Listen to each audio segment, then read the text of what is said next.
All right, good evening, everybody.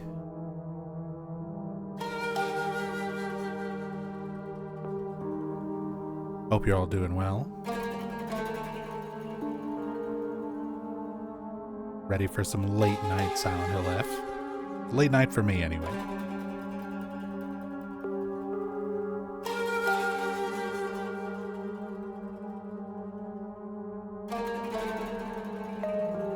Although I guess back in the day, this was kind of par for the course.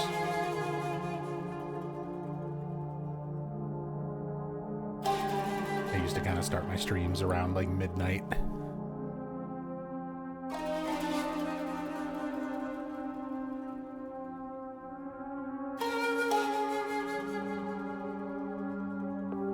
And I've never been good with schedule consistency. Not starting times, anyway.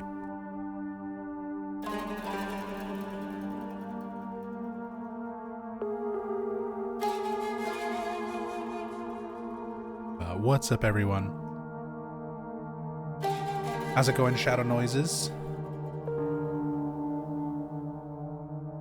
And, yeah, hopefully you got everything. I sent out gift cards today to all of the art contest winners. All the prizes went out this morning. So the gift cards went out, and your strategy guide is in the mail. So hopefully that gets to you safe and sound. But good to see you, Shadow Noises. What's up, Funkadelic? Hey, Yami. How's it going, Pablo? What's up, Hotbot? Technokami, hello, hello. Urakauto.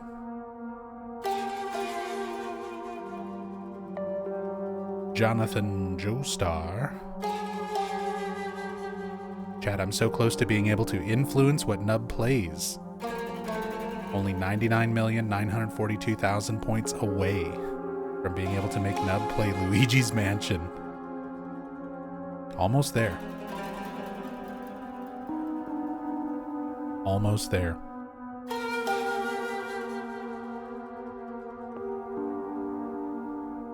We'll have to figure out some scam point gambles.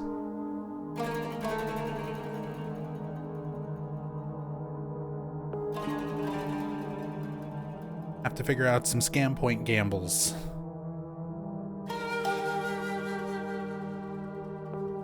Let people wager some points. Start getting closer to those big amounts.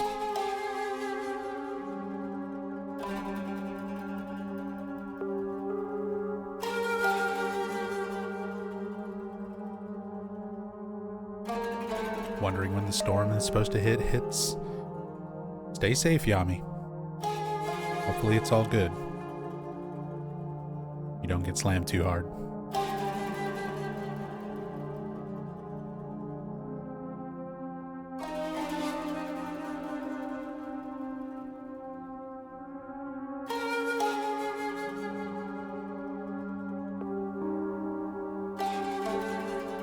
Hotbot, thanks for uploading the Cam Hack VODs. Been going through them this week. Glad you've been enjoying them. One of the few viewers going through the Cam Hack VODs. I'm glad you've been enjoying them. There's been a lot of cool stuff, a lot of neat little discoveries,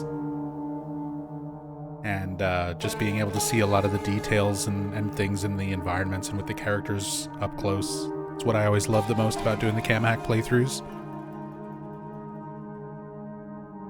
But yeah, on YouTube, These videos are only getting like a couple hundred views. They're definitely not the fan favorites. So I appreciate the people who are watching and enjoying.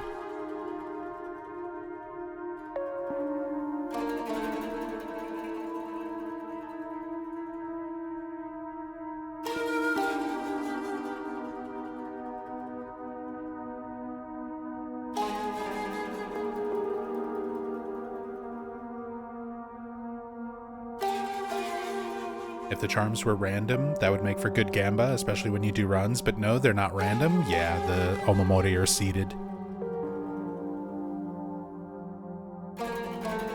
So that doesn't really work. Maybe we'll get some fun, like, randomizer mods for this game. This is one of those games where I feel like randomizer mods could be really fun.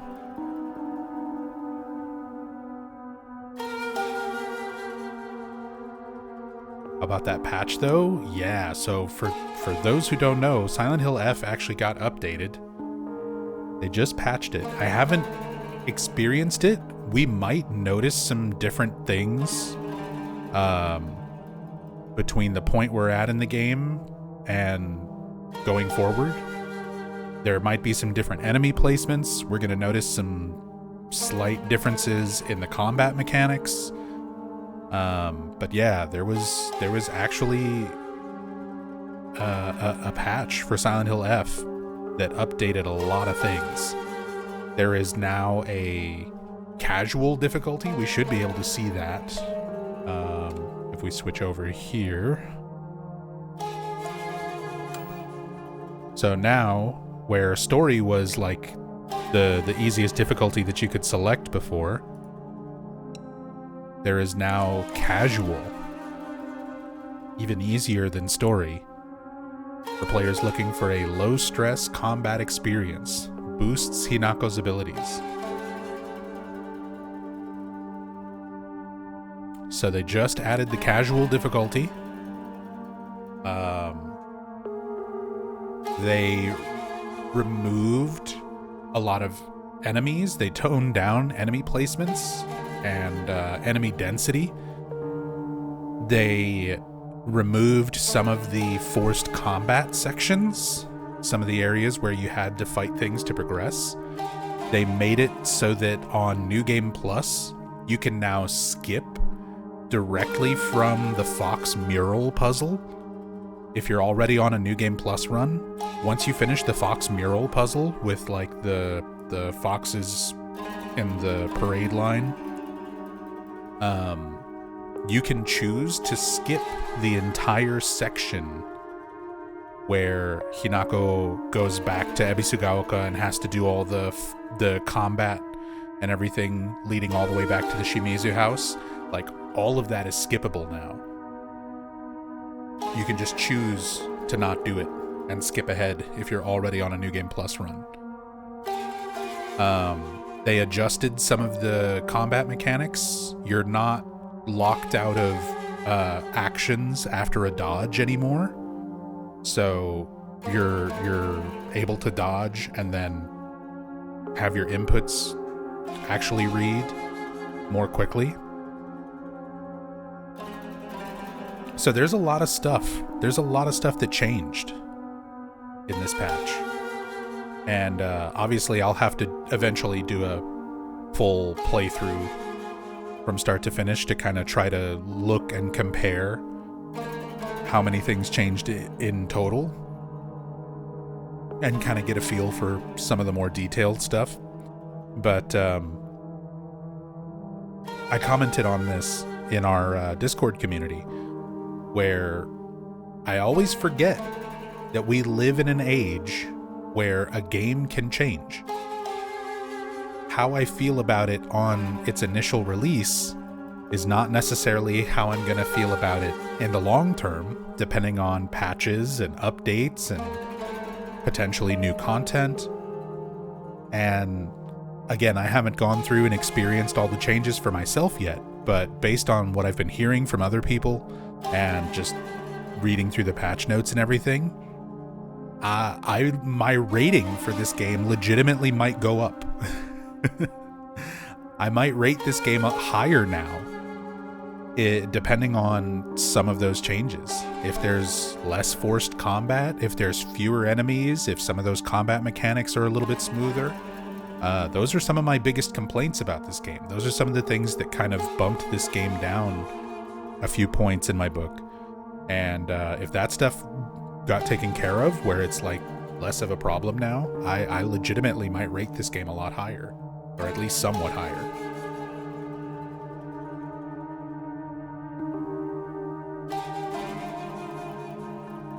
So yeah, interesting stuff. I'm curious to see now, like, going forward, any other changes, patches, updates that we might get. But it's cool that Neobards is like listening to feedback. They're actually taking player feedback and going in and adjusting and changing stuff. That's always good to see. That's really good to see.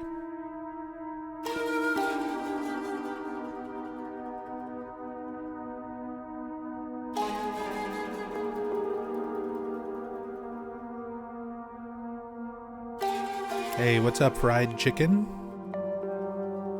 Wanted to say thank you for the VODs. Can't watch live because of the time zone difference and still not finished with the game. That's okay, I totally get it. And even with some of the complaints I have about this game, I think it's a very good game. I think it is definitely worth experiencing for yourself as much as you can without kind of being spoiled by other people's playthroughs and streams and videos and stuff. So totally understand. But I'm glad you've been enjoying the VODs and enjoying the playthrough. Hope you enjoy your own playthrough, especially with some of these changes. I think it'll be a much more enjoyable experience after the patch for a lot of people, especially on a first playthrough, on a first impression.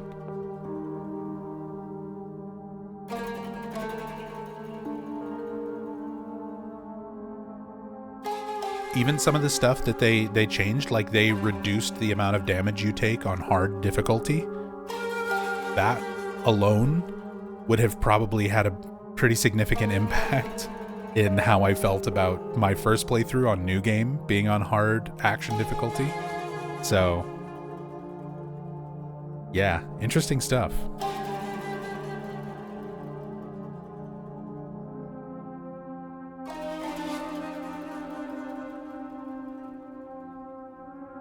You know what this means, Nub? You have a new difficulty playthrough? I mean, I've already got 2 other difficulty. I still have to do my Lost in the Fog action difficulty playthrough.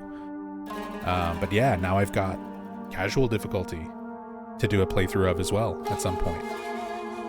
So we've still got 2 other difficulties to go through. I still have some achievements, some trophy cleanup to do. I think I have like 4 left or 5 left or something like that. Because I think I need 1 more Emma for 1 more stat upgrade. And I think I'm missing 1, maybe 2 Omamori.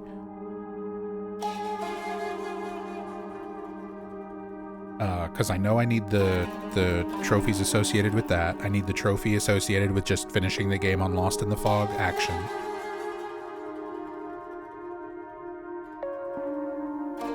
I think I'm missing 1 Sakuko note, which apparently that's a bug for a lot of people, that the missing note doesn't show up in your New Game Plus runs.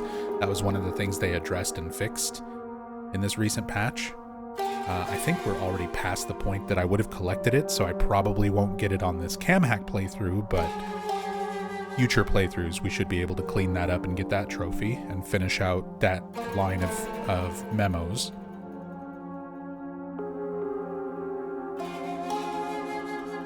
Hey, what's up, Adana? Probably gotten the question already, but am I planning on playing the Fatal Frame remake? I mean, eventually.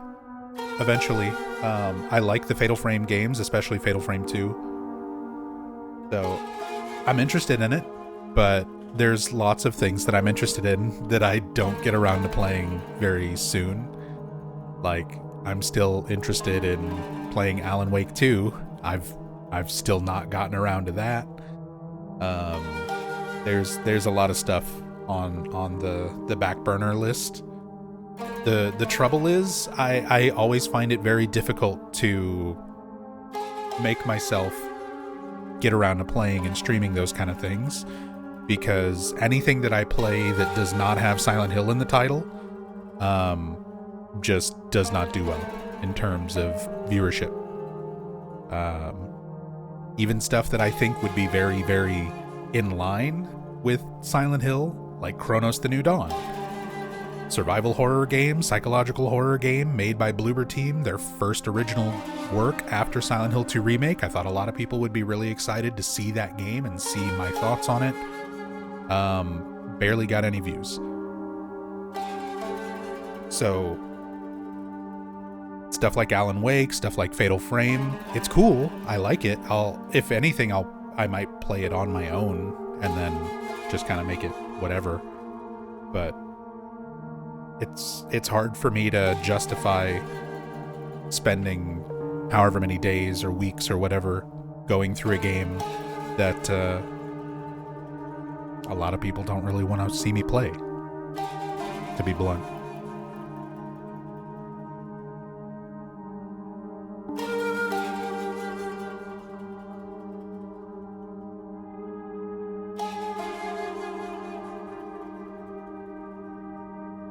Same deal with stuff like Death Stranding. I love the Death Stranding games, but people just aren't super interested in watching. Even though it's got a lot of horror elements, it's Kojima, who worked on Silent Hill PT. It's kind of Silent Hill adjacent in many ways. A lot of my audience just does not care. Even this game, even being a Silent Hill game, like Silent Hill F, viewership's been very, very low compared to everything else.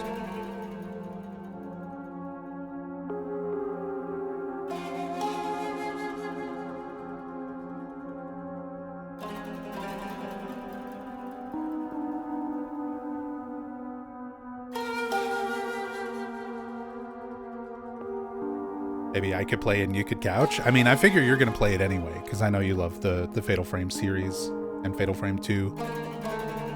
So, yeah, we might just do something like that. Rachel can play it on her channel. Shit, you can play it on my channel. I'll just sit back here and do GDQ commentary. Make Golden Girls jokes just like Maxie's Fatal Frame run. That was 2020? Yeah. That was GDQ 2020. AGDQ 2020. Right before the shit hit the fan, yeah. January 2020. Just pretty much a few weeks before COVID really hit and lockdowns and shit started to happen.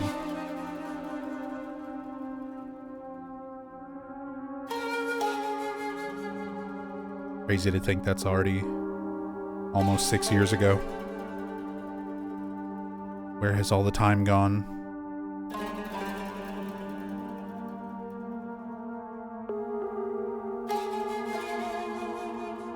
What's up, Father Ikari?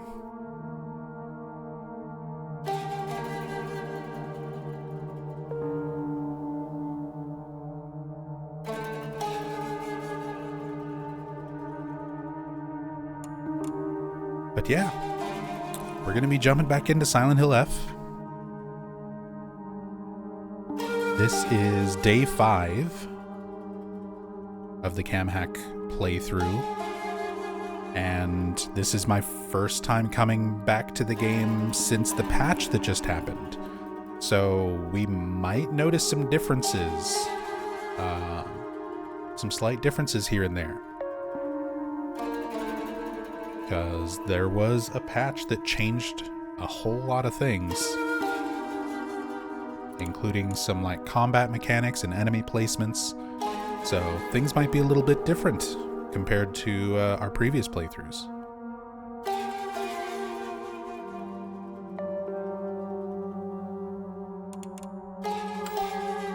let's get back to it.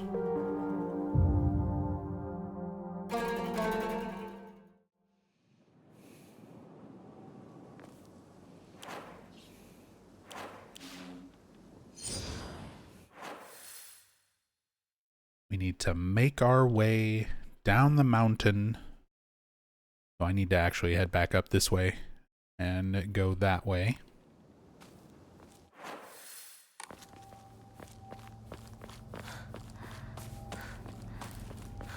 I also potentially need to purify the sword. I hadn't even really thought about what... ooh, I'm already getting performance issues. Let's just do this. Nope. Apparently the patch also did break some performance and graphic settings. I've already seen a Blue Sky post from Punchy, the legend, and he was showing off that the fog and lighting effects apparently are very broken on like low quality settings. So there have been changes that affect the graphic quality and performance of the game. Oh boy, and I am getting, even on performance quality, I'm getting choppy frame rates. Oh no, don't tell me the patch made this game run like every other Unreal Engine 5 game on my computer. No, dude. No. Not like this. My 3060 Ti is crying. I can't handle these fucking Unreal Engine 5 games, man. And this game ran so good before. Hopefully it's just like this one section. And maybe things will be okay. I'm gonna try to have some copium.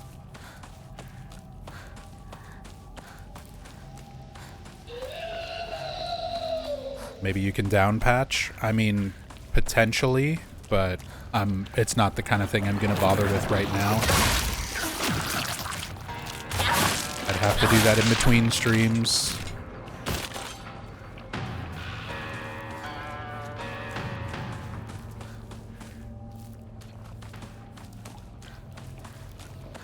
Yeah, even on performance mode, the game is running like absolute shit for me right now. I don't know how much of that's translating to OBS. If you can see how choppy the visuals are.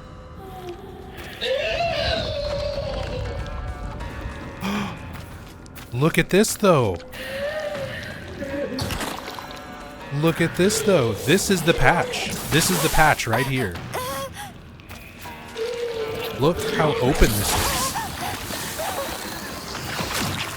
This was all closed off until you kill the pregnancy beast. Now you can just run right through.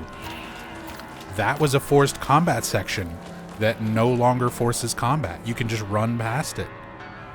Oh my god, this game just went from a 7.5 to a 9 out of 10. And then back to a 7.5 because of the performance issues.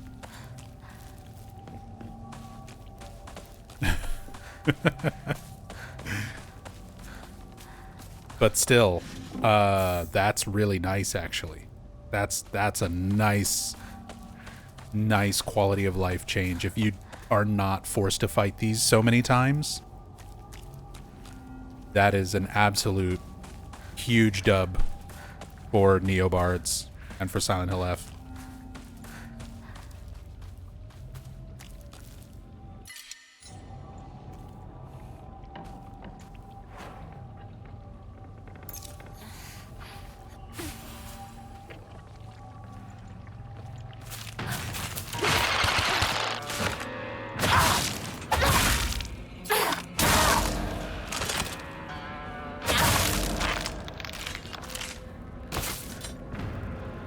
If only they could work on performance. I mean, it's Unreal Engine 5. That's not an easy task. So, I mean, I don't blame them for that still not being very good. It's a very difficult engine to work with in terms of optimization.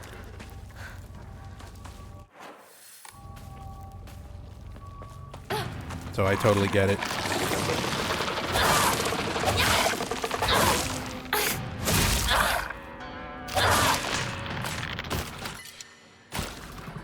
Also, I should be able to, like, yeah, you're not locked in your dodge animation for as long. They changed kind of how smoothly you can switch between dodging and doing other actions. So I don't know. Probably a difficult thing to pick up on visually, but just how things feel. That's noticeable as well. So, interesting patch.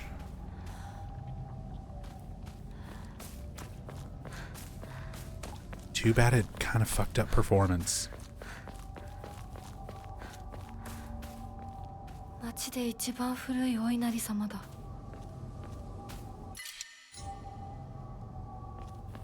This is the oldest Oinari-sama in town.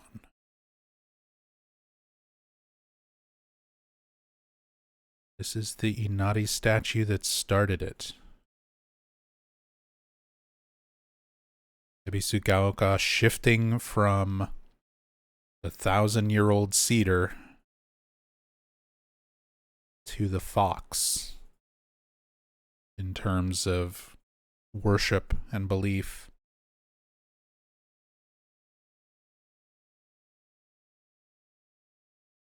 Maybe it's a compiling issue. I mean, there could be something going on with, like, changes to the shaders based on the way that they changed stuff. So it might not be a problem on, like, future playthroughs. It's just very noticeably stuttery for me right now. Very choppy. It seems to be a little bit smoother on OBS, so maybe, I don't know, there's something else going on with my computer.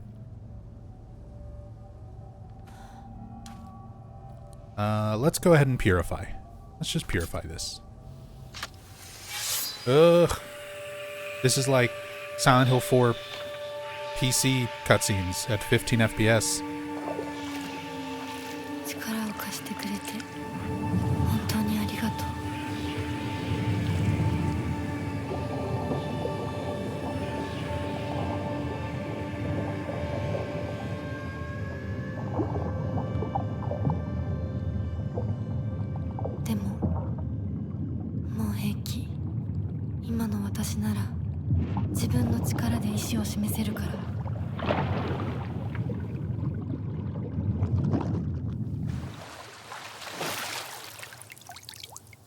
Really like the change in animations between Purified and Pissed Sword. I kind of wish they were more unique animations, because it's just... You said pissed instead of possessed. That's fine. It's pissed. There's a pissed off demon in it. So I still read it that way. It's either Purified or there's a pissed off demon in it. Same thing. Same. The only thing I wish the Purified sword had unique attack animations, because as it is, these are just the default, like, steel pipe animations.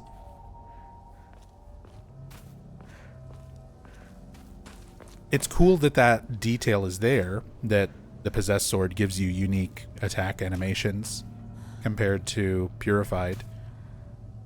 But, yeah. Some unique animations for the Purified version of the sword would have been nice. Oh, there's weird Vader stuff going on there.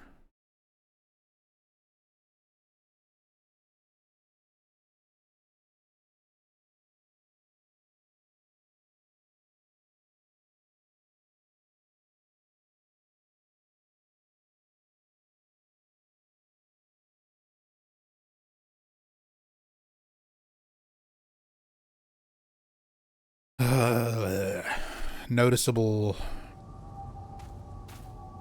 choppiness, though.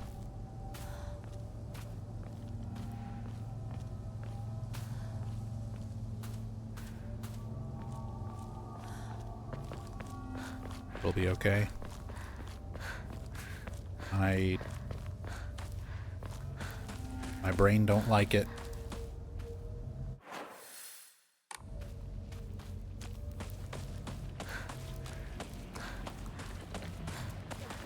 Ooh, yeah, especially when it does like a big lag like that and then makes my camera sort of go way out of place. Oh god, and it's definitely impacting combat reactions and stuff. This is bad. This is rough.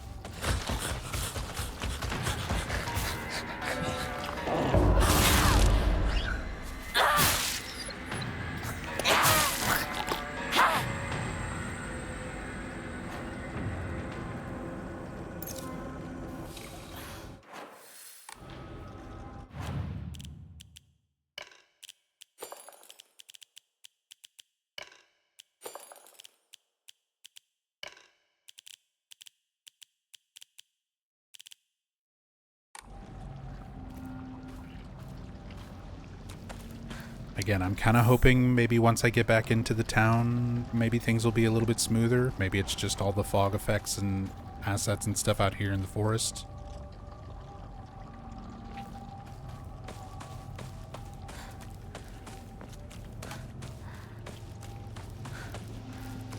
Again, I think it's less noticeable on stream, but it's very noticeable for me while I play.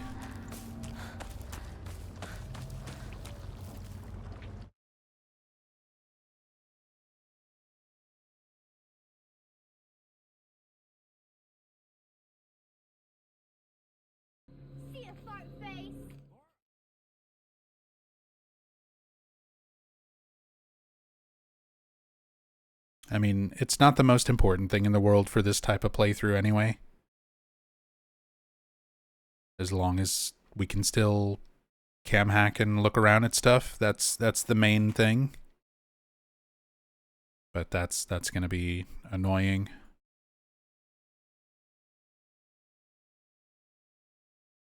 Hirimi! Thank you for the wiener. Thank you for the 84 months, man. Thank you, thank you.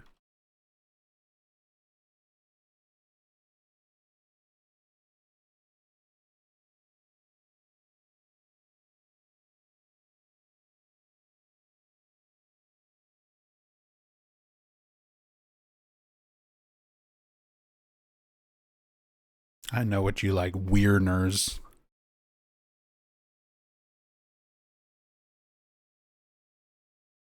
I still can't ever, like, think about Wendy's without it being Weirandy's.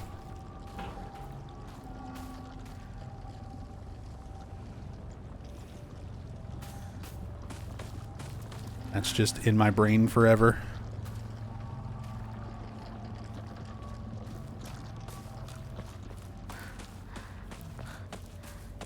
We'll get some Weirandy's.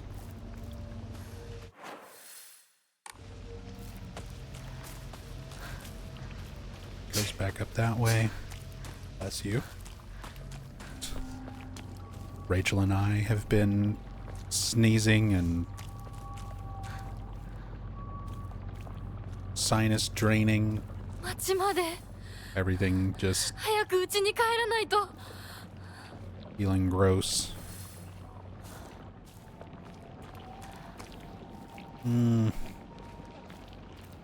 I feel like it's getting worse getting into town. This could be a problem.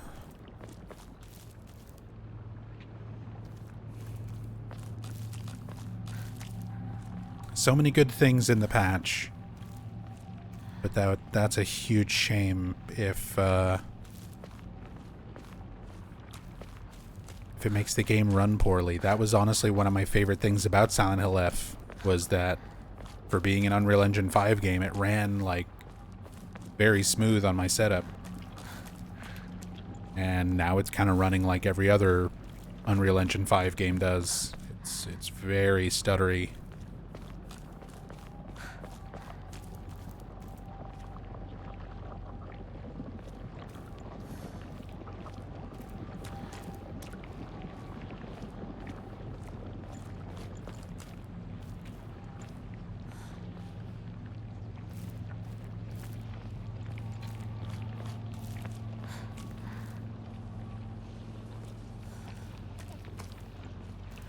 It's really noticeable when I'm like turning the camera.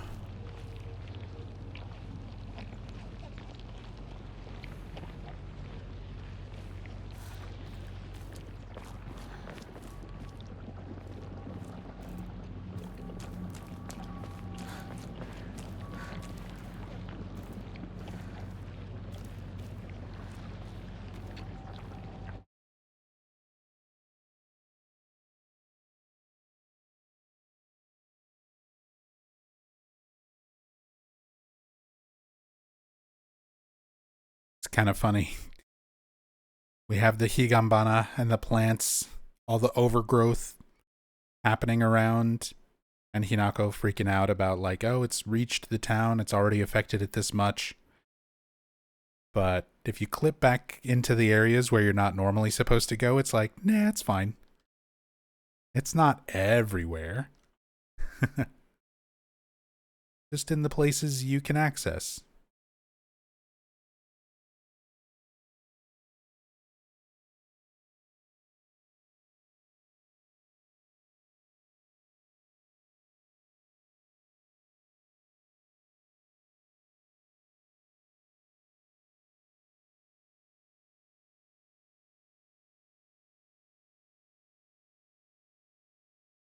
Wee. Play on the playground, go through the tunnels.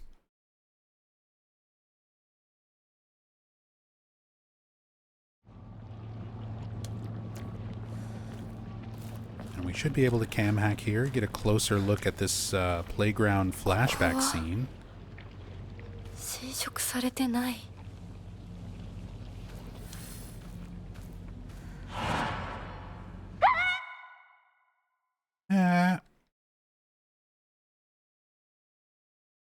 Or we'll zoom the camera in and just deload Kotoyuki's face. Oh, we can just despawn the hair first. Well, that's not what I was hoping for. I like our little shadow children. Larval stalkers.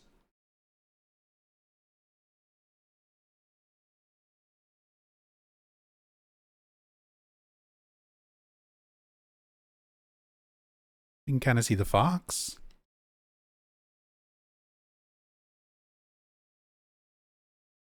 Hey! Can even get in there underneath the particle effect and see the face. Look at that good boy.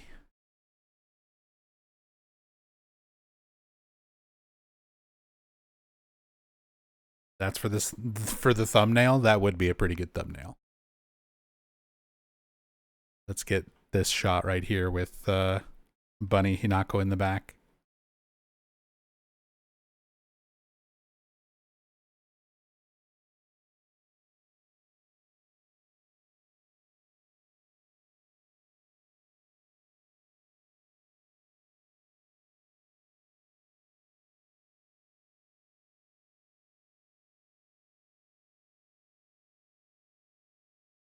And the like sun and everything behind it.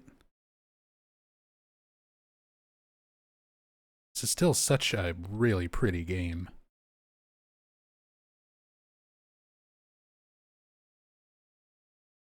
Here's the inside of the fox's face.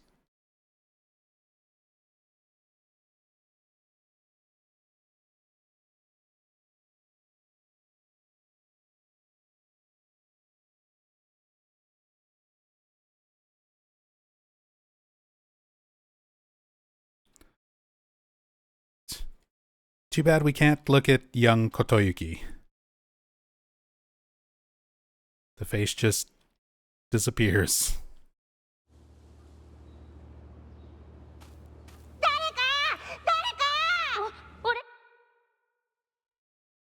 No, I was hoping maybe it's based on Hinako's proximity.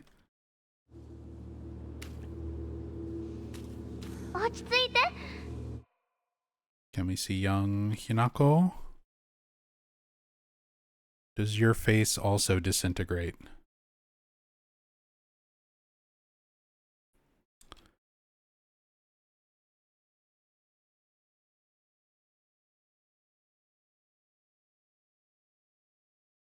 See the inside of her mouth just fine. A little bit. Oh, she doesn't have any eyeballs, but that's okay.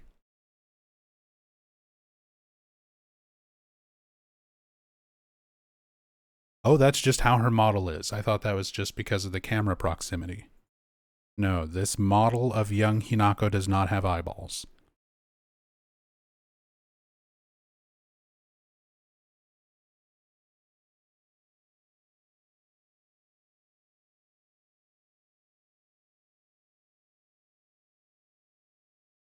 Spooky.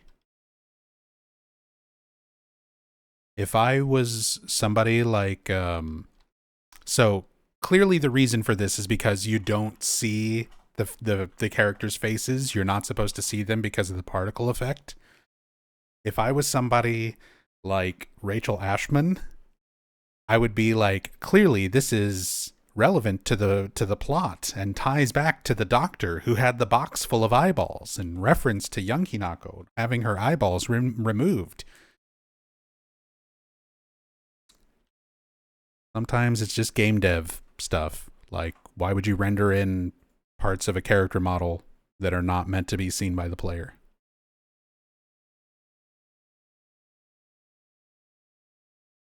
Which is what I think the effect is here.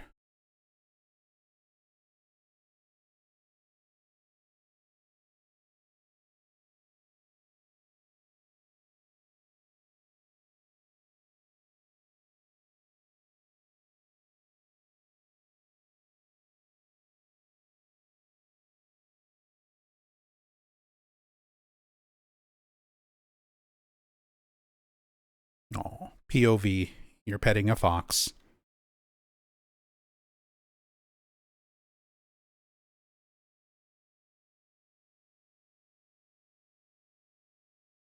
But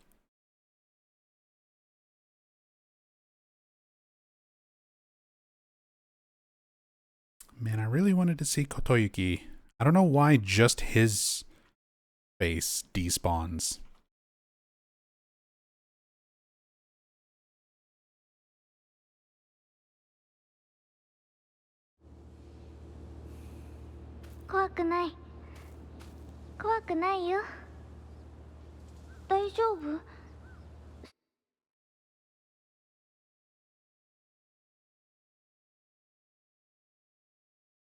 He's just a happy little guy. Just a happy little kitsune.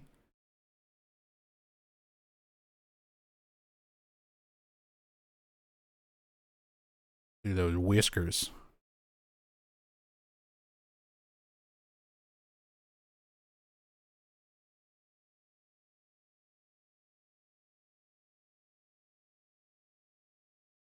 Yeah, scariest thing in the whole game there. Young Hinako with no eyeballs.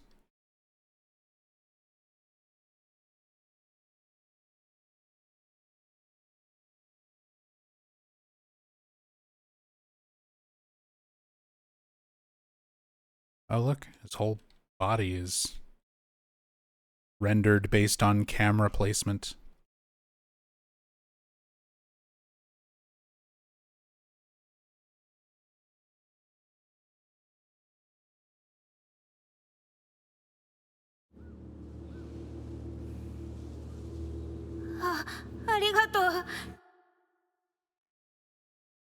Damn.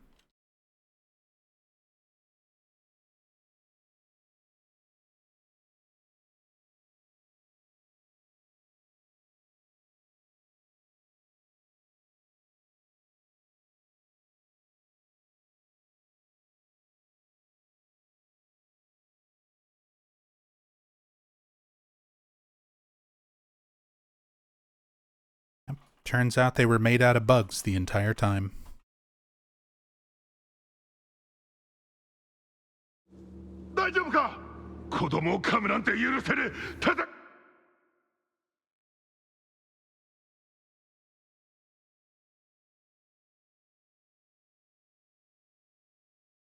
We have our shadow adults.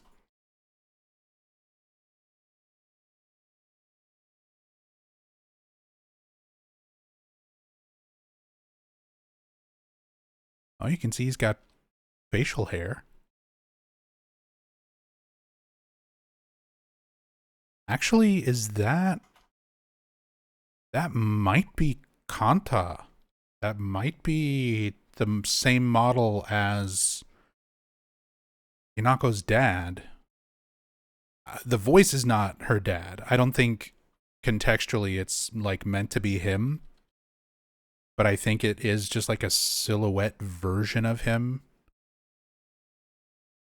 to kind of play the part, since you don't get to see these characters with much detail anyway.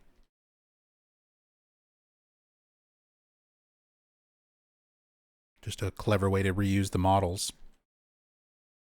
They have fully rendered mouths and teeth.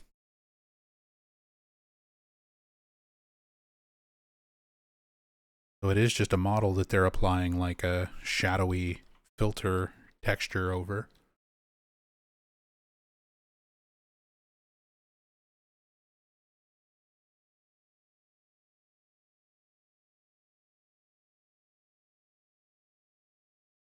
Little Hinako defending the fox.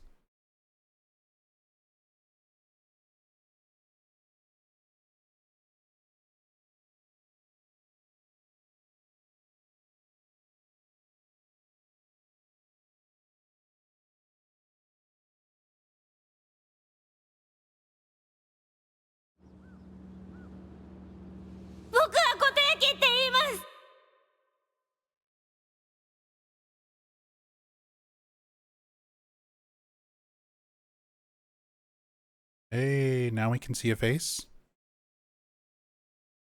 There he is.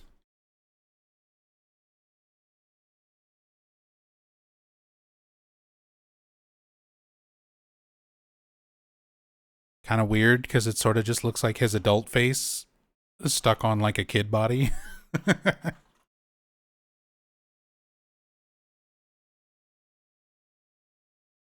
Yeah, the shape of the shadow effect does kind of look like the fox mask.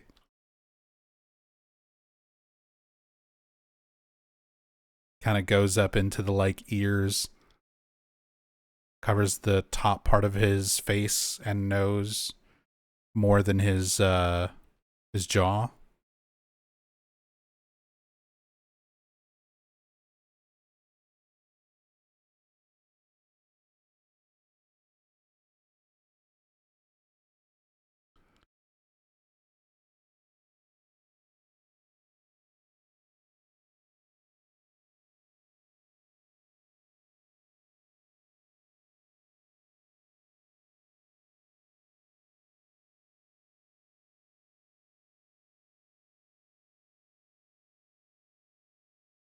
There we go. There's little Kotoyuki.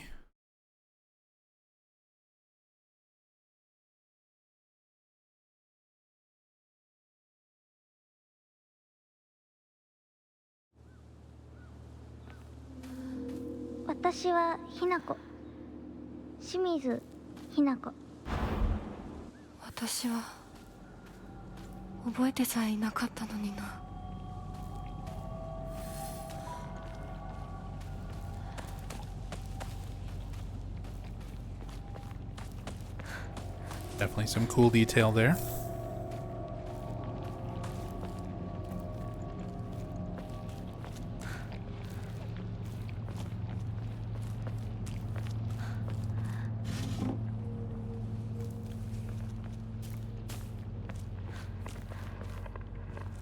Oh, come on, game.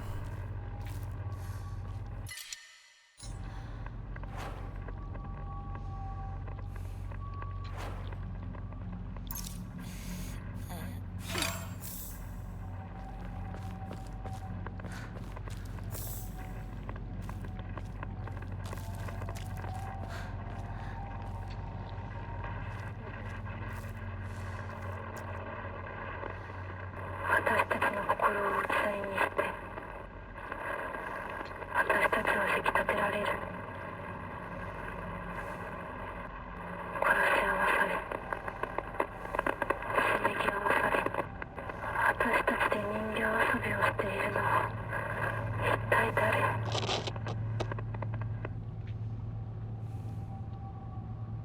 ？Being rushed, being controlled like puppets, being forced to abandon yourself by a force outside of yourself. Some of Hinako's thoughts on not only recognizing that she's having to like give up her identity as part of this marriage, but also questioning, is there a larger force at work controlling it?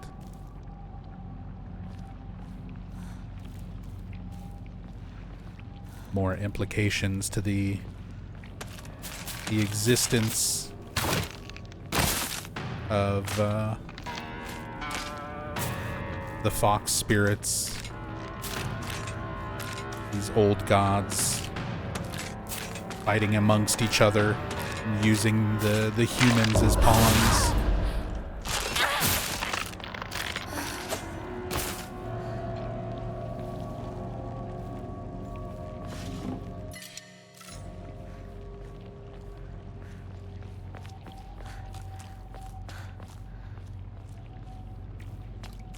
Thought I remember these activating after listening to the radio.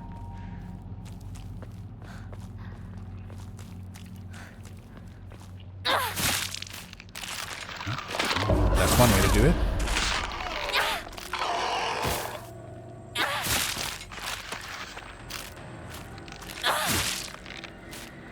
They also don't like being attacked.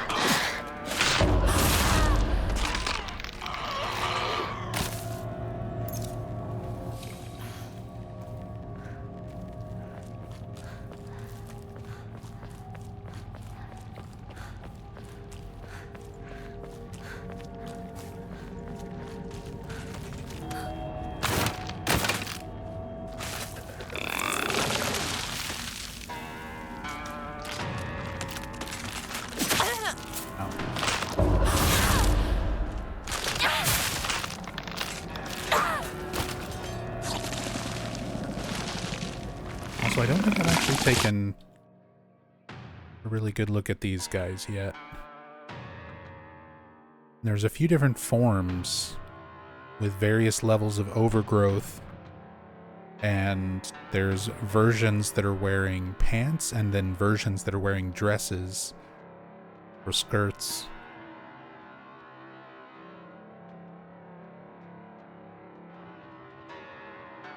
Looks very similar to Shu. His legs and shoes. Shoes.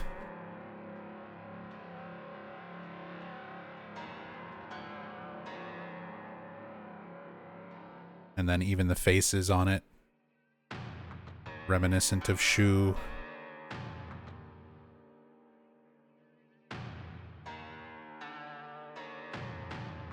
Similar to Shu and Wrinkle. Question for chat, what ending are we going for? Well, I haven't taken any red pills, and I just purified the sword, so I kind of think that locks us in to ending number 4, where we fight the 2 bosses in tandem at the end. Might accidentally pop a pill. I'm actually past that point. I'm actually past the point where that would affect it. Because the game stops spawning in pills after you get to Shu's residence. Once Hinako puts the pillbox down with the note in that scene.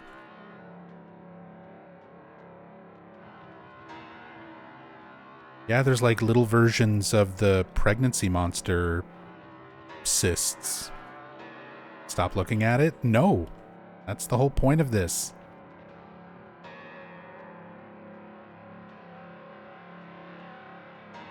Literally the whole point. Looking at all the things. Even these, there's more back here.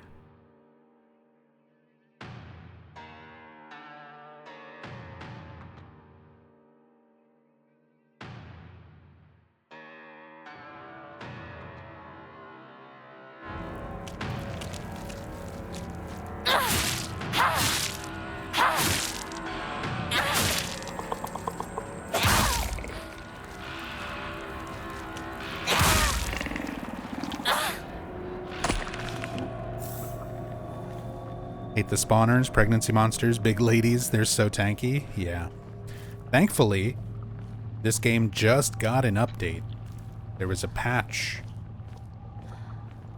just implemented into the game last night that you're not forced to fight as many of them now. One of my biggest issues with those monsters is how often you're forced to fight them to be able to progress. And we just ran right past one of them on the descent of the mountain after Shu's residence. Normally you're forced to fight one to open up one of the pathways to get back into town. Now the pathway's just open and you can run right past it. So the fact that you don't have to fight as many of them, that's a huge quality of life change for this game. So far, I like a lot of what the new patch has supposedly changed. The only thing that really sucks is apparently it killed performance. At least for my setup. It'll probably affect different people in different ways, depending on your PC setup. But, yeah, performance is now very bad on my computer. Whereas this game ran really, really nicely and smoothly before. Since the patch, playing today has been super laggy.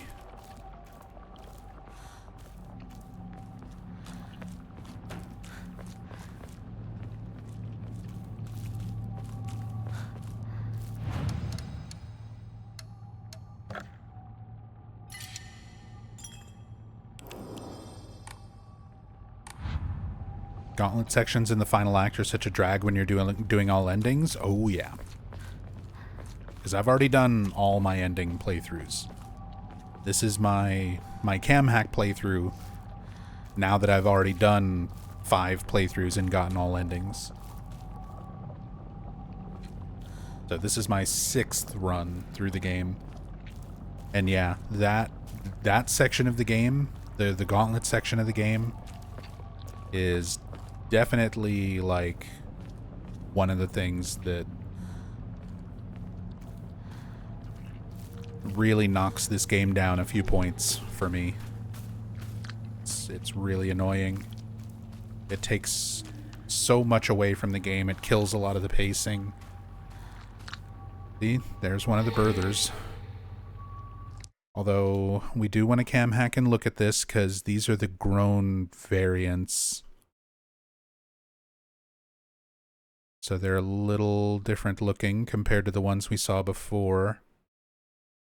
See more of the formed like teeth and mouth for the fox creature underneath. More of the overgrowth, flowers, open wounds on it. The actual cysts, pustules, titty bellies are broken open and rotting.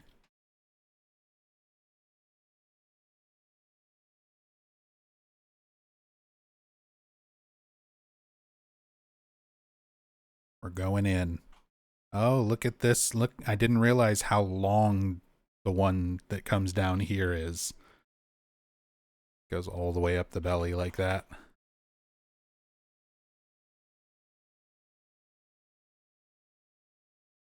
Like a hyena.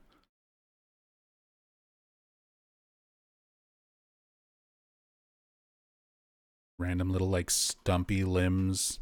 Look at the little baby hands. Look at the creepy little baby hand arm segments. Take my strong hand.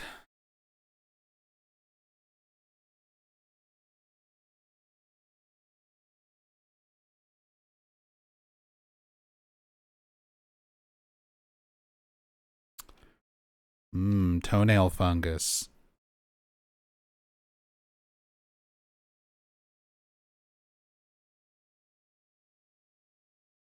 Fused fingers. They're related to Pyramid Head and Valtiel.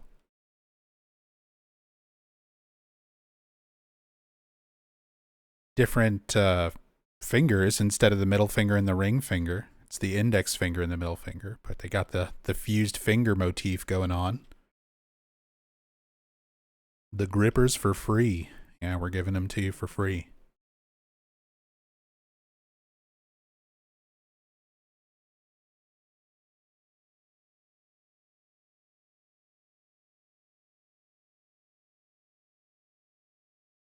Gross. But again, look. This was a forced combat section before. See this little section right here? This was normally closed off.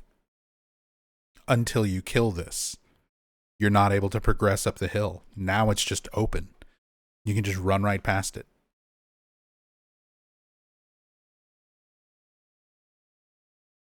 Yeah, you can run past him now, Ezio.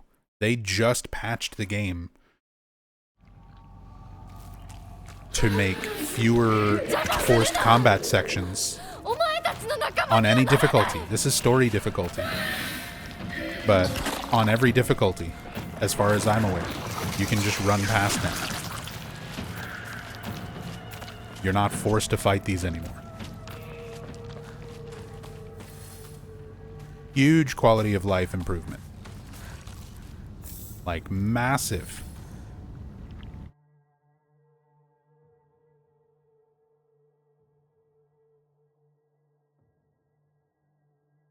Already completed it 100%, but oh well. Exactly. I'm kind of like, damn.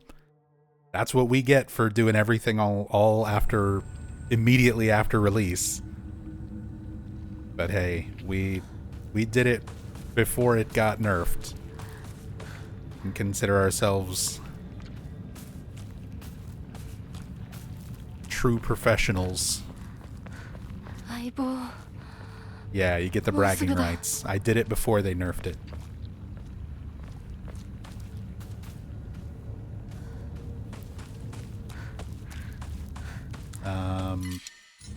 Yeah, let's go ahead and give up our brooch.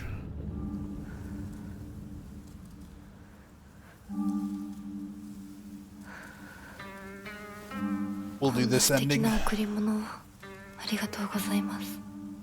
Oh, actually, I should have done the other ending. Oh well, we'll do it.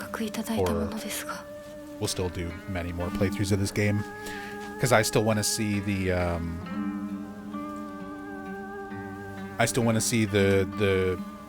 I didn't want you to get married Shu ending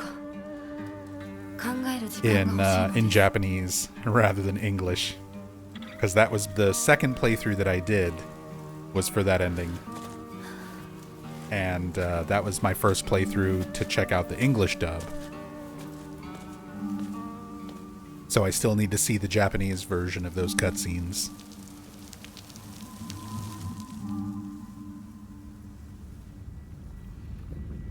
If they ever make a replica of the brooch, I want to get it for my collection. People were talking about that during last night's stream.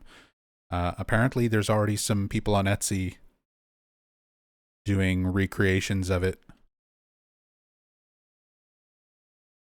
So they're out there.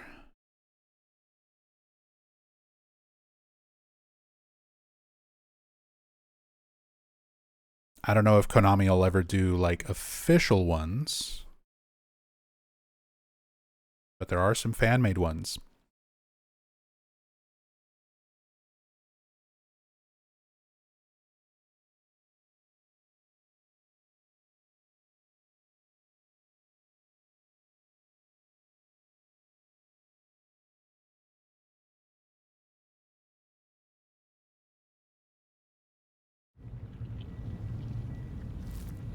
Seen some of those, but not into 3D printed stuff.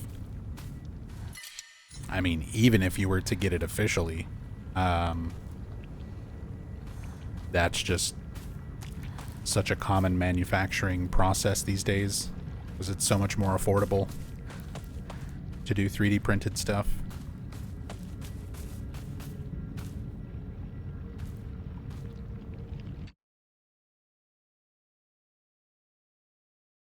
More of those mushrooms, the fungus that we've seen growing around some different places.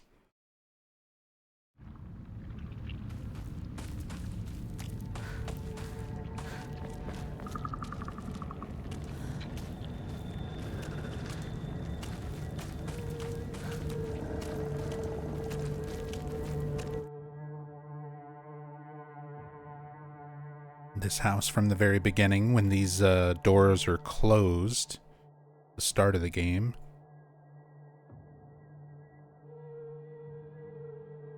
you don't actually have access to this area normally during the early game, but we cam hacked back here to kind of see it before all the overgrowth stuff is here.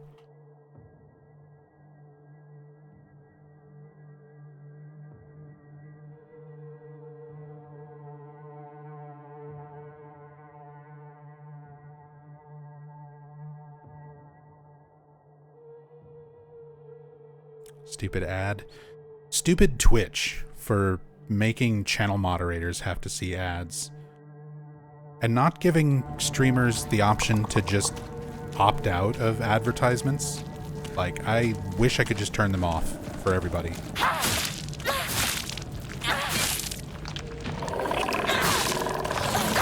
Because I don't make anything off of ad revenue. My view counts are way too low.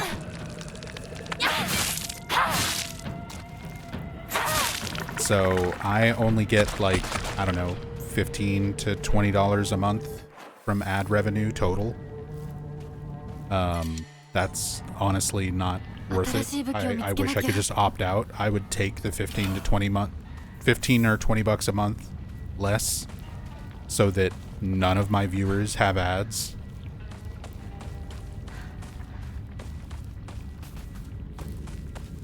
I would absolutely take that trade in a heartbeat.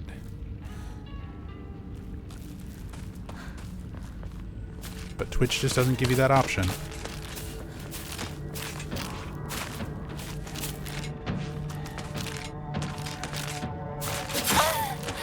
I was about to say, hopefully you make at least a little bit of money. No.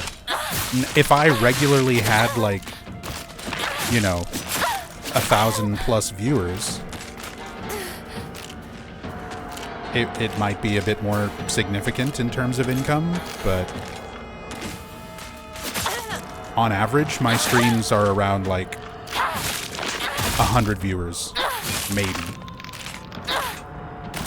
Sometimes a little bit better because of raids, but even when I get raids, the majority of people who come over from a raid just leave. They don't stick around. So it'll give me, like, a spike in viewership that immediately drops off, and my average viewership for streams, especially for, like, Silent Hill F cam hack, viewership's been kind of lower. It's usually around, like, 90 to 100 people. You don't make anything off of ad revenue if you're only, you know, having a few hundred viewers. It's not worth it at all. I would much rather just turn advertisements off entirely and let people just be able to watch uninterrupted, whether you're subbed or not.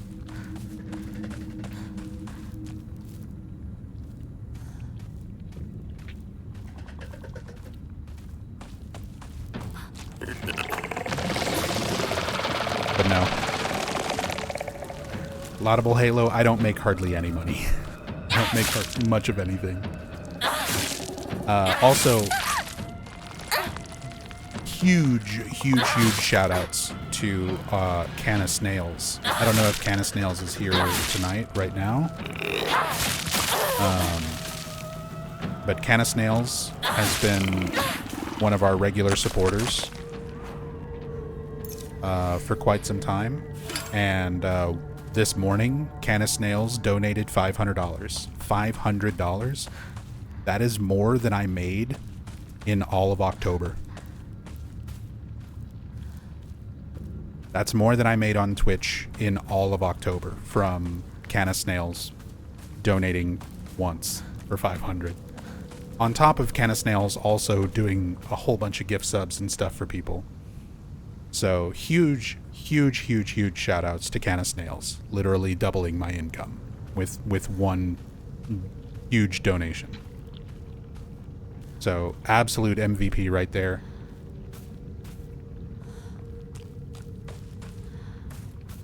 Helping me pay my medical bills, making sure me and my wife can go and get groceries tomorrow. Literally saving our lives. But thank you. Thank you.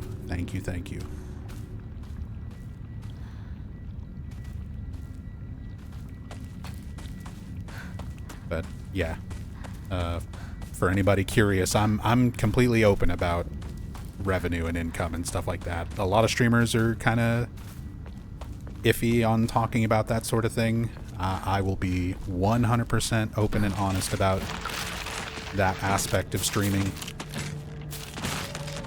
For anybody who is an aspiring streamer and is curious, like, at what level you can support yourself being a streamer. Just for reference, I've been streaming since 2011. 2011 is when I started streaming on Twitch. 2015 is when I started focusing on Silent Hill and like building up more of a regular audience and viewership. And I've never had more than 500 subs at any given time. And the one time that I had that many subs, it was mostly gift subs. Around like 200 of those subs were gift subs. So even at my absolute peak, I had around like 300 individual subscribers. Right now, these days, I usually hover around like 100 subscribers. I think we're at like 130 right now. Again, thanks to Canis Snails doing a bunch of gift subs and stuff. And with subscribers and bits and ad revenue and everything all together, for the month of October, where we streamed a lot, we played Silent Hill F like all month. We did Silent Hill 2 remake speedruns and stuff like that. Like, it's horror month, it's spooky month, it's like the big month of the year for a channel like mine. I made less than $500. I made like 480 through Twitch. And I made about another 450 through YouTube. So, even as somebody who's been doing this for such a long time, put in a lot of effort, put in a lot of work, I usually don't make more than around a little over $1,000 a month.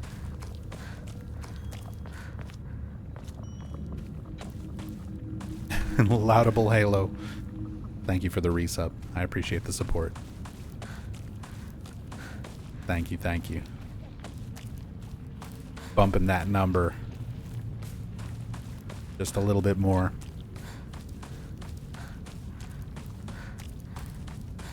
Feel ya on the medical bills part. Broke your ankle last month and still getting hit with bills here and there. Thankfully can cover it. But knowing your medical bills puts a bit of a churn in my stomach. This isn't much, but at least you can make a bit of income off me. Hey, I'll take it. It's like $2. It costs you like $6. $1 of that goes towards advertisers and stuff, and then Twitch takes half of the remaining. So I usually get around $2 per sub, give or take.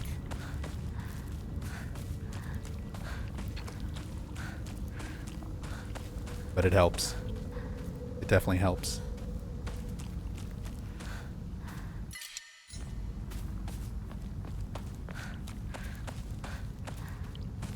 But yeah, medical bills are a pain in the ass. My emergency room visit from earlier this year, back in March, alone is like $2,000. And even like I had a GoFundMe put up, and the GoFundMe, like a lot of very generous people helping out, we were able to get a little over $3,000 to help cover stuff. So that definitely put a dent in those medical bills. But one ER visit was like around $2,000, not to mention 3 months where I was recovering and wasn't able to work. So that was 3 months where I was just like not able to earn any kind of income, plus all the cost of the ER and all of the medical visits, all of the doctor visits, the MRI, the nerve tests, the orthopedic specialist,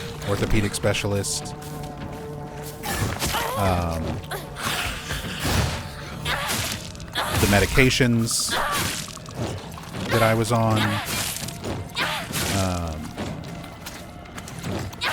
everything else included. We're gonna be paying that shit off for years at this rate. Yeah, the good news is, like, thanks to Rachel, at the very least we had insurance, so I can see doctors and get these tests done and get medications, get all the help that I needed to recover, like, when I needed it. But we're going to be paying off those bills for quite some time.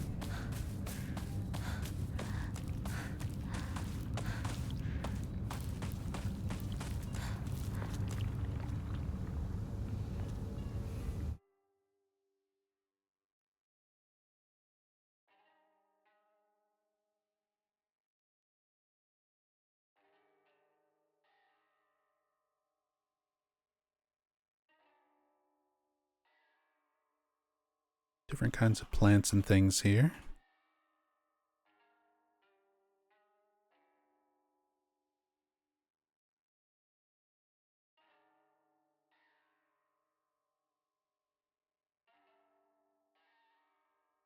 I saw this documentary about a guy who had a surprise medical issue. Have you considered meth?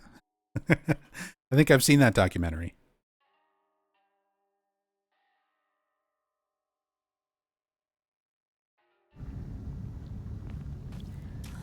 Unfortunately, I'm not a science teacher. So,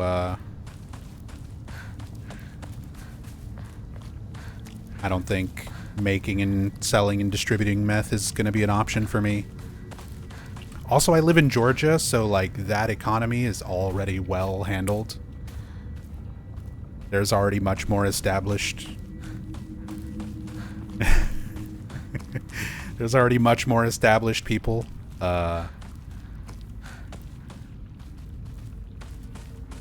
I just meant smoke it? Oh, yeah. That would be the best thing for treating... for treating high blood pressure. Having too much salt fucks me up. Having caffeine fucks me up. I can only imagine. Meth would literally just give me a heart attack and I would die, like, instantly.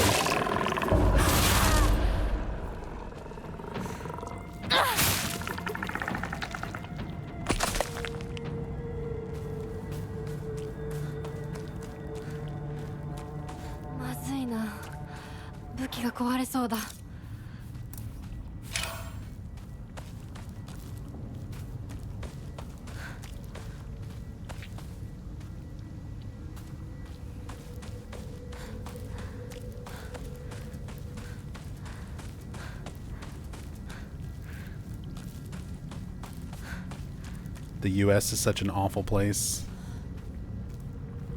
From the outside view, yeah.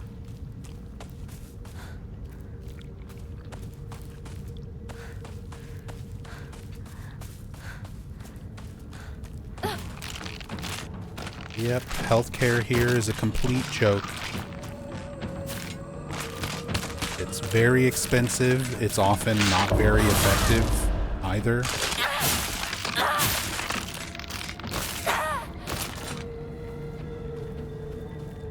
Because so many hospitals, so many doctors, they're motivated by profit, not necessarily what's best for the patient to recover. Just what medications can we prescribe that will make the most money off of? Like, what treatments can we provide that require the most return visits and appointments that they can profit off of, rather than what would be most effective in actually healing the patient. So even with insurance, even with money, even with everything like that not being part of it, healthcare here is a complete joke.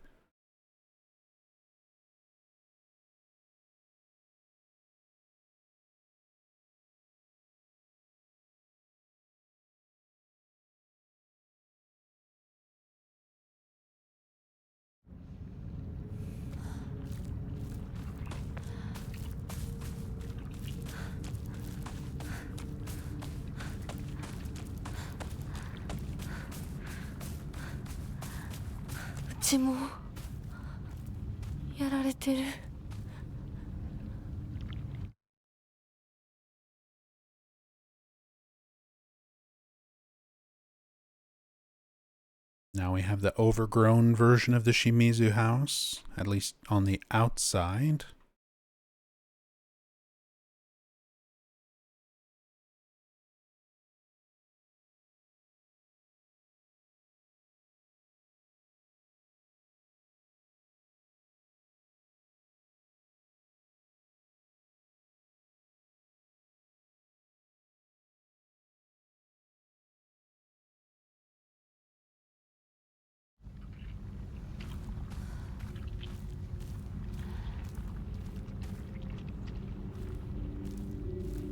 I have chronic tinnitus and was on sick leave for 6 months last year. Not once did I have to worry about bills or income because of healthcare. Because our healthcare takes care of everything. I have chronic tinnitus and I haven't even brought it up with any of my doctors because it would just be another thing that I have to pay for additional treatment for. Like, it's not life-threatening, so we just ignore it and pretend it doesn't exist. The only thing that I've bothered getting treatment for in all of my doctor visits and everything this year is all the stuff that I assumed was life-threatening, which wound up being anxiety, depression, high blood pressure, vitamin D deficiency. Nothing actually that bad, but too much of that had gone on for too long, to the point where I was just having like debilitating panic attacks every day. So I was just trying to take care of that. I needed to get just healthy enough where I could work again. So that's basically been the goal for this year.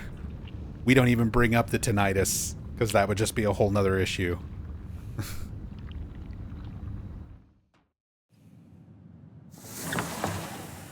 That would be a whole nother issue. And I've already got enough medical debt from the problems we're trying to take care of to last me for the next several years. So, no thank you.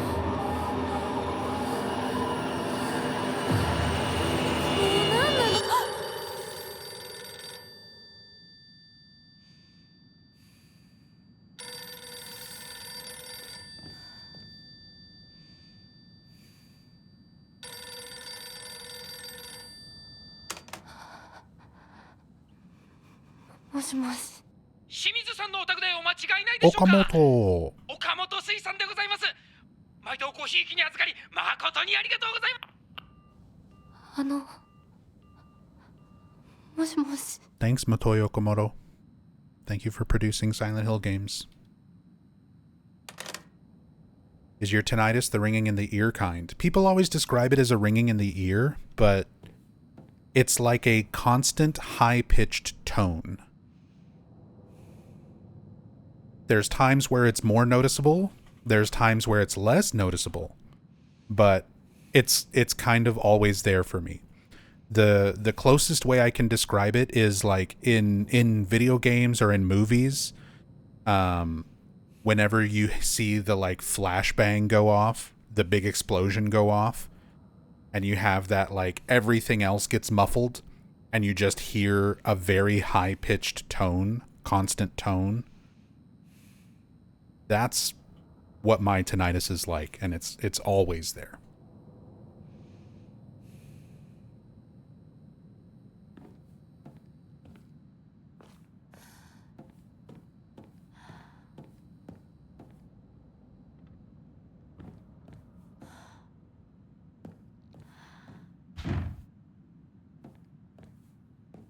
Post-concert tinnitus has taught me to bring earplugs. Hey, that type of thing's very important.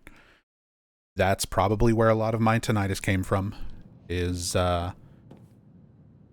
too many years playing music, learning piano, playing guitar, playing loud music, attending loud concerts. Because before Twitch, like, I worked as a musician, and I've just been an amateur musician before I was working as one since I was like 12 years old.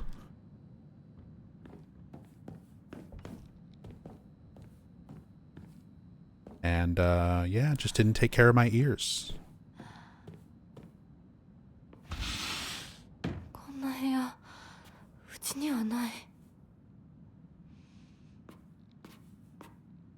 And then now that I'm older and I have like blood pressure issues and things like that,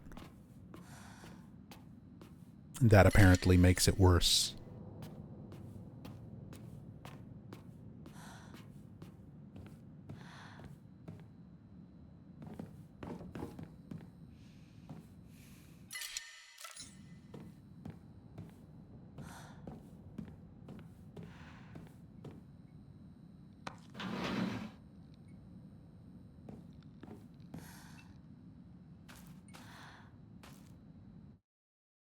Let's see, I assume everything's deloaded.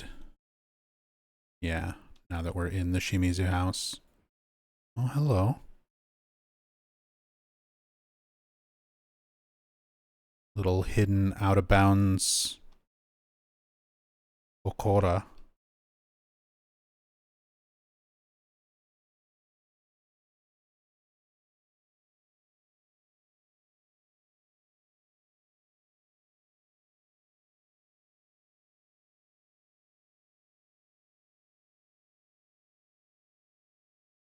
We're just, the whole Shimizu house is just in a large room. It's not set up like a lot of the outdoor areas where there's like a skybox and stuff if you clip out of bounds. There's actually like walls and a ceiling. It's just a really big room with all these smaller rooms and things in there. Hey, Sabrosa. Welcome, welcome. Thank you so much for the raid. Welcome to the Silent Hill FCam hack. Hope y'all are doing well.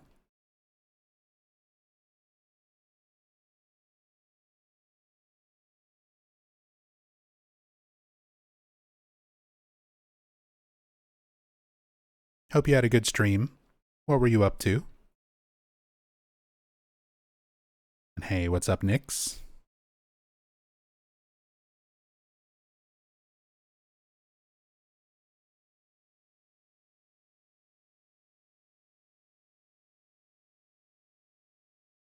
Another fire warning sign. I think it is. Yeah, be careful of fire. Next to all the cooking where we actually get the propane hose and everything later.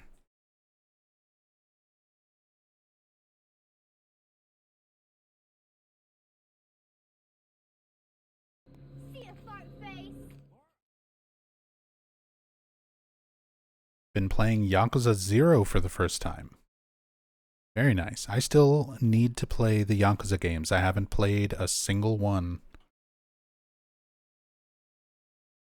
Always heard good things and just never really delved into that series.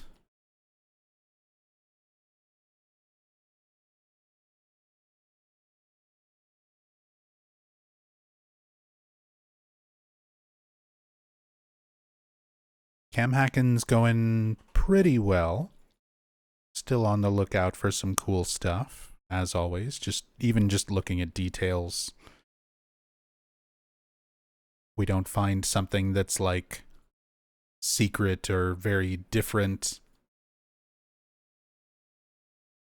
Just being able to see the environments up close in more detail. See, there we go. Stuff like this. Nice. Full shot of the family portrait here. The Shimizu family. Junko's wedding.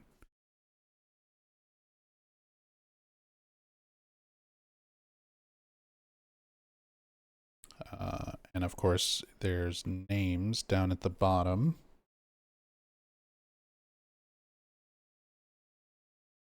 Yeah, Kimie, mother. Kanta, father.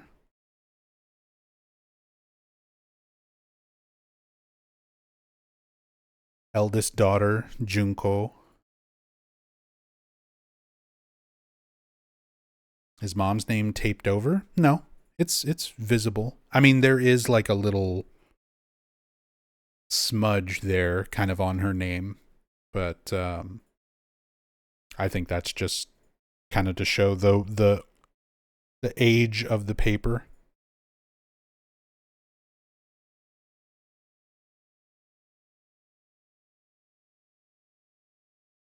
Gotta love how Hinako's still in her school uniform for the photo op.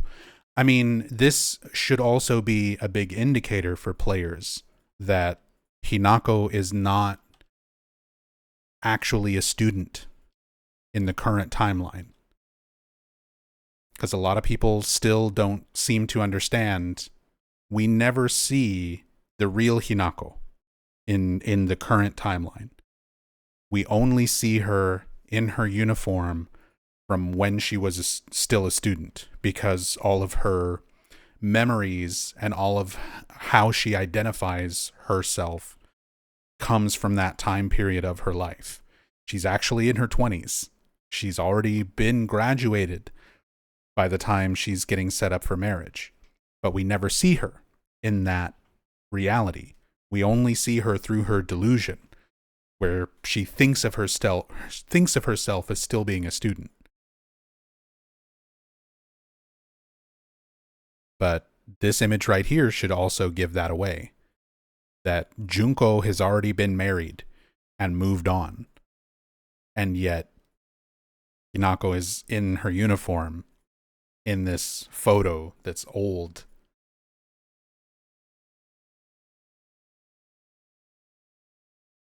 She's not still currently a student. I feel like that's one of the biggest details that a lot of people playing this game seem to overlook, is that Hinako is not actually still a student. We never see the real Hinako. That's one of my biggest complaints about this game. That they should have shown a little bit more reality. Not a lot, because you still want to leave a lot of things open to mystery and to interpretation. But in some of the endings, and at the very least one ending in particular, we really should have seen a glimpse of Hinako and Shu as adults, leaving the wedding, talking about how weird they look dressed up for the wedding. We should have seen them in their adult lives, what they look like as 20-somethings dressed up for the nice wedding. We shouldn't still be seeing them as students at that point, the way the game does, the way it portrays them.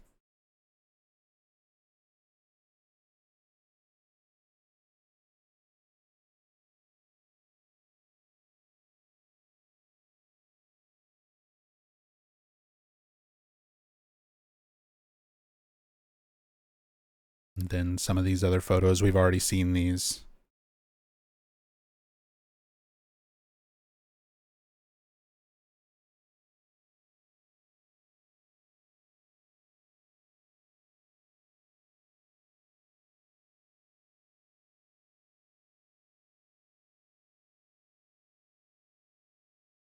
The fact they kept the teen models made that ending feel weirder. It really did.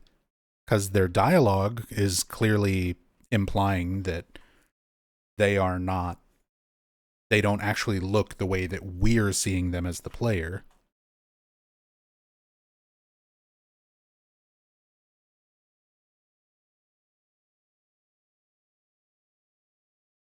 Yeah, that would have been interesting. Even just showing Shu as an adult, but still seeing Hinako as a teen, because she still perceives her identity like so closely tied with that period in her life. Something. Some little glimpses of reality are kind of what this game needed.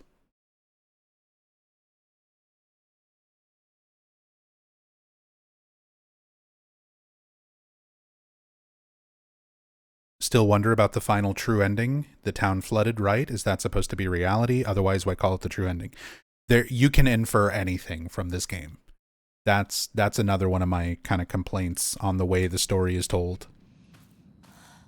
There's not enough reality to give you any kind of indication of what is actually happening. So the only things that we kind of know for sure is that the wedding is taking place and that Hinako and her friends and like they're all in their 20s. That is consistent across all endings. Just from the sheer fact of like the journals that we have from Hinako that give us an actual exact date for the wedding and their ages, like where they're at in that point of their life. So also, as far as calling it a true ending, who calls it that? The game doesn't call it that. The game doesn't say that any ending is a true ending.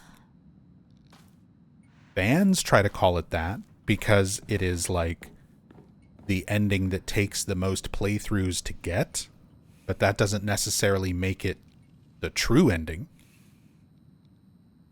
In terms of like trying to pin down a canon ending, like what's canonical or not.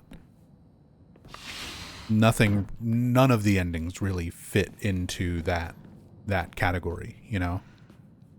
And the game doesn't go out of its way to define any one ending as being more or less true than the others.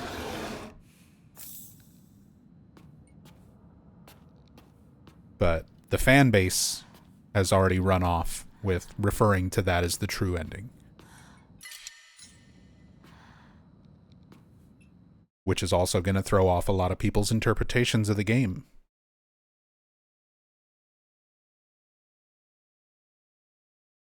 But the reality of it is there is no real true ending. And no ending really gives you any sense of reality, actual reality. Also, G, I'm sorry, I've been rambling about so many different things, and we got rated at the same time. But G, thank you so much for the 58 months, man. I really, really, really appreciate it. Thank you, thank you. Unfortunately, canned light bulbs are more of a New England kitchen staple, it turns out, hence why there aren't any in this game. I mean, we didn't get them in Silent Hill 2 Remake either. Still the most disappointing aspect. Still the most disappointing aspect of that cam hack playthrough. No canned light bulbs. It's like slightly referenced with the light bulb that you dip into the can of red paint, but you never see, there's no like animation of the bulb going into the paint. You just combine it in your inventory and then suddenly have a red light bulb. You never actually get a bulb in a can. Come on. Come on, Bloober.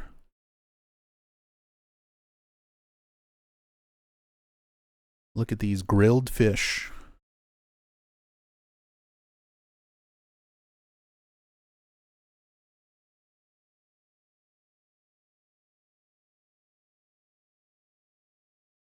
No canned light bulbs, but we do have grilled fish.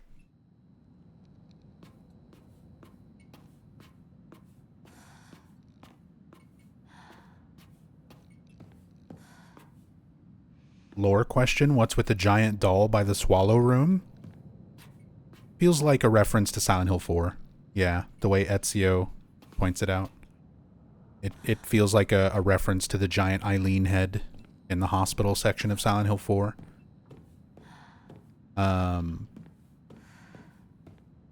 In terms of trying to determine any kind of meaning from it, there's lots of different ways to interpret that.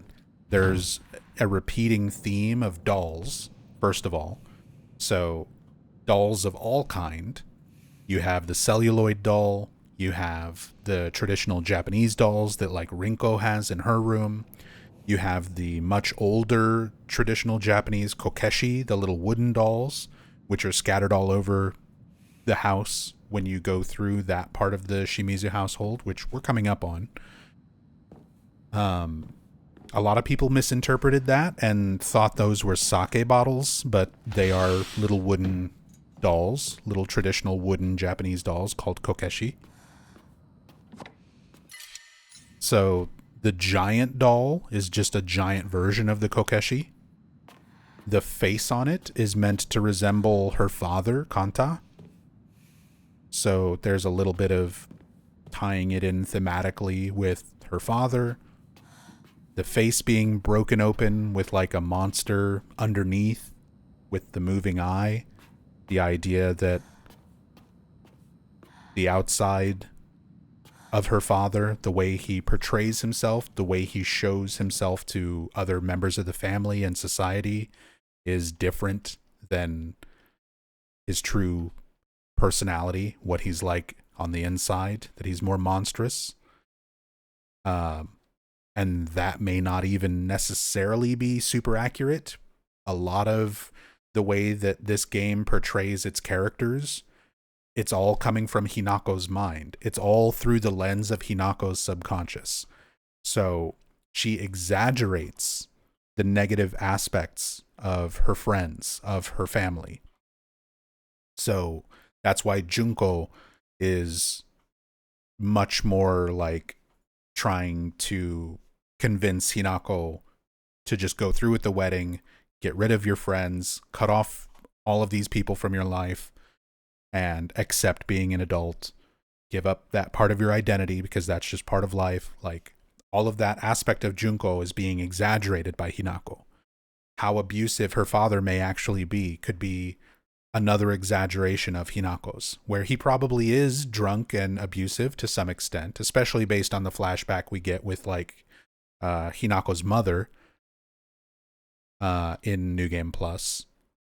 But I also get the sense that,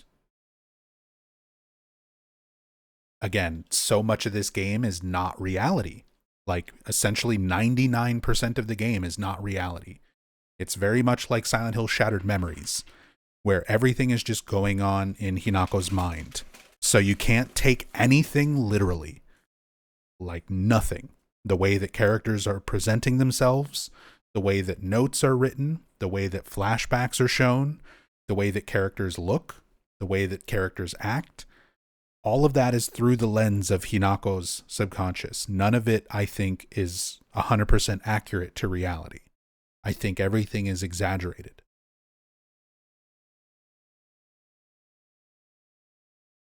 Is that the doll looking at us in the picture? It is.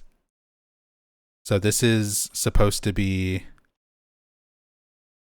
Hinako and Junko and their mother, Sachie.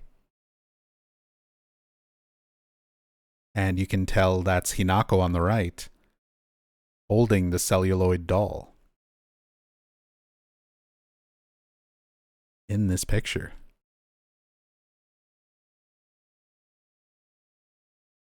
Really nice detail there.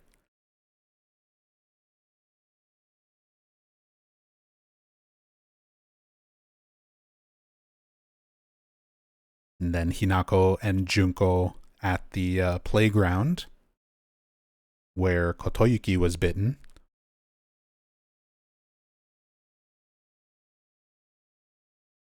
Bitten by the fox. Haven't played through beyond the first ending for this game because the combat was too much of a slog for me to push through another one, but the endings fell a little meh to me for different reasons. I totally agree. And also, the game might be worth revisiting now for those New Game Plus follow-up playthroughs. They just updated the game this morning, last night, essentially. So, with the new patch, with the new update for this game, they removed a lot of the forced combat scenarios. They reduced the amount of enemies in some locations. They polished some of the combat mechanics a little bit more, and they added a new casual action difficulty that's even easier than story difficulty. So if you just want to fly through your New Game Plus playthroughs, you can do that much, much easier and faster now. Thanks to this new update. So it might be worth revisiting this game. If you've been hesitant to go back and do the follow-up New Game Plus stuff in this game, the new patch definitely makes all of that stuff much, much smoother now. So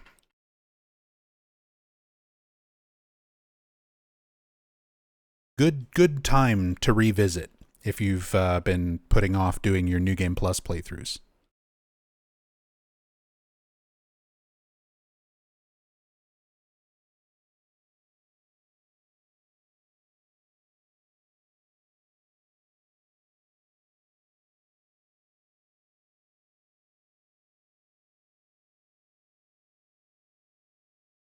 Oh, well,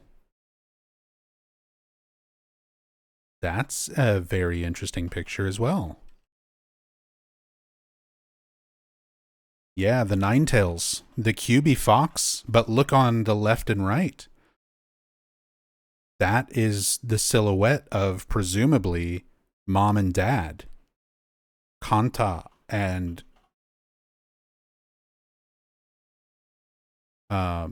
yeah, that looks like mom and dad praying. You can kind of see their heads bowed down, their hands in front on the left and right side, praying to the Kyuubi.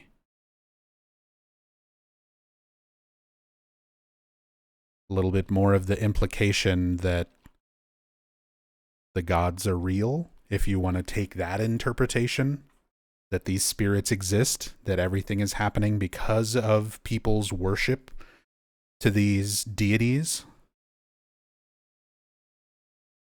Like, they made their agreement with Inari-sama for the daughters in exchange for their own well-being.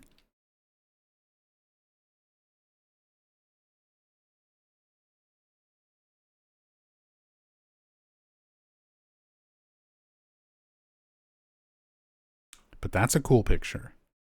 These are the kind of details that the cam hack is all about. Stuff that, here's how much of it you can see normally. You can kind of tell. You can kind of tell, but not with the same clarity as being able to zoom all the way in and see the other silhouettes and everything, all the detail of it. You can see the fox, and even then, it's a little bit hard to actually tell what you're necessarily looking at.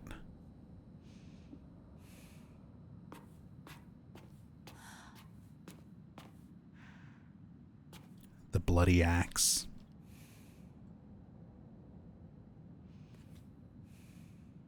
Then we have stuff like this, where it's like, are we supposed to assume that there was some sort of bloody axe murder going on? Is Kanta responsible for this? Is Hinako responsible for this? There's a lot of things in the game that I think are just here to be spooky. They're just horror imagery without context, just to kind of let your mind wander and try to apply meaning to it.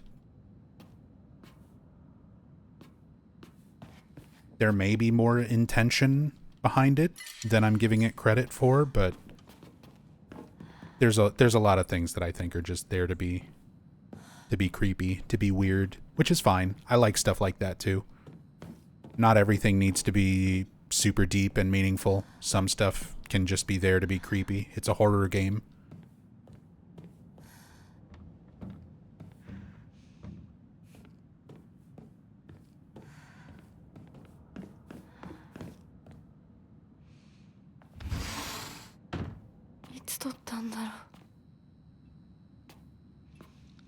A million%, that's something I wish Silent Hill fandom would remember sometimes. It's the same deal in the original games too.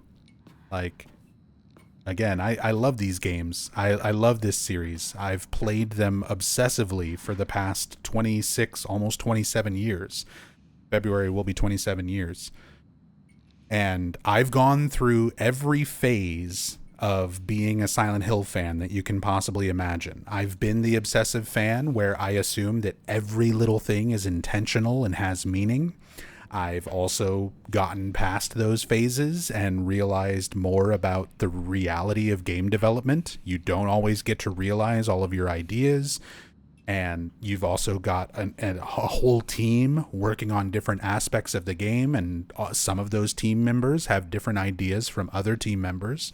And sometimes, like, the artist will come up with something that looks cool and looks creepy, and it's not necessarily what the writer or the director had in mind, but they see what the artist came up with, and they're like, yeah, that's cool. That's creepy looking. Let's put it in. Like, that's just the nature of game development and collaborative, creation of something between lots of people, between a whole team of people.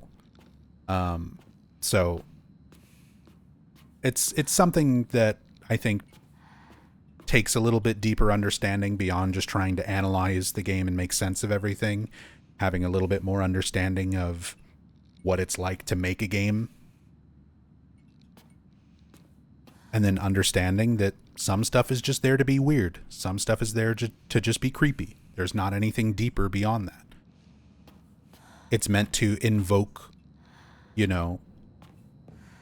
parts of your mind to come up with a reason for it when there isn't a reason to begin with, which is a good way to approach horror in general.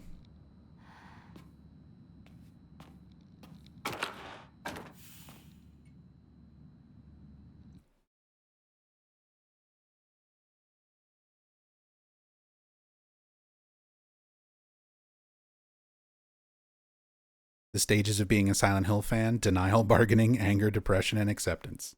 Kind of. I mean, kind of.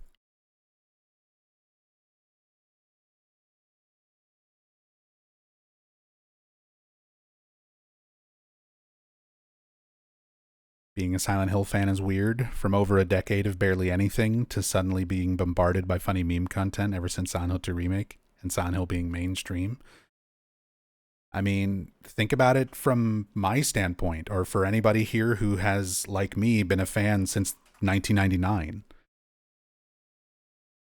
If you've been following the series since 1999, like, you've got a very different mindset, a larger scope of things, where we got a game in 99, we got a follow-up game in 2001 that wound up not being a sequel at all, when people were expecting a sequel.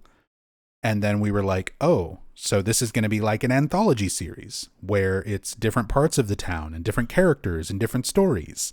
And then we get Silent Hill 3 that goes back to being a proper continuation of Silent Hill 1's story. So it's like, oh, so we're not being an anthology series. We are connecting elements of the story, which makes you reevaluate how you just perceived the new games when Silent Hill 2 and 3 were new games.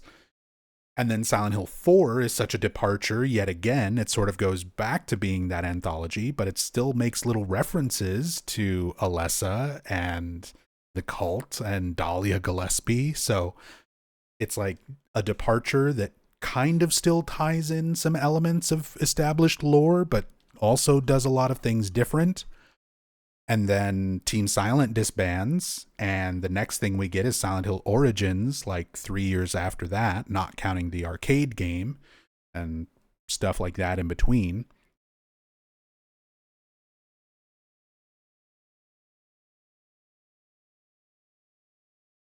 There's also the existence of the arcade game. Like, we got Silent Hill 1, 2, 3, and 4. Back in those days, the play novel, unless you were Japanese, you probably didn't even know it existed.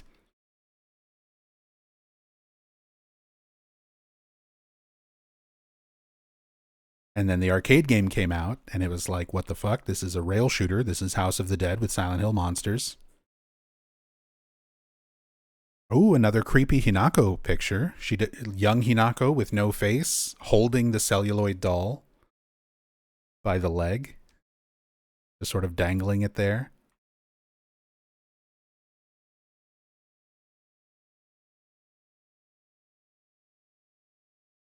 And again, the doll itself represents the 1,000-year-old cedar god, the god that had its worship and believers taken away by Inari-sama, where everybody started worshiping the fox instead.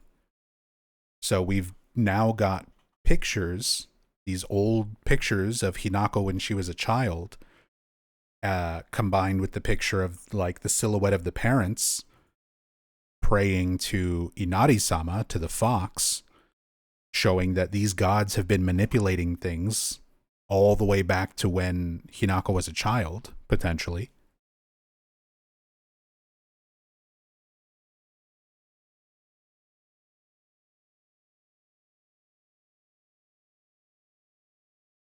Is the cedar god also the water dragon god? No.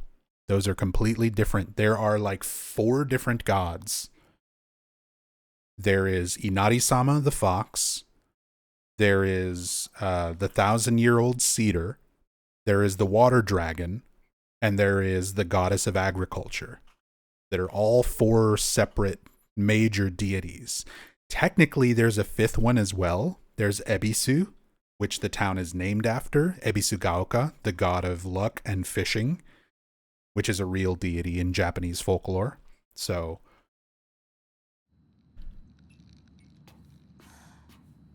but that is also Japanese religion in a nutshell. It's this mishmash of like Buddhism and Shinto and Taoist, like all of these different belief structures combined with local folklore that sort of changes from town to town and area to area. Everyone's got their like local deities. There's all these different spirits and sprites of nature, and yokai, demons, and ghosts. So it's a nice representation of like sort of Japanese religion and Japanese spirituality in general. That there kind of is this war between all of these gods and deities, and people sort of pick and choose which ones they consider reverent, like which ones they consider important enough to like visit a shrine and wish for good luck, you know, that sort of thing.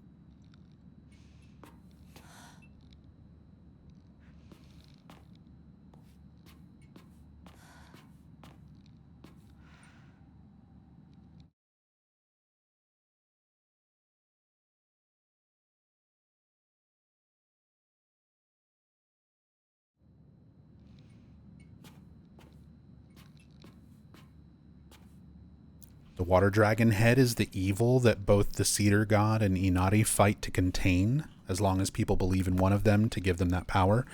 That's kind of the implication, but again, the way this game presents information, they leave a lot of that up to interpretation. of how much of that is even real or how much influence those gods necessarily have.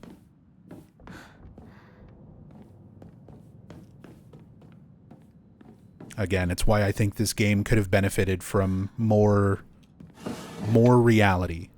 Just little bits and pieces of reality rather than all of it being through Hinako's mind,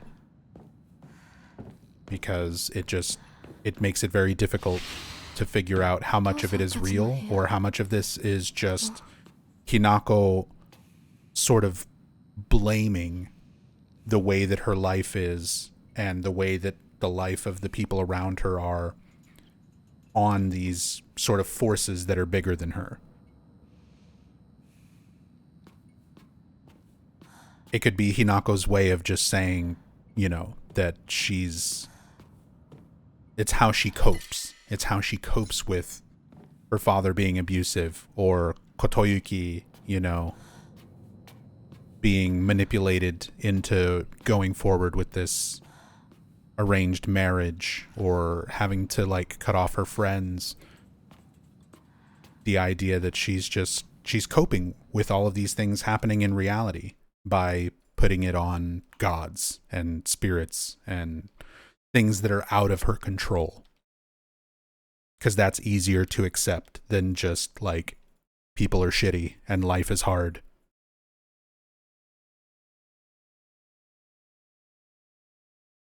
There's also the mass arsenic poisoning, if that's real, if that's even real. Because a lot of that is, again, attributed to the water dragon head giving off this toxic gas in the area. Is that real?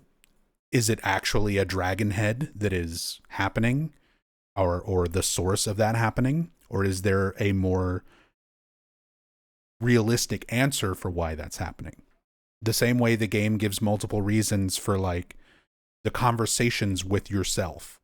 Shu writes notes about having a conversation with his inner self to like work out his issues. Hinako literally having conversations with herself to work out these issues.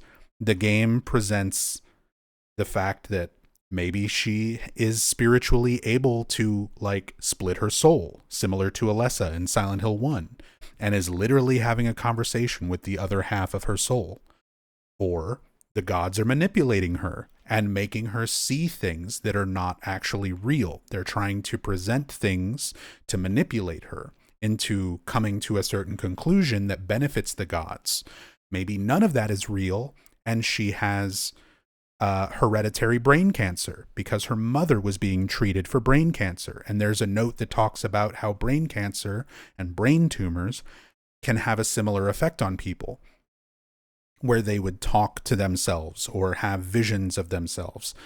The game provides multiple different explanations for everything in the game and refuses to tell you if any of them is correct.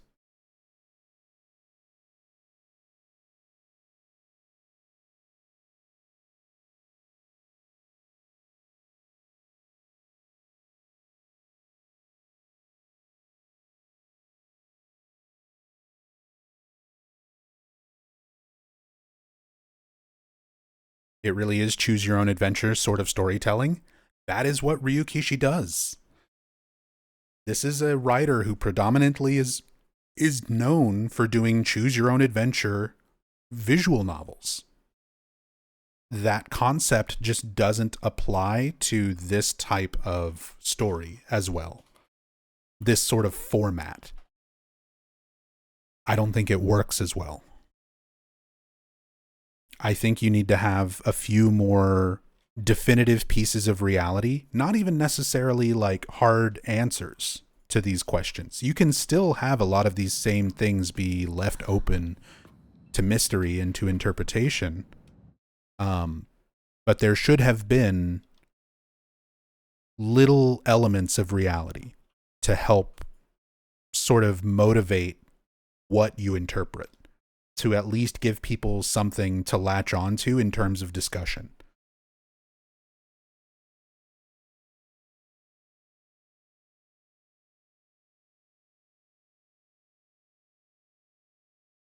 Instead, every single element of the game, because it is all being told through Hinako as an unreliable narrator, everything is through her mind. Everything is through the lens of Hinako's subconscious, which means absolutely nothing can be taken at face value.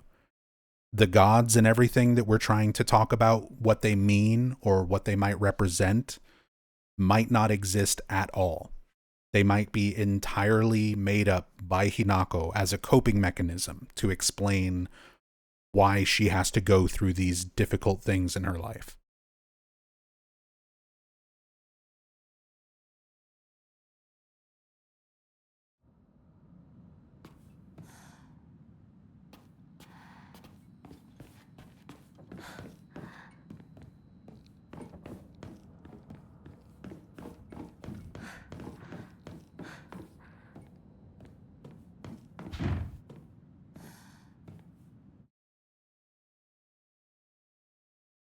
No room actually rendered here, since that door never opens.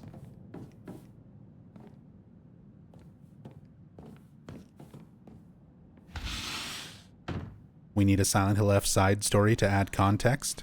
I mean, we might potentially get a sequel or a DLC or something to help clarify information.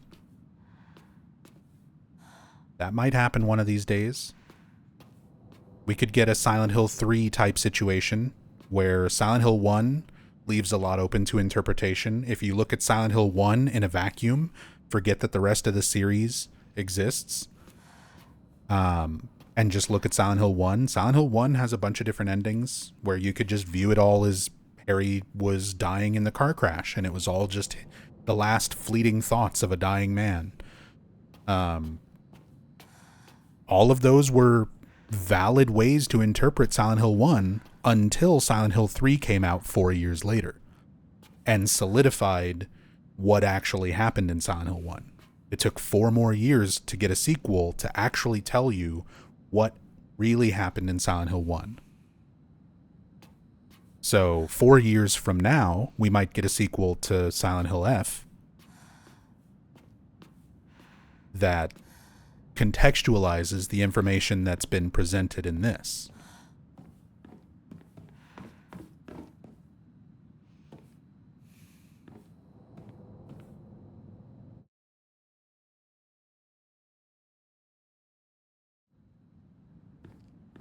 Fleischwerfer, welcome back. Thank you so much for the 14 months. Thank you so much for the support.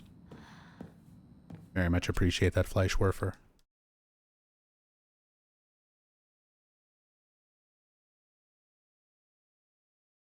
Yeah, we gotta wait until Silent Hill G to get some real answers. But until then, absolutely everything in this game is up for discussion. Like, there's nothing that confirms or denies with 100% certainty any element of this game. And some people think that's a cool way to approach the storytelling. I'm not a fan of that. I'm all for things being more questions than answers. I'm all for, especially Silent Hill games, I'm all for things being more questions than answers and leaving a lot up to interpretation, leaving a lot up for as a mystery that can be perceived and interpreted in multiple different ways. But I prefer still having elements of reality to ground certain parts of the narrative so that you at least have sort of a base to work from.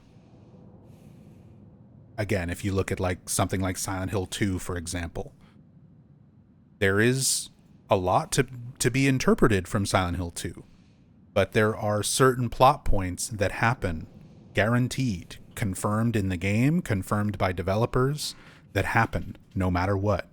James killed Mary. That happened. No matter how you interpret certain elements of Silent Hill 2, that is a part of reality. Now, you could have a lot of different interpretations about when exactly he killed her, when he went to the town, what his motivation for returning to the town was. Like, there's some discussion to be had there. But the inciting event that drove the initial plot of Silent Hill 2 is a guaranteed, confirmed part of the narrative.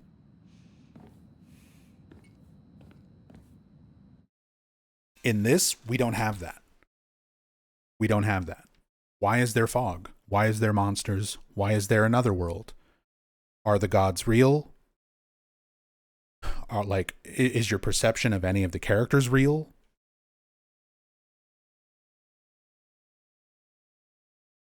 All of it is left open to interpretation. And when everything is left open to interpretation, it sort of hurts discussion. It hurts fan discussion because there's nothing that we can agree on. There's nothing that two fans can absolutely agree on. Instead of talking about the interpretation of the details around a confirmed event, you can just choose to disregard anybody's interpretation of anything. And there's nothing in the game that says otherwise. There's nothing, the way the narrative is presented, to tell you that, like, oh, that's fine.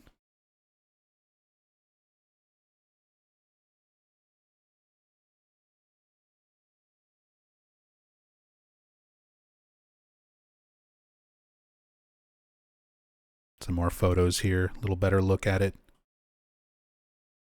Hinako's mother holding her as a baby, or possibly Junko as a baby, but more likely Hinako. And then Hinako walking up the stairs with the Tori in the distance there in the background. Very Fatal Frame looking.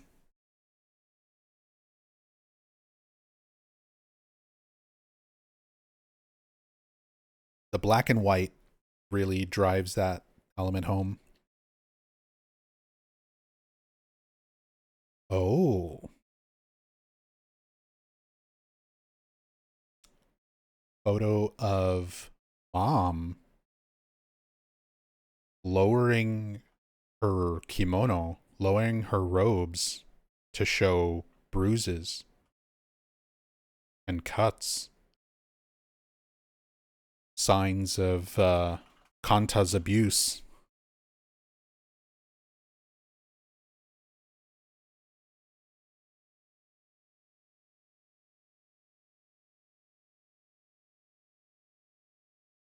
But like this type of thing, for example, you know, grubworm, the way you phrased that. So she might definitely be abused. Yeah, definitely is the word that you can remove from that sentence, because nothing in this game is definitive. Nothing is 100% for sure. This could simply be Hinako's interpretation of, well, my father yelled at me. He threw a knife in the ground once, so he must be physically abusing my mother. If that thought is in her mind, and everything that we're seeing is being projected from her mind, we could just be seeing Hinako's interpretation of how abusive her father was. It might be an exaggeration. She also had cancer, so it could be something related to her illness. Yeah. We know that mom had cancer and was undergoing treatment. That was part of the debt that the family took on. That was the whole reason for Hinako being married off to this wealthy family, to the Tsunekis, was to help pay off not only the debts incurred from the failed restaurant business that her father was trying to have, but also for her mother's cancer treatment.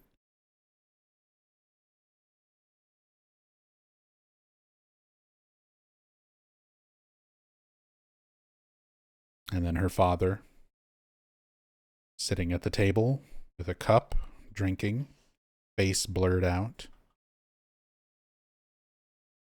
I feel like the proximity of the photo of the father next to this one of the mother is meant to even more heavily imply the idea of abuse. But again, it's just interpretation through the eyes of an unreliable narrator. We don't know. We don't know for certain.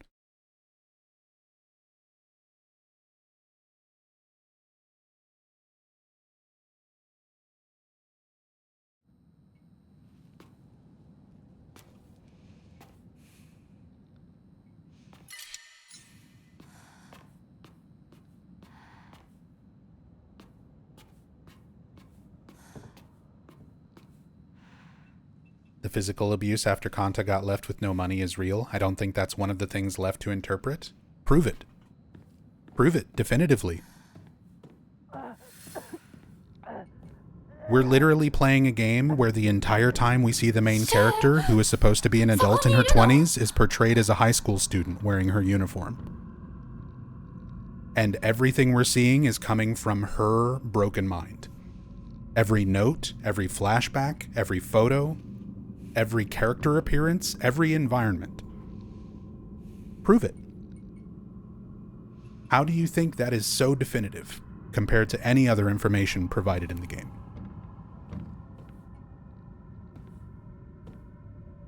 Just because the themes of the game are so heavy around that?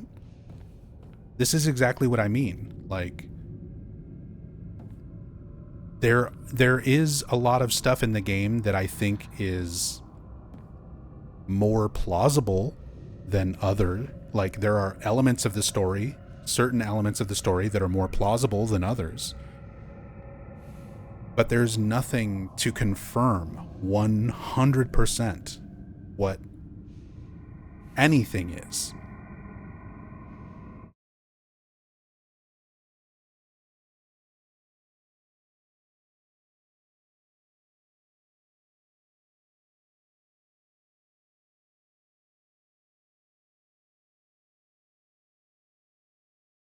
Because, like, okay, let's assume that these photos are representative of actual real photos of abuse, that this is representative of some aspect of reality. So then are we to assume that these photos, the photos in general, are glimpses into reality? So does that mean that this is also real? It's a photo in the same context. The silhouette of her parents praying to a QB. Is this also real? Or would you say that this is up to interpretation?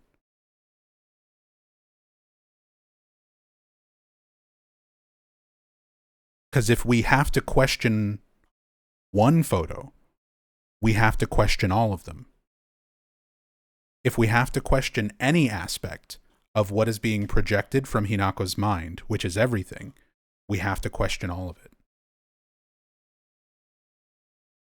Seems really odd there would be an actual framed photo of abuse marks, the same way it would be really odd that there was some random camera filming James smothering his wife.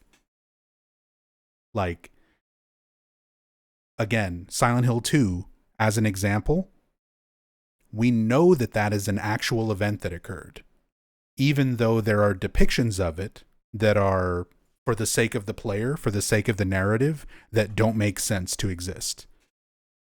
Like, nobody was there filming James with the pillow, but we still see that videotape because the videotape itself is not real. It's just James's memory. The tape is an allegory for his memory of the truth. So we're seeing these photos representing moments of Hinako's past, her history, her memories.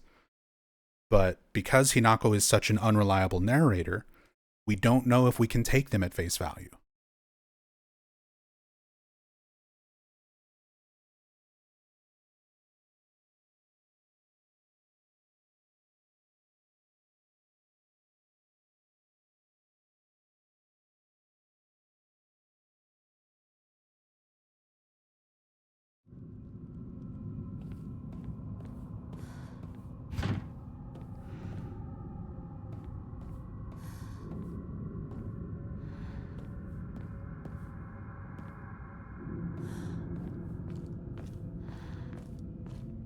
開かない。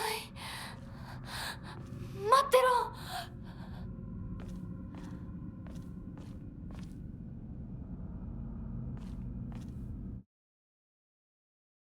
That goddamn calendar. Yep, it's calendar time. October 6th, 1962.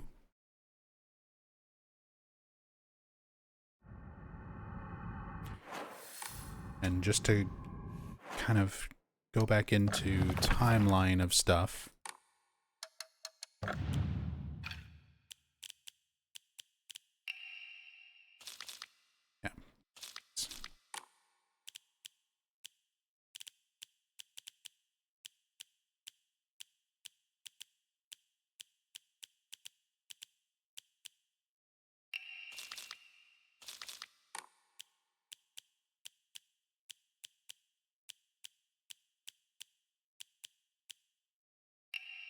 Note.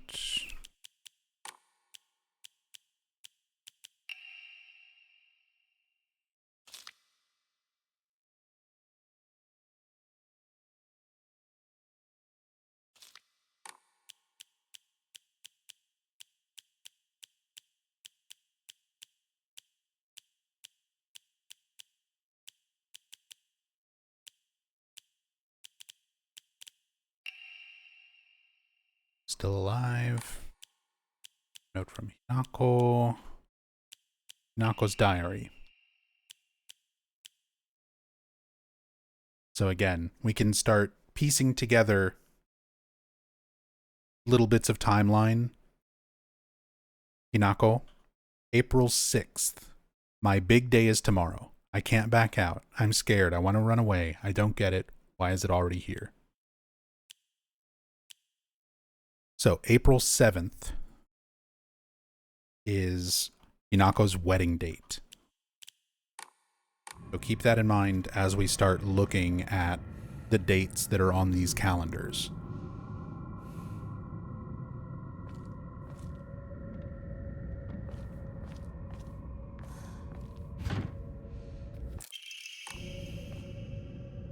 Nande koko ni? Kono hizuke. 何か大事な日だった気が。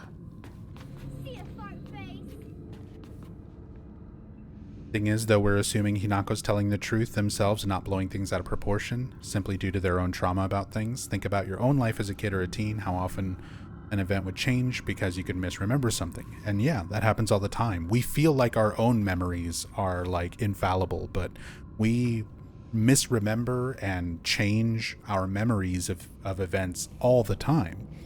We convince ourselves of something being the way that it is. And the further you get from that memory, the more distorted it usually becomes. The more time put between an event happening and you recalling it absolutely affects the way that you view it. And then Sub Rosa, I hear that. I do, however, think it's important to not completely devalue the perspective of someone who experienced the trauma itself to claim it's being blown out of proportion. It's not that everything is being completely devalued. We're not throwing everything out the window, but it brings up the fact that there is an element of being an unreliable narrator from a narrative point of view. Again, we're not talking about real people here. We're not talking about real world situations here. We need to remind ourselves that we're talking about fictional characters in a written story. So the idea of the way that that story is presented, how much of these characters' narration, specifically Hinako's narration and perspective, can we trust? And she views herself as a high school student. She's a 20-something-year-old who's at or shortly around her wedding day, viewing herself and her friends as she remembers them in high school. And we never see her perceive them the way that they look in reality. Can we trust that person's perspective with any sort of clarity? I would say no.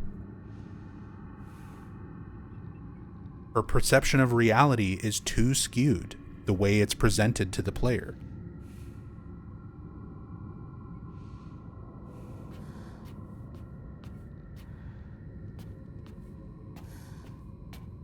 Sly Hannah, thank you so much for the 7 months.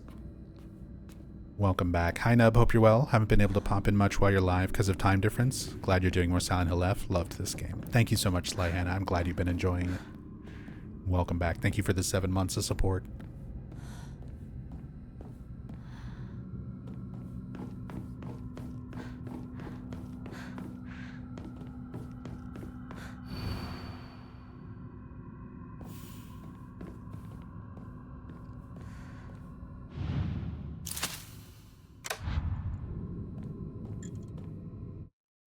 Now that the light's on.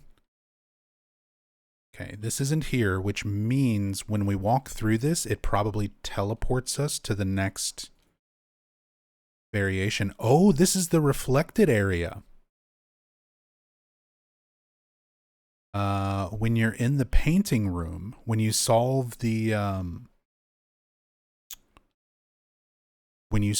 puzzle in the portrait room, this room, and look up towards the ceiling, there's this watery reflection of the dark shrine. Now we can actually take the camera up here and see it a little bit more clearly.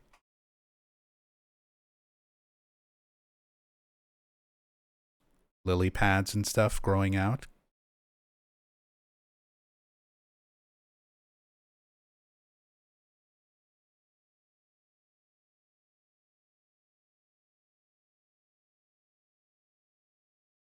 That's cool.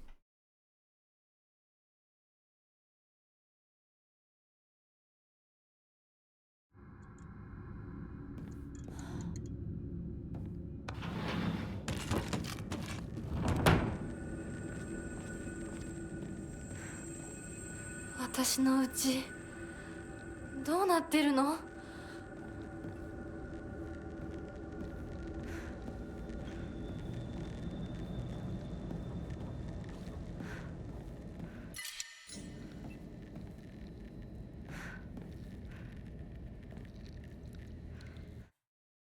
Time to get in the bath.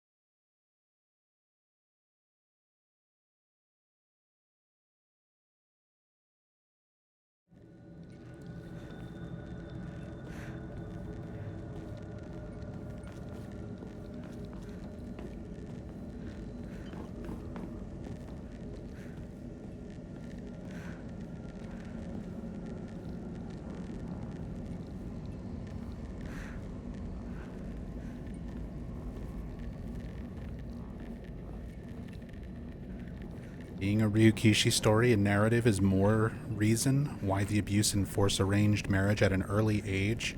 She's 20-something. Everyone says forced arranged marriage at an early age. I mean, I guess 20-something is still fairly young. Maybe that's what you mean. But I've seen so many people interpret it as Hinako being forced into an arranged marriage, like, as a high school student. She is not a high school student. If there's any element of the story that I would say is consistent across all endings and all depictions of the story, all of the information that's presented, it is that Hinako is not a high school student. It's how she perceives herself. It's what she most closely identifies as her identity, that form, that phase of her life where she really identified who she was for herself and had that strongest connection with her friends. But that might not be what you mean, but I've seen a lot of people interpret that way, that like, oh, she's being married off as a student. She's not. She's not. She's an adult.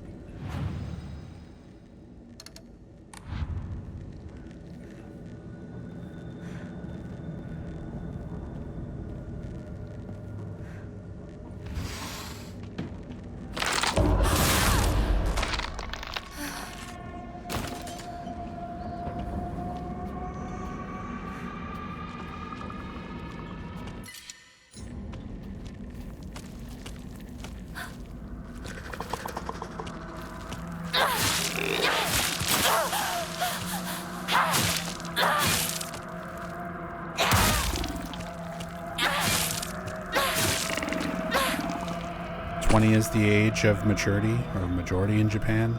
I think you mean maturity, not majority. Like age of consent, the age that you're considered an adult. I know that's like the legal drinking age. At least today. Keep in mind, this is also 1960s Japan. So I'm not an expert on Japanese law throughout history, but I think it may have been different in the 1960s.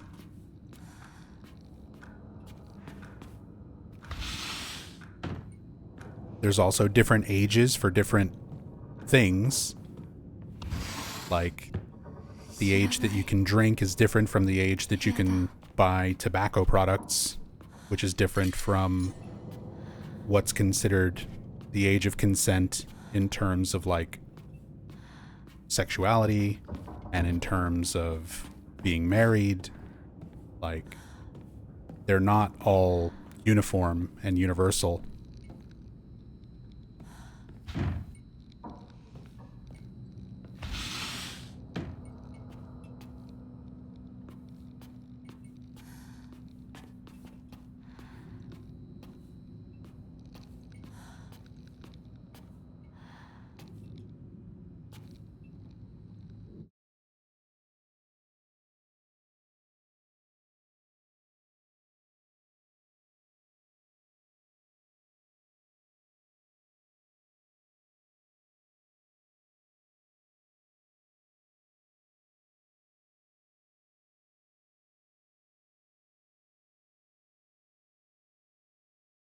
Or the same photos and portraits.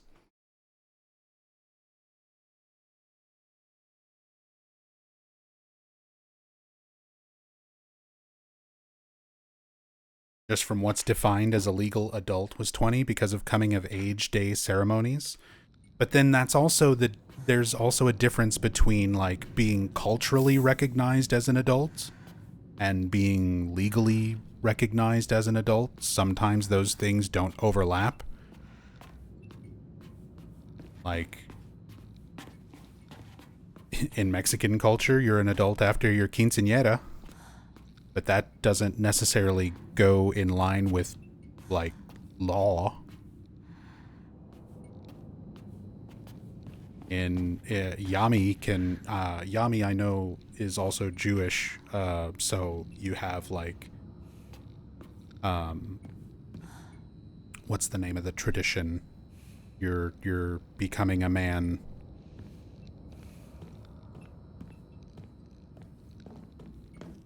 Your bar mitzvah. So again, like, cultural recognition and law don't always exactly overlap.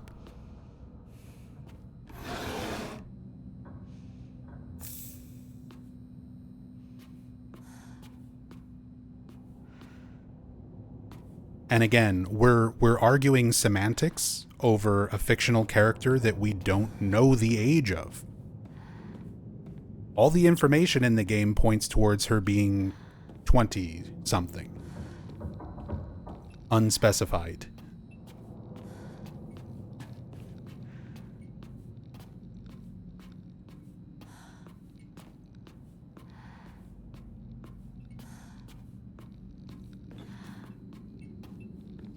But again, we can't trust the information as it's presented in the game at face value.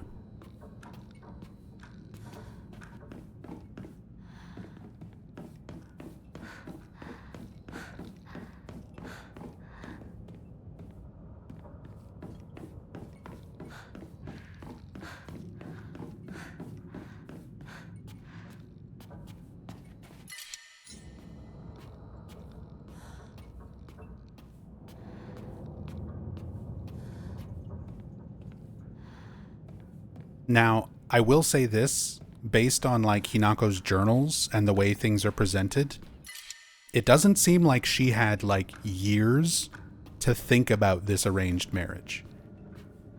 None of it seems like it was presented as something that was brought up to her or arranged when she was younger, and then she had like years to dwell on it. it seems like it was something that happened very quickly. That she didn't have time to, like, reconcile why it's happening.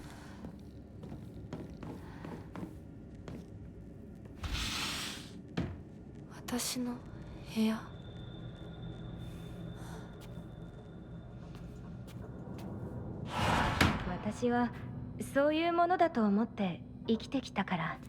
だからお見合いの話が来た時も、今度は私の番なんだってそう思ったよ。We also have this お姉ちゃんは this aspect because Junko was also set up for an 親 arranged 同士で marriage. 話して仲人さんが入ってその上で私に How much of that aspect is being projected by Hinako because it was something that occurred to Junko? きっと仲良くなれるって確信があったわ。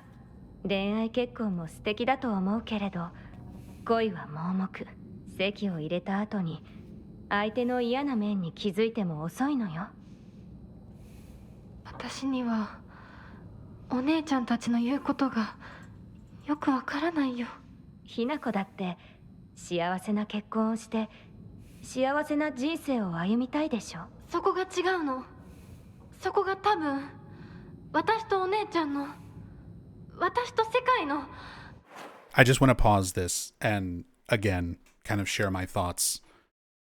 Everything that we're arguing about right now, that everything that's coming up in chat where people are sharing their different interpretations and not being able to come to a conclusive agreement, this is exactly my problem with the way the story is presented.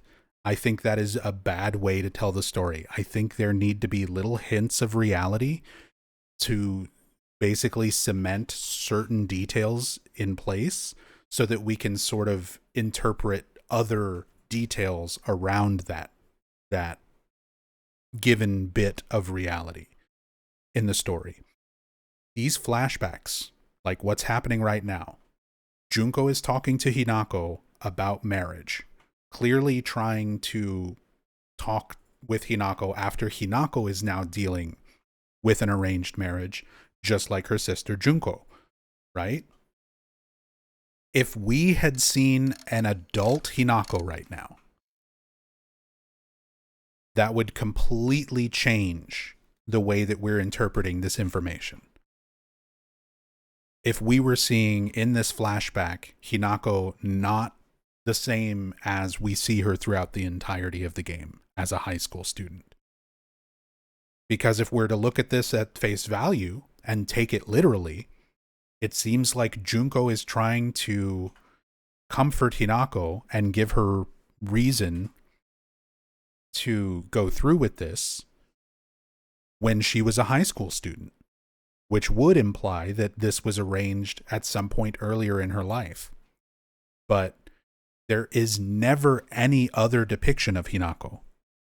Even though we know this is a flashback, this is something far in the past, yet present day Hinako, the Hinako that we've been controlling throughout the entire game, looks exactly the same as flashback Hinako.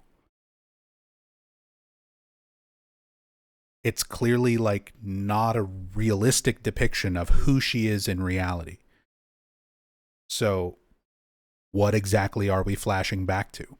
Are we flashing back to a conversation of Junko and Hinako talking as adults before Hinako's arranged marriage takes place, like after it was very first arranged, and Hinako's trying to cope with that? Or was it arranged when she was much younger, and they had this conversation when she was a high school student? If she did have this conversation when she was a high school student, how was this never brought up to Shu? How was this never brought up to Rinko or Sakuko? How was this not spread around the town as rumor? Because we wind up seeing that other townspeople are supposedly gossiping about this wedding happening, and even commenting that, oh, I thought Hinako and Shu were together. They were always running around since they were kids. I'm surprised she's being married to this other person. That's some of the like gossiping voices that we hear at the very start of the game. Again, we have all this conflicting information of who these characters are and when these things and events happened and whether these events even actually did happen. There's too much to question. There's not enough established reality. There's not enough pieces of story that you can say for sure with 100% certainty this is real, to give you just even a platform, just the smallest basis to sort of expand your interpretations from. 一番の違いなの。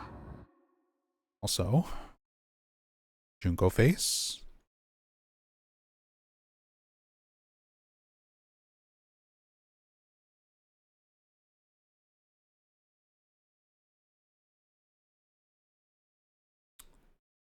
Still a little weird because of the effect, but we can kind of see Junko's face there. He's got eyeballs.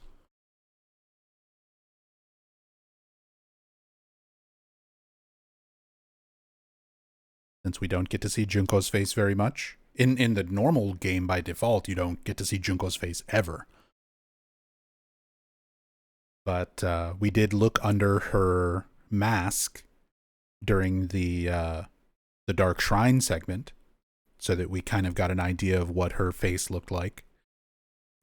And it's a unique model for the Dark Shrine version versus this version, where her skin is clear and her stitches and cuts on the neck and she had like injuries on her lip, things like that are not on the skin model for this.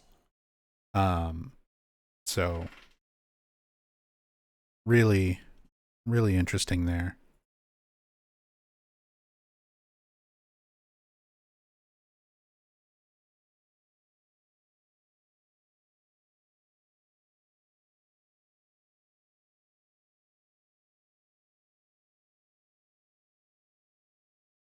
And she ain't got eyebrows. Neither did Claudia Wolf. So, it's fine. We've had eyebrowless Silent Hill characters since 3. Also, new calendar date. May 26th, 1960.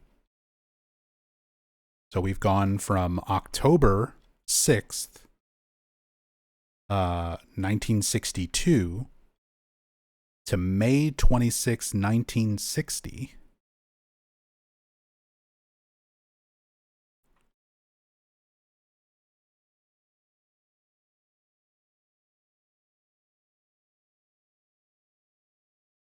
Supposedly when this conversation may be happening. That's the heavy implication. Again, it's hard to take anything at face value in this game, but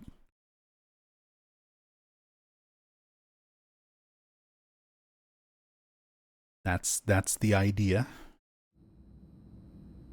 違いって？私、幸せになることが絶対に大切とは思ってないの。もちろん幸せにはなりたいよ。でもそれよりも大事なことがあるの。それは何？自分で選択したかどうか。私はね、幸せにしてもらいたいんじゃない。自分で選んで幸せになりたいの。たとえ幸せになれなかったとしても。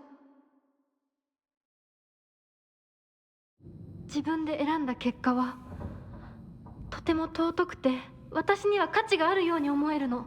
みんなが女の幸せと呼ぶもの、頼もしい旦那様と大勢の子供たち、そういうものと生涯無縁になるとしても構わない。私には幸せになれるかどうかよりも自分で運命を選べたかどうかが大事なの。私には綺麗事に聞こえるけれどね。でもひな子の言うことが間違ってるとも思えない。あと100年、いやひょっとしたらもう少し早いかも。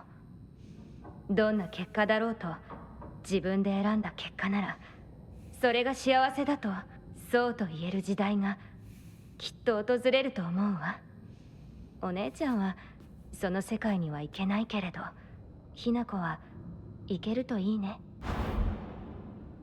どんな結果だろうとも自分で結果を選べることが幸せ。自分で選べなかった結果は幸せじゃないんだ。誰にも操らせない私の選択は。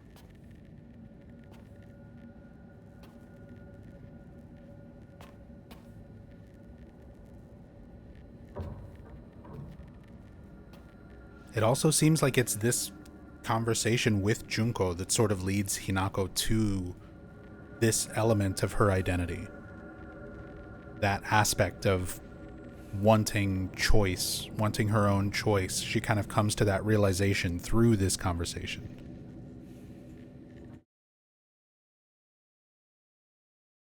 Like in some ways, Junko is sort of responsible for Hinako getting to the point of realizing choice is what matters more to her. Even if it's not necessarily a good outcome, she just wants to make her own choices in life.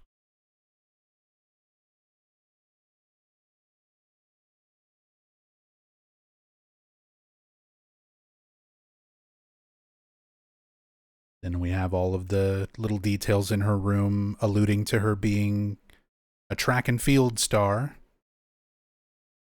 during her middle school and high school years. She's got first place, wearing a ribbon. You can see the ribbon and medal around her neck. Other people next to her clapping, holding up the certificate, showing that she's won.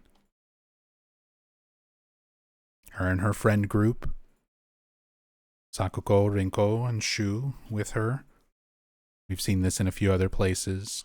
Taken in the middle school, that is actually the Ebisugaoka Middle School. You can see that same wall and door, the sign up above the door to the right of Shu's head is all from the middle school section, even though they're wearing their high school uniforms. They probably just reused the environment for the backdrop.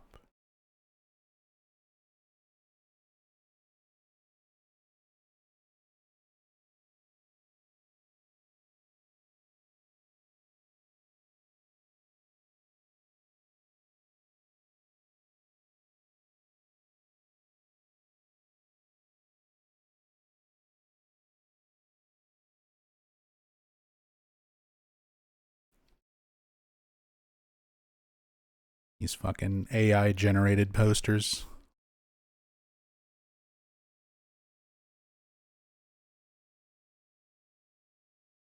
AI generated assets. Are they?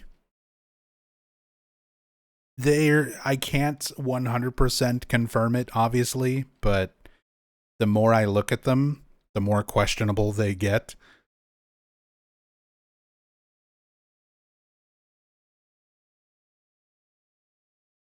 This one especially. This is the one where I really started questioning it and then made me start looking at the other ones in a different way. But look at the hair. Look at the hairline. Look at these weird lines. Very inconsistent with multiple hairstyles kind of happening and moving differently. And then look at the length of the torso going down to the body. Proportion is not there correctly. And then look at the legs. Which is the left leg and which is the right leg? Look at the design on the shoes. Look how thick the line of red is around the ankle on the top part of the shoe on the front foot. And then look how thin it is on the back one with a random other little red line that's just there for some reason. And again, like I said, what is her left leg and what is her right leg? The way it's portrayed, it sort of looks like her right leg is in front. But then the left foot look at the curvature of the shoe. Your big toe would be on the right side there, as though this is your left foot.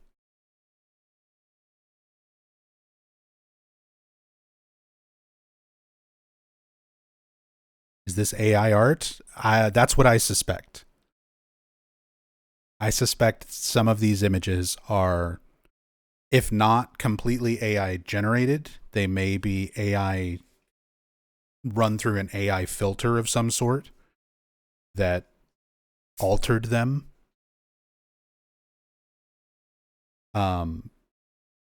There's also a lot of cases where studios will use stock assets. They use pre-made assets that are just bought through a marketplace that are AI generated and don't disclose that they are AI generated.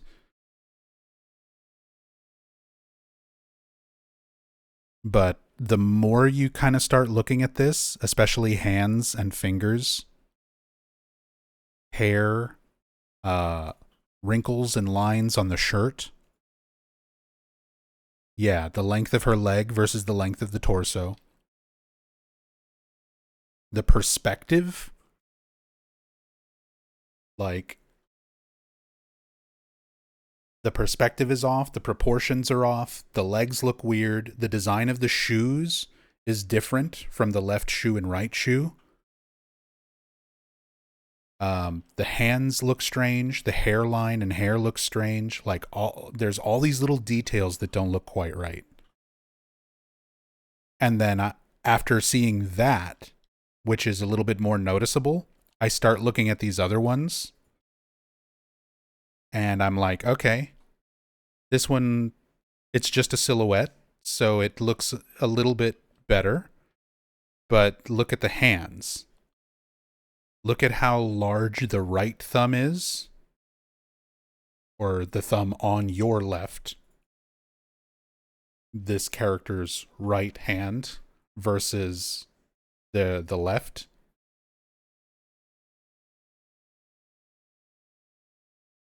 Look at the way the fingers are presented. You have the thumb on the character's right hand, our left. You can see the silhouette for the index finger.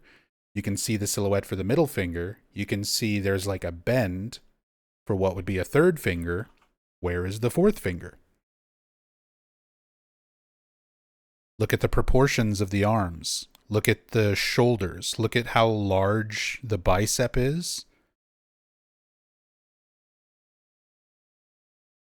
So it's like, once you kind of have it in your mind, like, that this looks a little bit weird, and you start paying attention to those little details on some of these other posters. Look at the little boy's leg, sort of like clipping through the front of the shorts, like the leg is in front of the pants. Again, the shoes are different designs. The shoes don't match. Look at the proportion of her legs. The girl in front, her front leg versus her back leg. Her back leg, if she was to straighten it out, would be like twice as long as the leg in the front. These are her hand. Look at the difference between her wrist and the size of her hand, the joint where her thumb is. Look at the boy's thumb. It just sort of smears across the baton into his fingers on the bottom. Like, I'm fairly certain these are AI generated assets. And there's not a lot of that in this game, to be fair. Most of what I've been looking at is very clearly like intentionally drawn or painted or made using like actual photos. Like, a lot of the pictures we see around the house look like they are actual renders using 3D models and environments and then made to look like a 2D image for like an old photo. Some of them look like actual real life photos that are probably public domain that they got from the offices, the tourist offices in Garo, where Katayama is, the town that Ebisugaoka was based on. They probably got some public domain assets through the tourist offices for Garo. because they're credited, like in the game's credits, they give a special thanks to the tourist offices of Gero. So I think a lot of the assets, the majority of the assets in this game are not AI generated, but these posters that we've seen in the middle school and now here in Hinako's room, I'm fairly certain these are AI generated.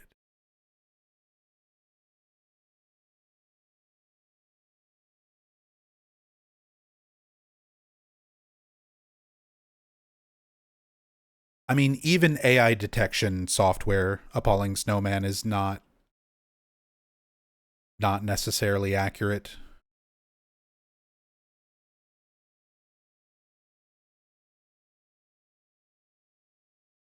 They've already been proven to be very unreliable. Like, if you're a writer and you know sort of the things that AI tends to do in terms of writing,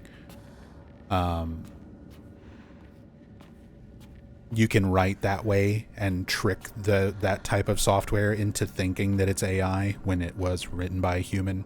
If you're an artist and you know that these types of details are the types of things that a lot of AI, generative AI, typically gets wrong, you can intentionally make a piece of artwork that is entirely human-made that will still fool AI detection software. So those types of AI detection things are not reliable.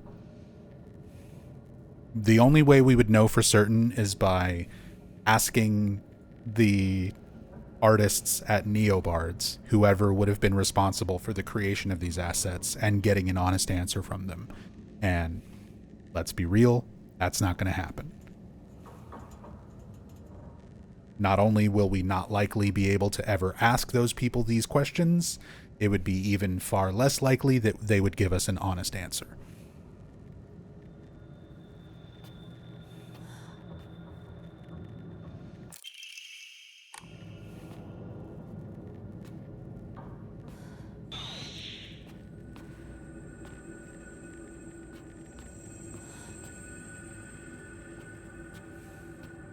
Abby's Corner, thank you so much for the raid. Welcome.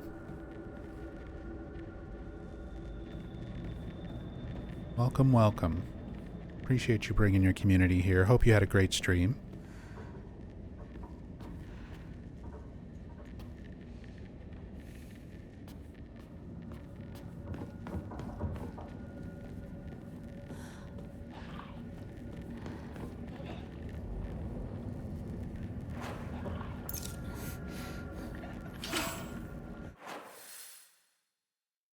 All right, let's continue exploring. Got a UFO PB in this. Very nice. Congratulations. How do you like the new patch? How do you like the new update in terms of speedrunning?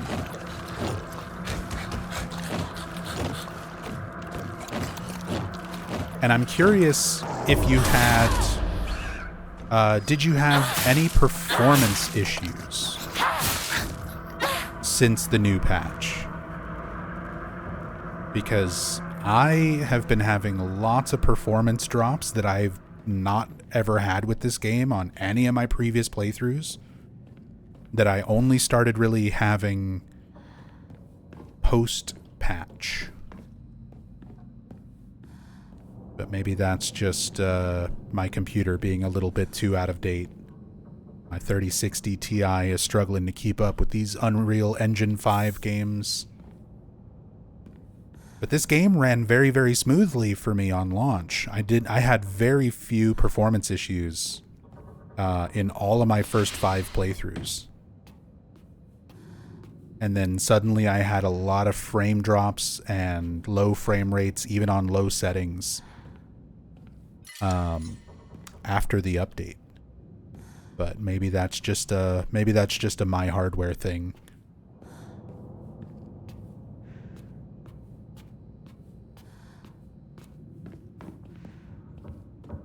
No longer have screen tearing. So performance has been better. It's been running better for you.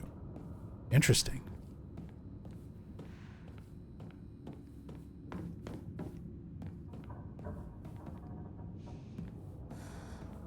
What resolution am I playing at? I can just show you my settings. So my monitor doesn't go above 1920 by 1080. Like, I just have a 1920 by 1080 monitor. You can't really stream realistically in higher resolutions on Twitch. You can technically, but it's diminishing returns from what Twitch limits you. On YouTube, you can actually stream in much higher resolution and higher bit rate. Twitch puts more of a restriction on your resolution and bitrate. So because I'm streaming games, I usually just stream at 1920 by 1080, 16 FPS, which is also what my monitor is set to, which is also what my game settings are.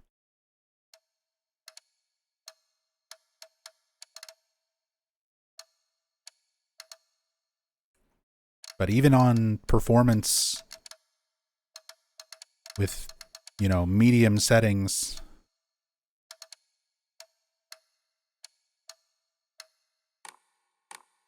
my game's been rough.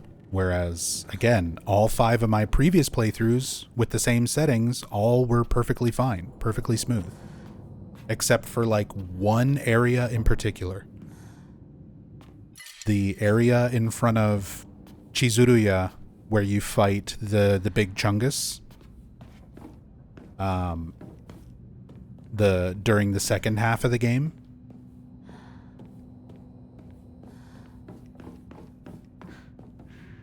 That was the only area where I got noticeable performance drops in my first 5 playthroughs. Everything else in the game all ran smooth. Now, even with the same settings, my game has been really choppy. Just today, just since the patch.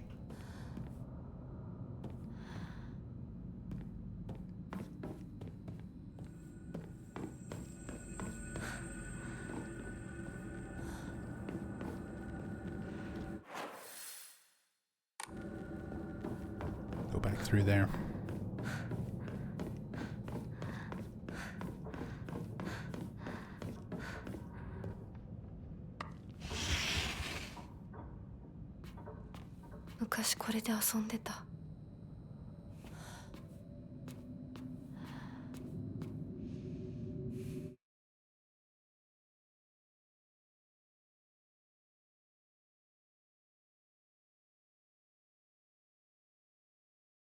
Yeah, see, these are the little wooden dolls, the kokeshi.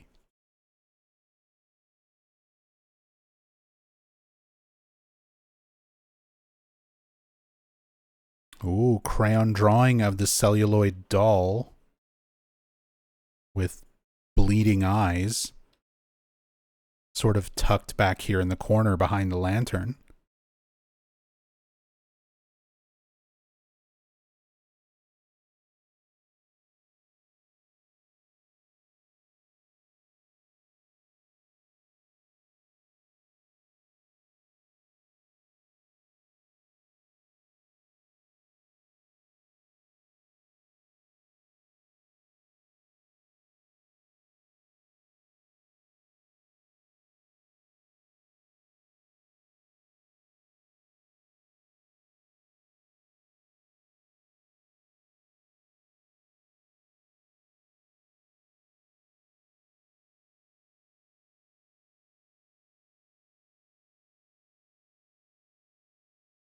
Get a little closer look at all these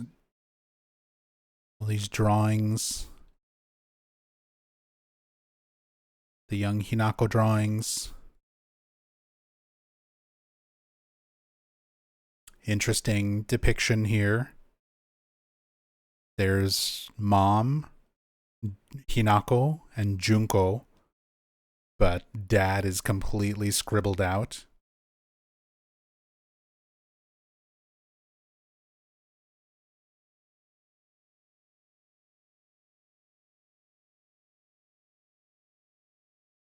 Drawing her father as a demon, as an Oni with those horns. The crazy eyes and smile. Very similar to the way that he looks, foreshadowing the fight with her father and mother when he holds the blade up and is smiling. Yoy! Holding the bottle of alcohol as well.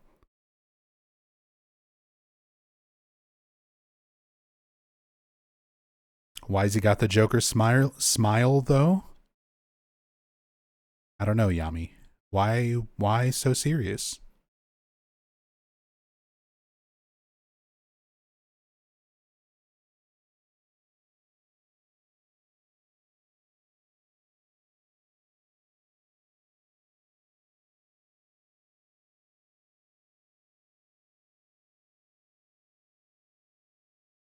Rebuilt your PC before the game came out, but had a terrible experience with this game before the new patch.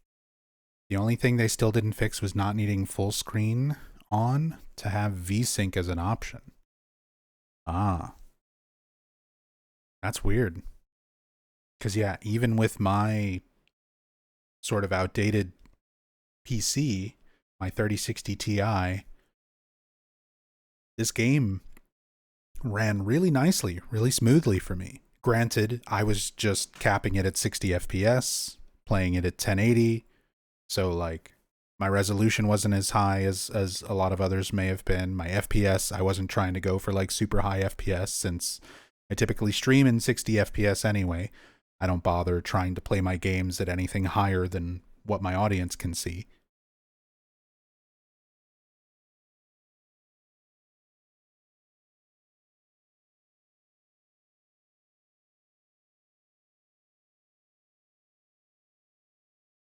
But then, yeah, after the patch, I've been dealing with a lot more frame drops and stuttering.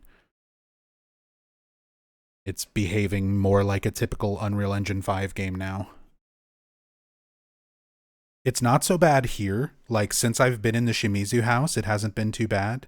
Like, indoor areas seem to be better than outdoor areas. Outdoor areas seem to have really tanked my performance. Whereas before, with the exact same settings, it all ran smoothly. Very weird.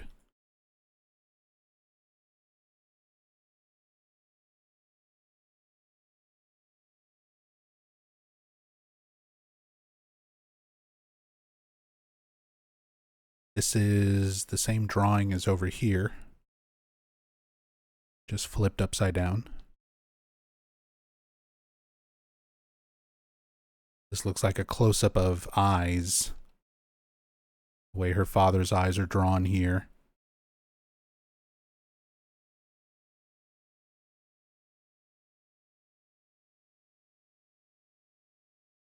This could either be foreshadowing the two Hinakos, sort of the two aspects of Hinako, or it could be a depiction of Hinako and Junko.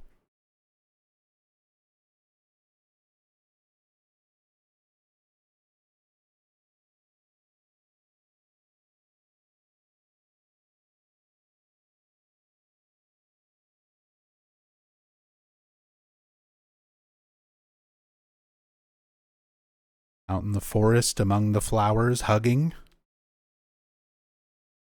I just realized the hair with the bow and the hair with the pigtails. This could be Hinako and Junko. It could also be Sakuko and Rinko.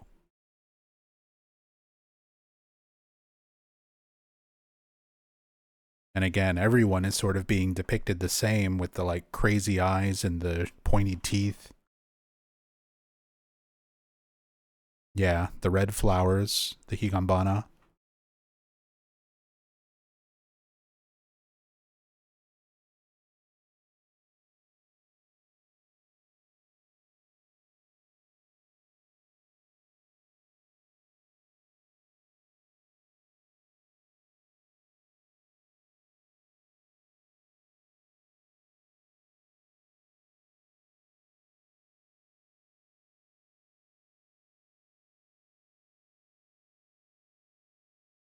Some writing.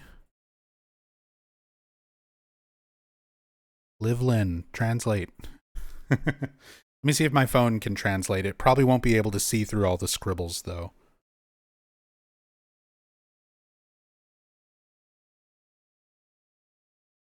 Oh, it kind of can. You can play alone. from the other side.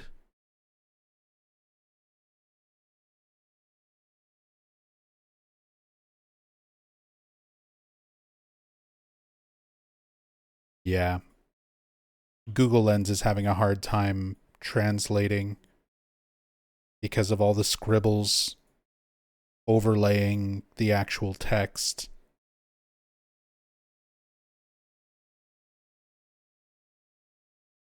But that line, third from the right, seems to translate, you can play by yourself. The text in the center and the bottom is also Hinako's name. But I can't really get a Google Lens translation on the rest of it.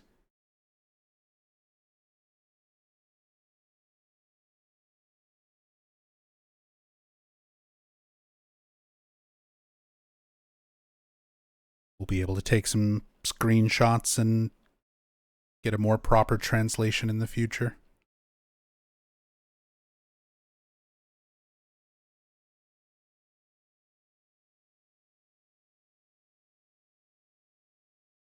See, and then we have clearly this like taller figure, older figure, which leads me to believe this is supposed to be Hinako, Junko, and their mother.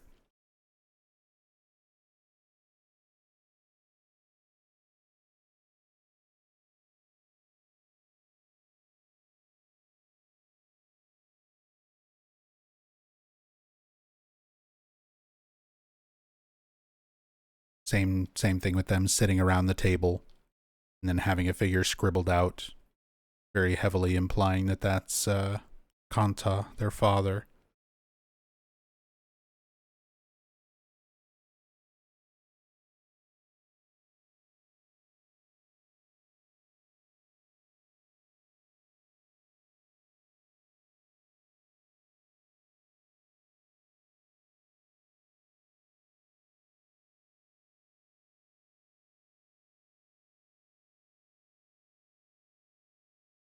Also, since this is something that I tend to look at a lot in Silent Hill games, and it's something that I tend to kind of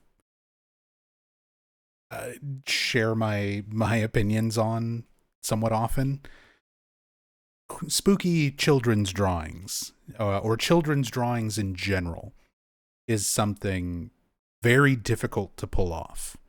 Because to me, I feel like it's really obvious when you clearly have somebody who is like a professional adult artist who is intentionally drawing bad to make it look like a child's drawing.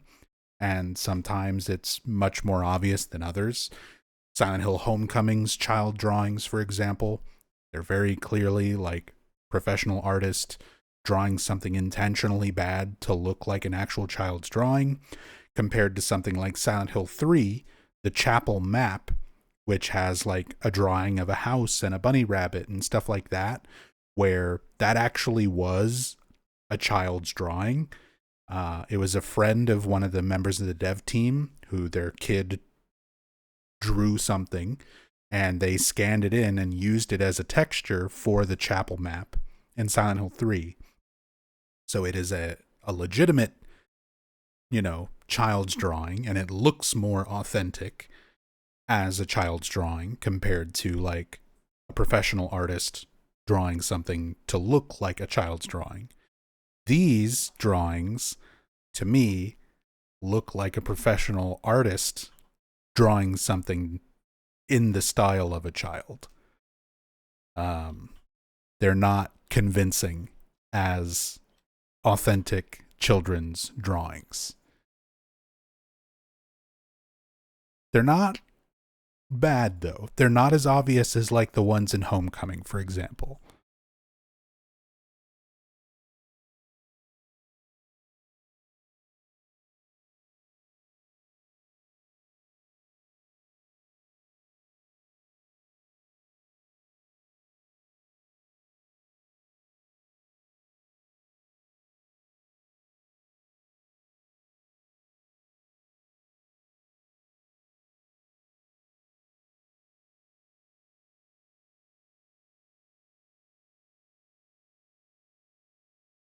but certain things are a little too consistent.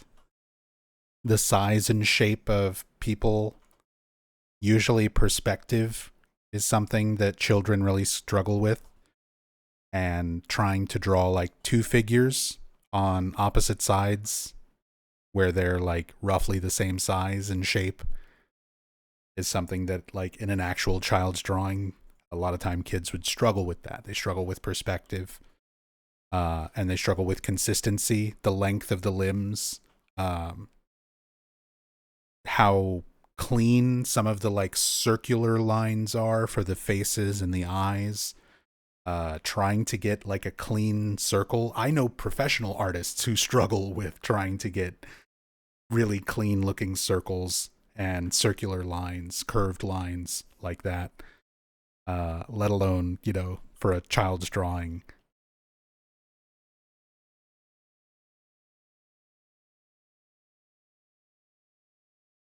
So it's just little things like that that you kind of train your eye to pick up.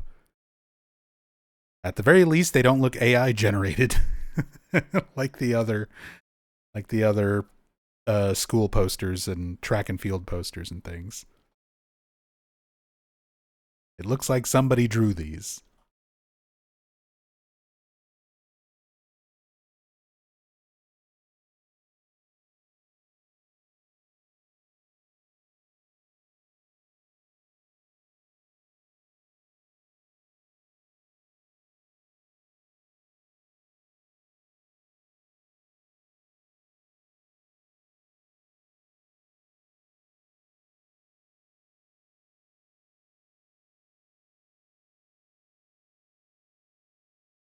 Then each of our little doll figures, a little fox mask, a little Hinako,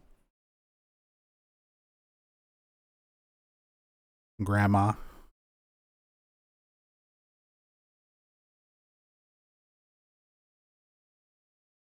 maybe supposed to be Kotoyuki's mother, like Kotoyuki's mother, Kotoyuki, Hinako.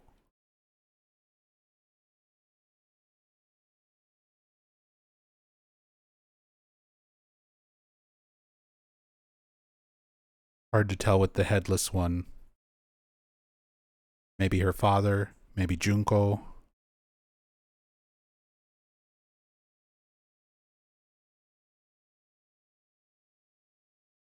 And then this broken one. That one, the head is completely missing. This one where the head is like cracked. It's like two different dolls put together.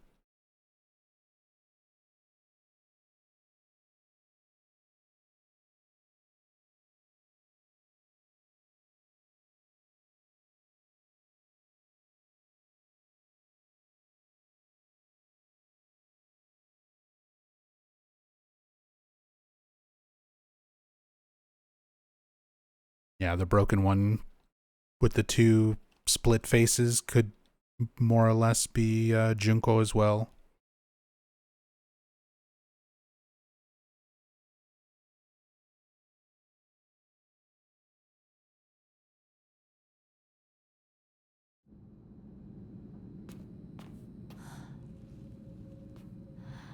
Also, I don't know what's up with this light. Where the light source doesn't actually give off light until you walk very close to it. Definitely doesn't seem like something intentional. And that's not something new because of the patch. It's always done that.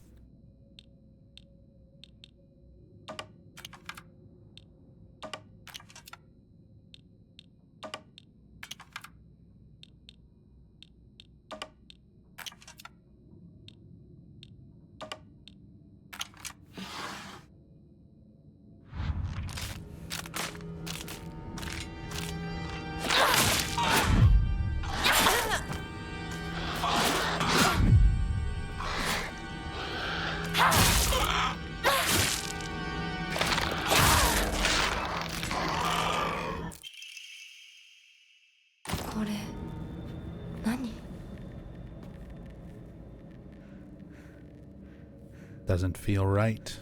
I feel like someone's watching me.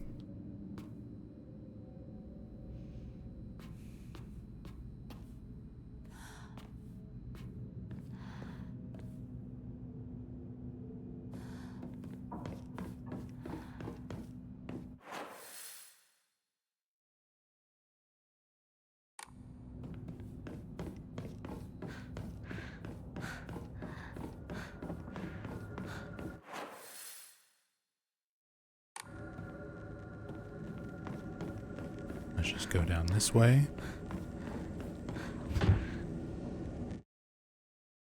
Can't open it. This room's not rendered in. Different rooms rendered in different versions of the Shimizu house.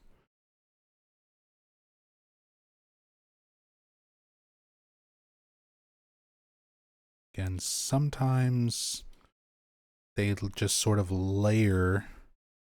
Oh, there actually is a skybox way up here.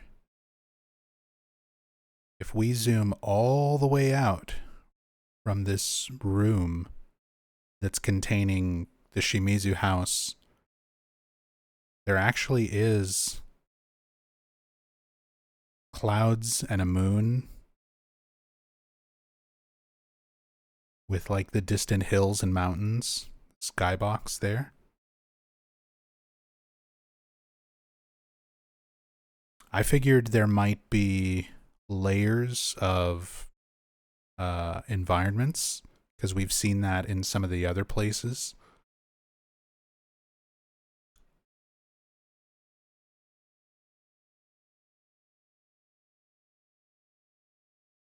Also looks like there's some stuff out of bounds over here.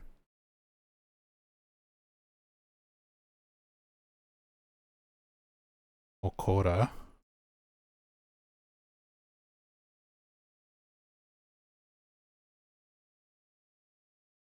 Oh, and this is the door. The sliding door whenever you transfer from each version of the household after using the calendar.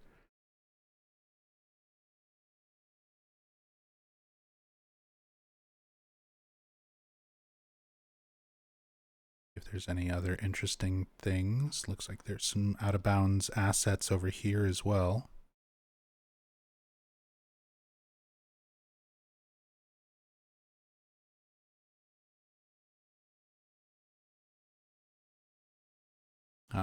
More of the doors.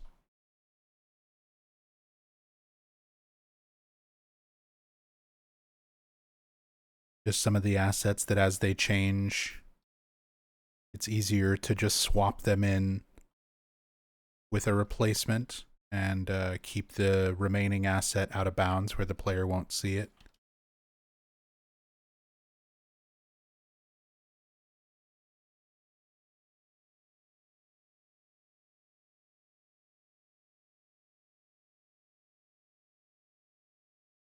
There's your monster jump scare, Yami. Here it is.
Oh, here's that door we just saw out of bounds over there. It's for when you open this and it replaces it with just the single folded door. It also spawns in this creature once we're in here to ambush us as we're trying to leave.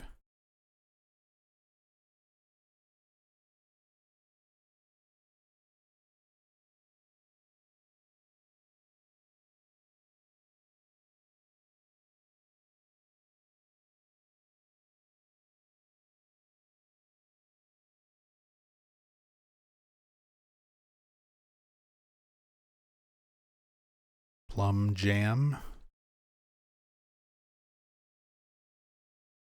juice yogurt, caramel, all of these different things we've seen in other places, repeated assets. Of course, portrait of Hinako, the puzzle.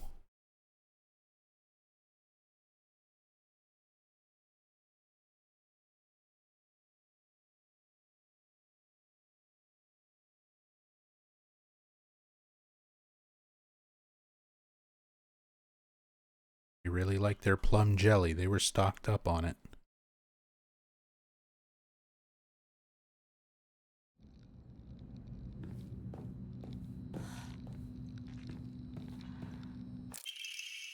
This picture. なんか見たことある気がする。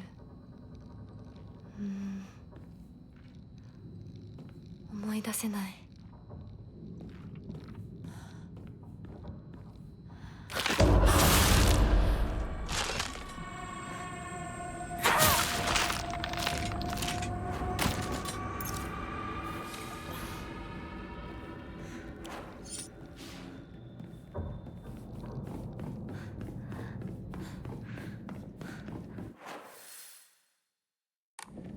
I think that was everything. We didn't go in here, but this one doesn't open, which means there's not going to be anything rendered in. Yeah.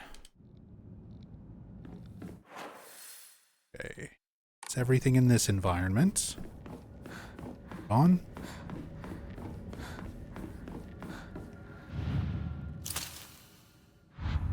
May 26, 1960.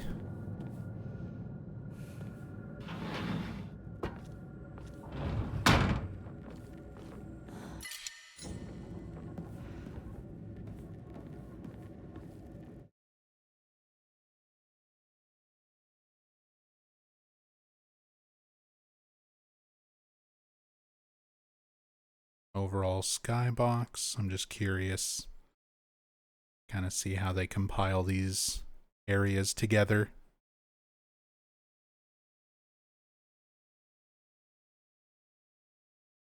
Guy already rendered in over here, mostly.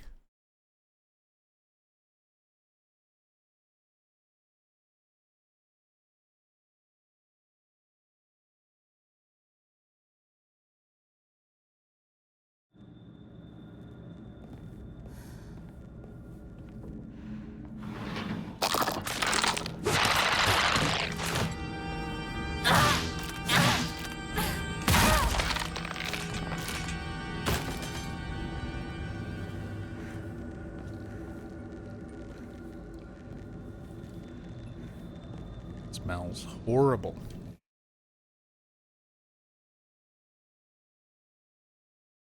Bloody variation of the bath.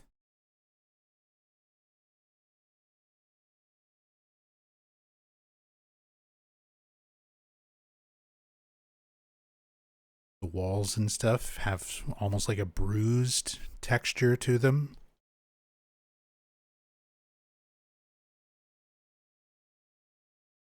Bloody and bruised. The knife stuck into the side.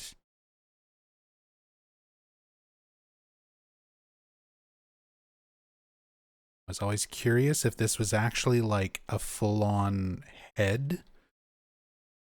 Just like a full decapitated head in the bath, or if it was just like hair, like scalped.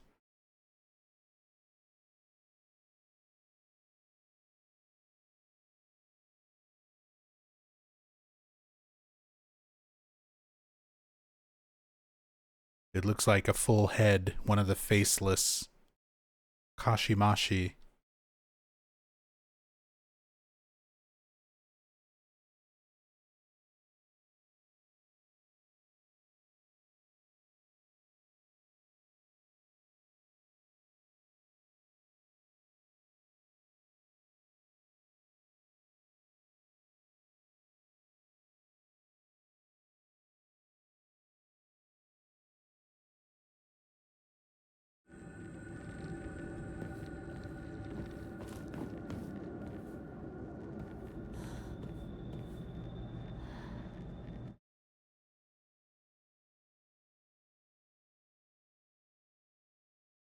Sort of jars, boxes, assets we've been seeing. Just trying to check everything thoroughly, make sure there's not any interesting little details or Easter eggs that I might miss. I'm sure I'll miss something. Trying my best. More implications of abuse. Just a hand holding a stick.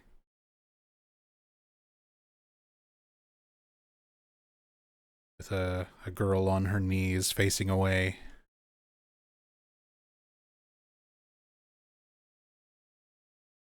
That's a new one. That's definitely a different one compared to what we saw before. But goes right in line with the bruises on the back, like under the robes, that one photo.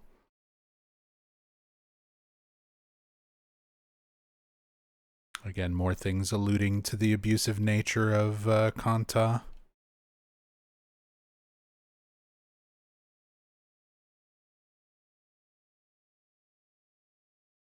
One's a lot darker. It's harder to see. I'm also having a hard time getting the camera lined up with it without clipping through.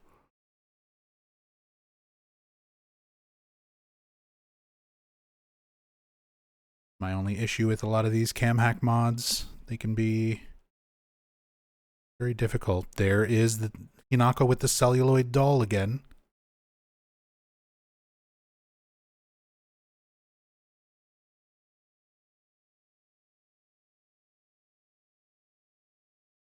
Brighten this up a little bit for you.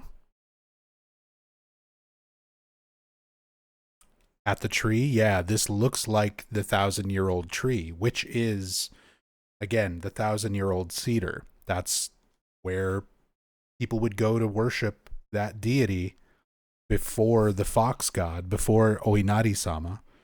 That's the god that the doll represents. So showing Hinako at that tree with that doll, sort of connecting those elements a little bit more directly.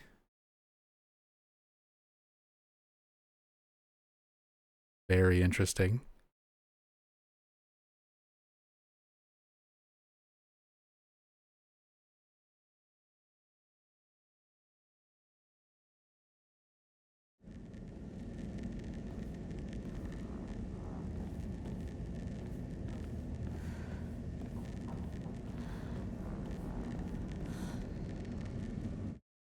But then right across from that, more Inari-sama imagery. The little fox statuette, the silhouette of the Kyuubi, with the silhouettes of people praying to it on either side.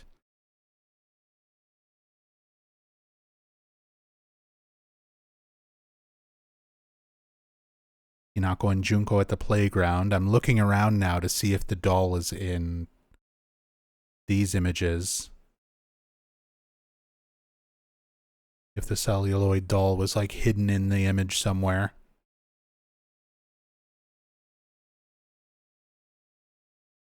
We saw it in a few of the other photos.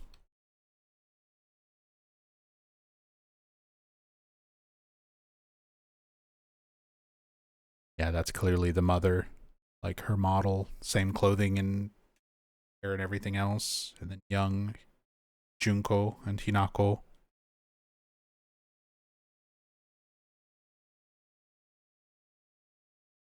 There's the doll. We saw this one in the earlier version of the Shimizu house, the earlier loop of it. But Hinako holding the celluloid doll there with her mother and Junko.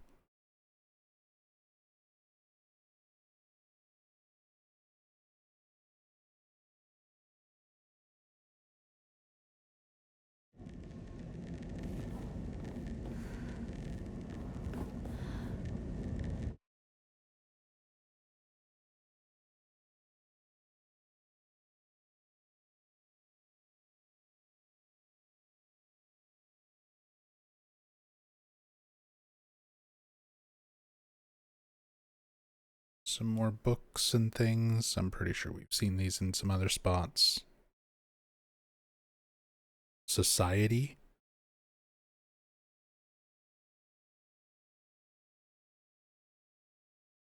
Society is the translation I get from that kanji.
Getting to a point of a lot of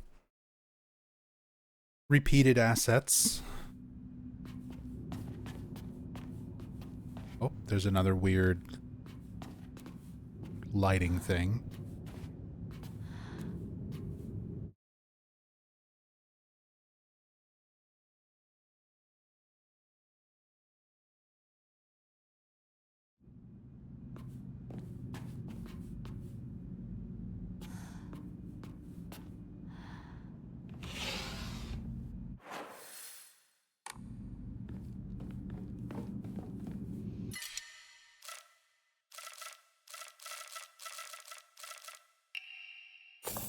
Don't need that many Yokon. I'd rather have the toolkit.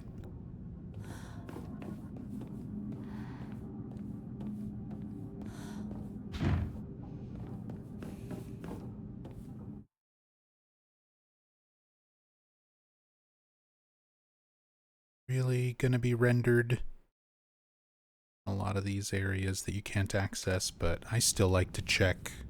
Never know. Sometimes there are unused rooms and assets hidden a little ways out of bound like that. It's always worth looking. Yeah, here's the other images kind of implying abuse that we saw in the previous loop. Oh, a different variation of this picture. The first one we saw Hinako by herself on these stairs going towards the Tori. Now she's there with Junko or her mother, someone else. Looks like her mother, maybe.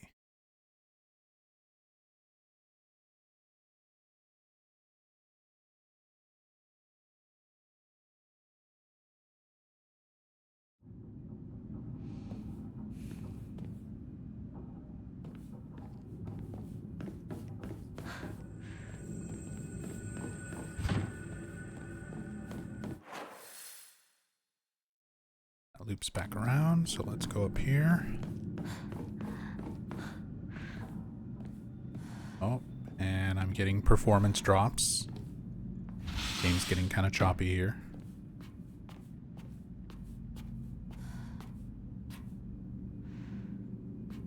If there's anything different in this variation of Hinako's room, same potentially AI generated things, same magazine.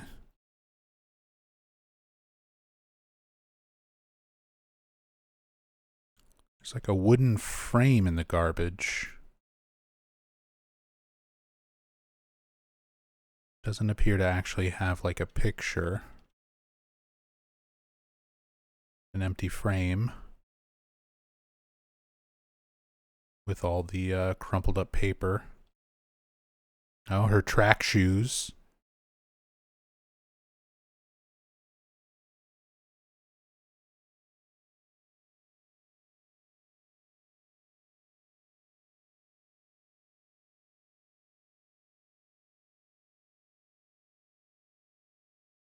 Yeah, a lot of the same books and things that we've seen in a lot of other areas in this game.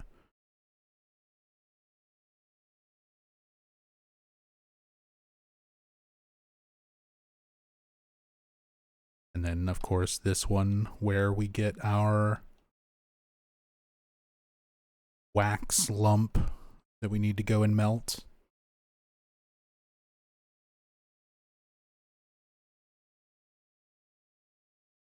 Same pictures.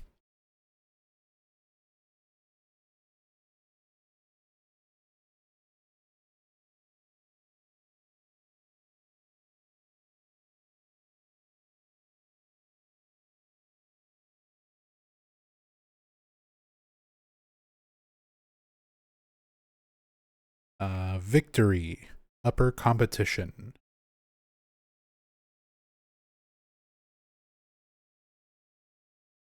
Trophy for Hinako's track and field victory.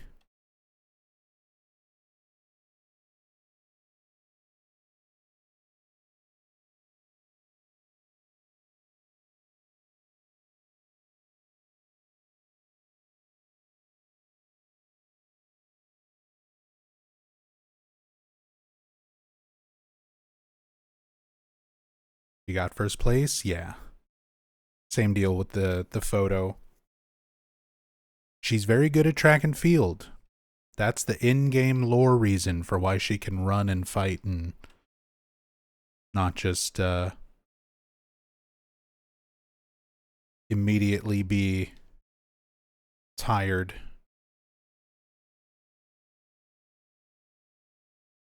Supposed to get the sense that she's very active, very physically fit. More so than average. He's won multiple track and field first place trophies and medals.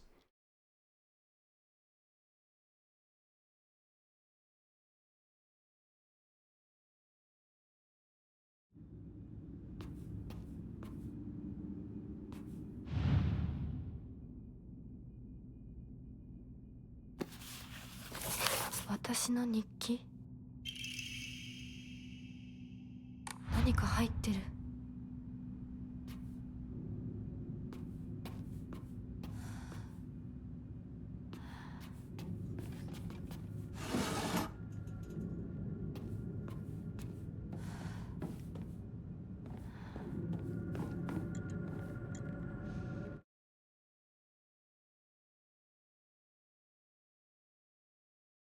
Okay, so now this is where we start to see a little bit of connection with some of these significant dates from what we've been seeing with the calendars, because this is the next one that we're seeing. April 7th, 1961.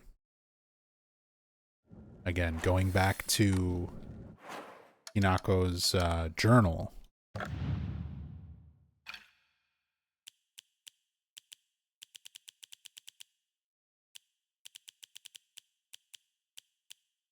Hinako's diary, April 6th.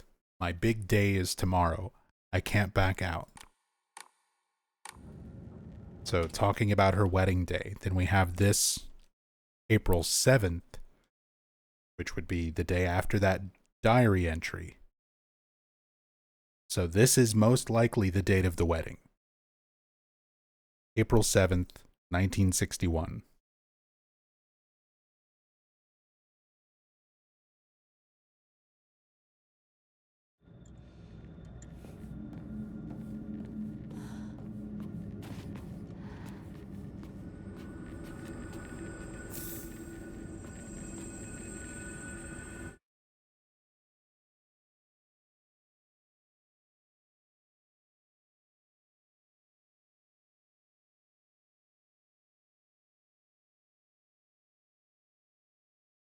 Some of the same, like caramel,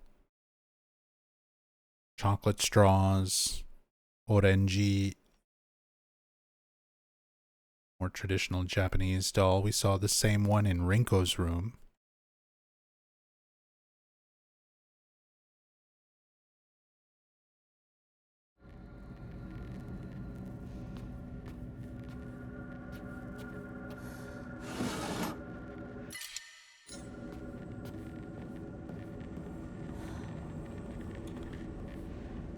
Game's lagging like crazy. 本当に私の家なの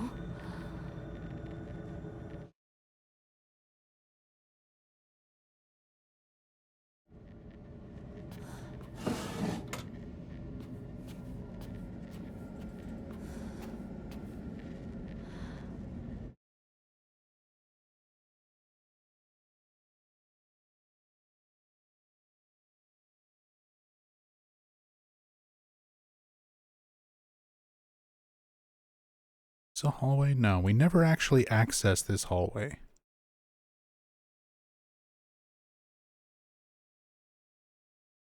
Oh, we can get past the flower pots. We can finally get past the unbeatable flower pots.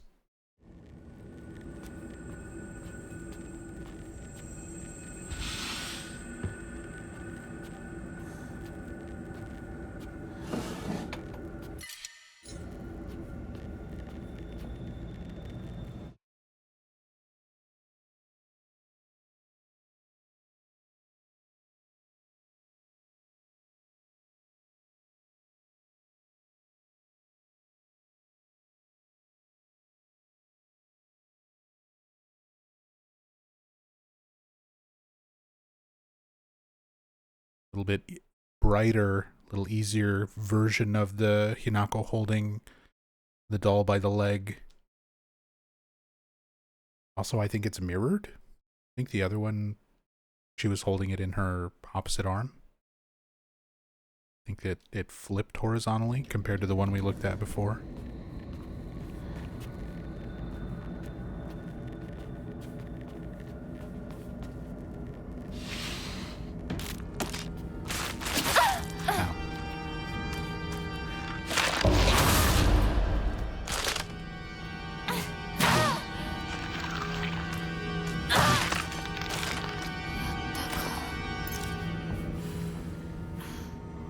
In the patch notes, it said that Hinako acknowledges the creatures being dead, like, slightly later compared to before. It is extremely minor, like, how much of a difference there is.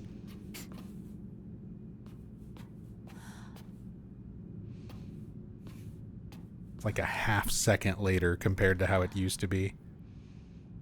It's kind of like, not that necessary of a change, but hey. Apparently, Neobards felt it was important. Yeah, here it is. Here's the one where she's holding it in her right hand. Right over there.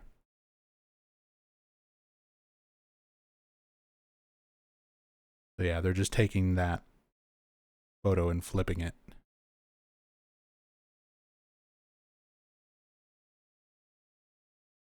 More of the traditional Japanese dolls. Again, these are reused. We saw them in Rinko's room during the Dark Shrine segment where we drop her in lava.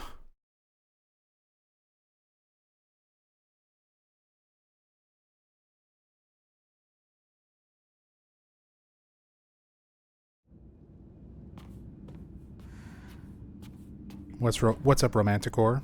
So does White Claudia that got introduced make the beliefs of the townfolk real, or just enhance the already present spiritual power? We don't have an answer. None of the context of this game can be taken at face value. That would imply that we have information that would confirm things one way or another. And White Claudia, by the way, does not function that way in the previously established games. It is just a hallucinogenic drug. There is nothing spiritual inherently about White Claudia. the spiritual power is around the town of Silent Hill. The plants don't cause it or anything like that. It's used in the cult's rituals. They use it as a way of, performing rituals. We don't really get the specifications of that. Presumably, they hallucinate being able to commune with the spirits or their gods or, whatever. But the spiritual power of Silent Hill, of that town, that area, is what was making people's beliefs become real, what was making, like, Alessa's nightmares be able to manifest into reality. It had nothing to do with the White Claudia. So the introduction of it into this game is just more for the convenience of a narrative plot point to connect to the previous games. Something for you to recognize and say, I know what that is. But it doesn't function the same way. And again, we don't have any context of reality for Silent Hill F. There are 0 definitive answers I can give you about anything about this game, because they never show us any aspect of reality. 100% of this game is shown through the lens of Hinako's mind. It's not like something like Silent Hill 2 or Silent Hill 1 or any of the original games where we have established elements of reality mixed with things that are up to interpretation. Like, this is 100% interpretation. It's like Shattered Memories, where everything is going on inside the mind of a single character. No reality. Did the novelization have anything new or not? People keep asking about the novelization. I know the novelization was announced, but it's not even out yet, is it?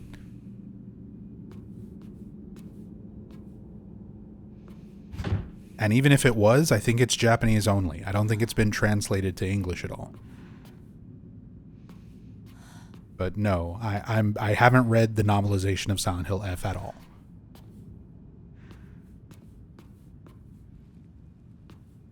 I don't think it's even out yet. And if it is out, it's Japanese only, I believe. And I'm not fluent Japanese. I can't read it. I have to wait for somebody to translate it, or for an official translation to come along.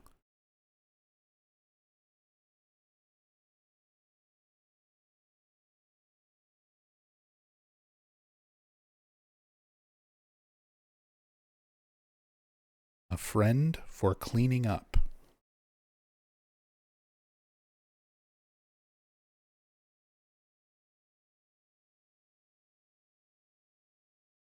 Like tips on how to be neat and tidy, how to clean, how to pack bags.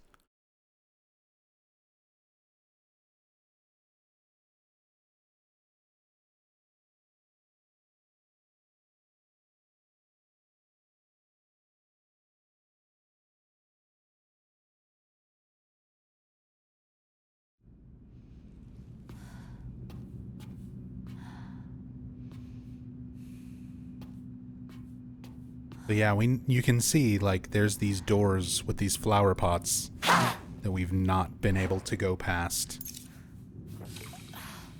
No matter how many playthroughs you do, they never move, they can't be moved, they can't be broken. But now... Oops. Well, we can cam hack ourselves in there, but there is not collision.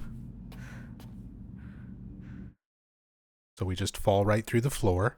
Although there is, I did see the celluloid doll sitting right over here in this room that we never have access to.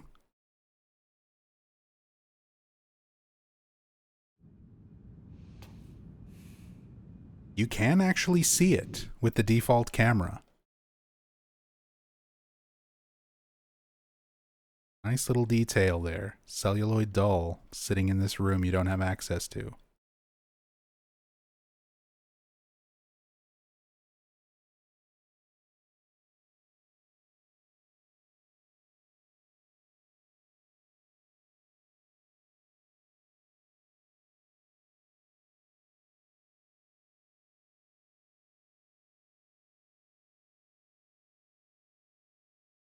Too bad the lighting doesn't render in here the way that it should.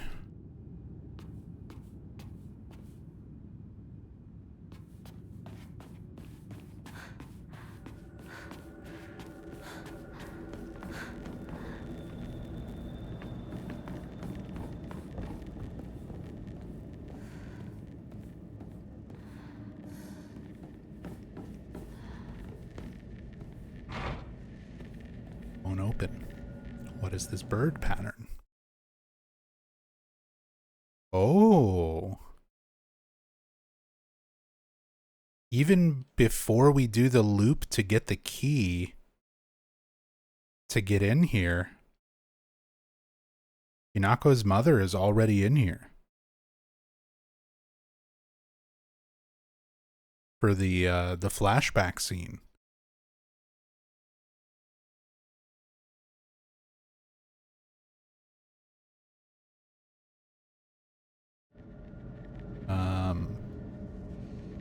And she's animated.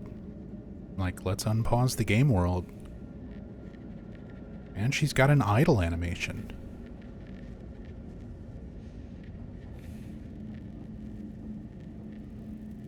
And got some tiny hands. They're longer than they seem. They're clipping into her clothes. You can see the pattern on the dress and stuff underneath.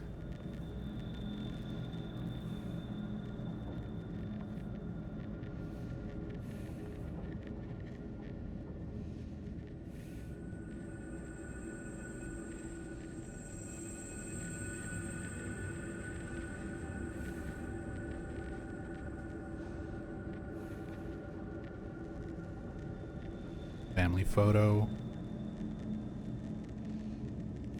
Dad reading the paper. Mom sitting there holding a baby. Either baby Hinako or baby Junko.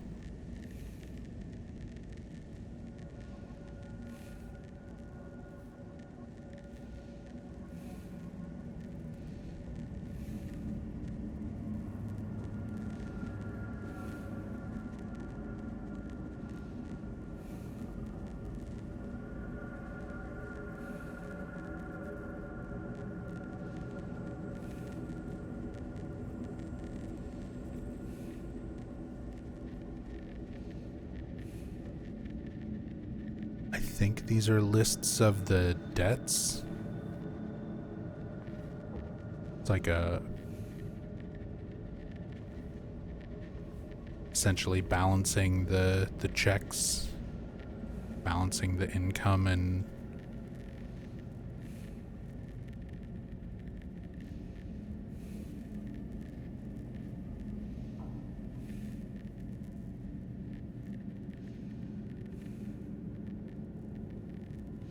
this family portrait again from Junko's wedding.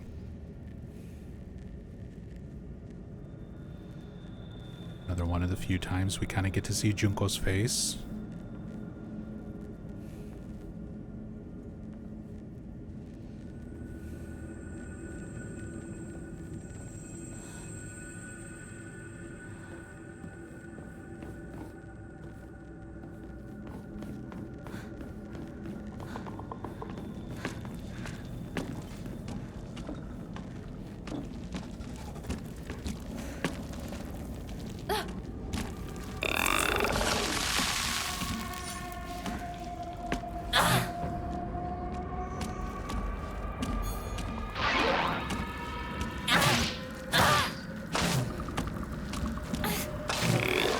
Even the power of the dark side bounces off of walls.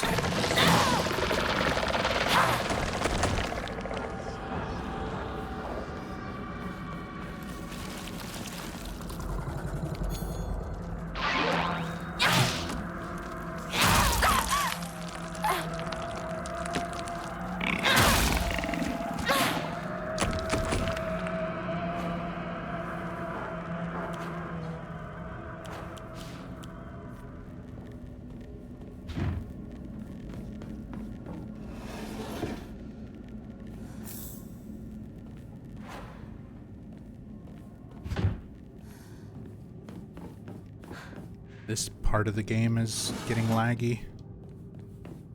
Like Performance is getting really kind of choppy in this hallway.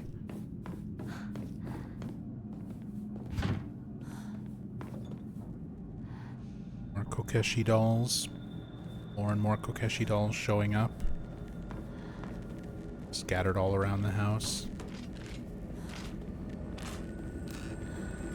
Leading up to the room with the giant one. A Silent Hill 4 reference.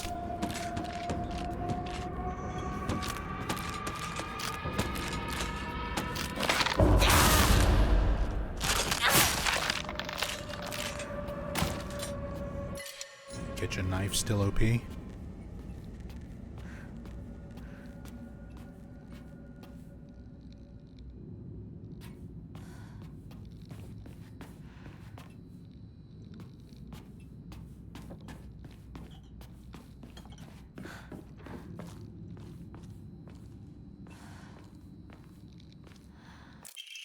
ガスが切れてるみたいだけど、チューブはまだ使えそうだ。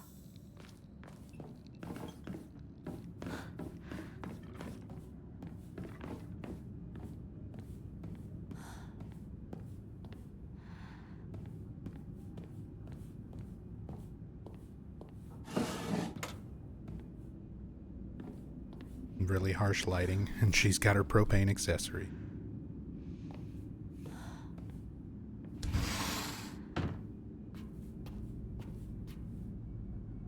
Yeah, we've all the Kokeshi dolls. Just littering hallways here. I said I know a lot of people kind of misinterpreted these as like sake bottles. But they're definitely little wooden dolls, the Kokeshi. All leading up to this one, the gigantic one. Again, the design of the face on it makes me think that it's a reference to Kanta, her father. And I feel like the implication of the face underneath being monstrous and watching her sort of cluing you into the way that he acts abusive towards his family when they're in the privacy of their own home. But that's underneath how he tries to portray himself to others.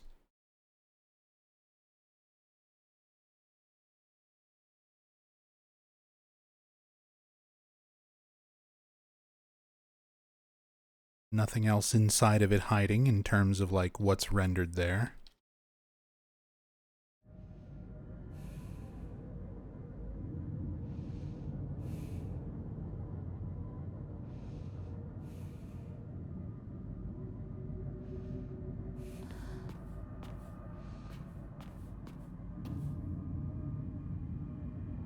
I will say the Eileen mask, the big Eileen head rather, in Silent Hill 4,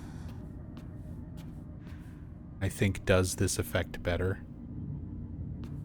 Not only is it accompanied with like creepier sound design and sound effects, but the eyes shaking around, being very unstable, adds a lot to the creepiness of that visual. Whereas like this one, it follows you, but it's very stable. Like right now the game is unpaused. And there are some like little subtle movements I think that it's making, but yeah, now it looks for the most part just stationary. Except for when it's tracking you.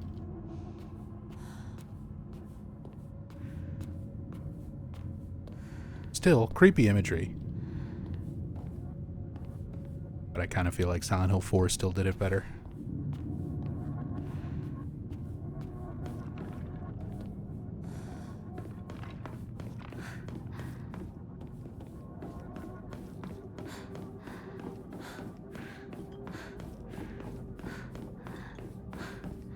Back into the laggy side of the house.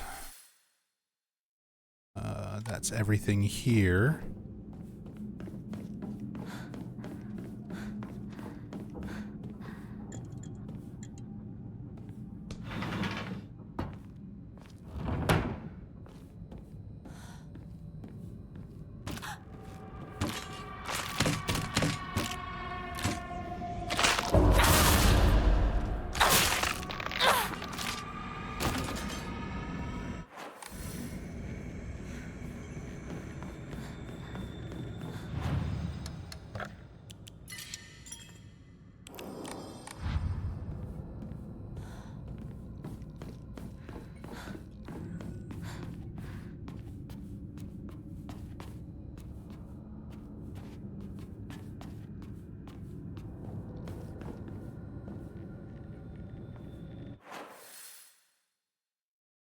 Back around to our initial loop,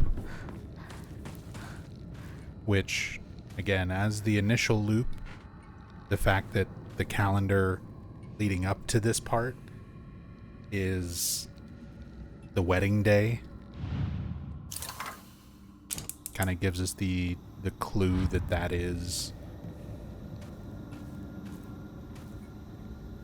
sort of the current time period for the events of the game, in reality anyway.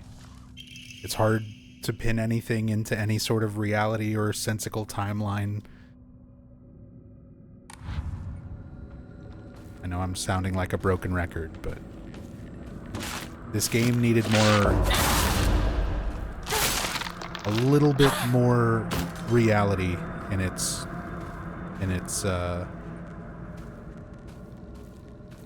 story portrayal. Silent Hill, the overall, to tell its stories, doesn't need a whole lot, but it's really hard to pull off a story that you can have interpretations on and discussions with other people about when it's just 100% in a character's mind as an unreliable narrator. You need to have some of those elements of reality just to ground certain aspects of the story. Basically to set up your walls for sort of the basic story, and then break outside of those walls with crazy stuff, with nightmares, with delusions, with things that cause you to question that reality that's been established.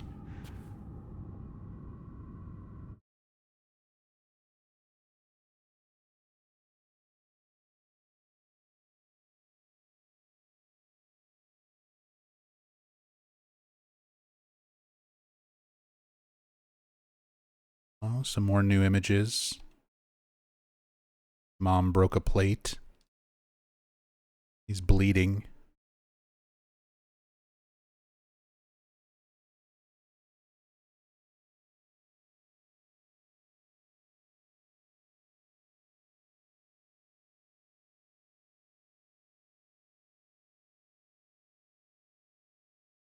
Can't quite tell what's happening in this one.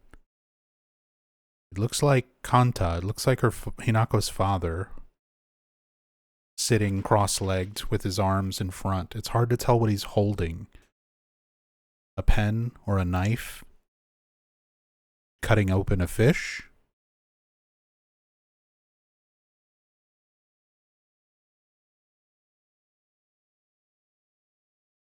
Like, contextually, that's what would make the most sense. Yeah, contextually, that's what would make the most sense, is like gutting a fish.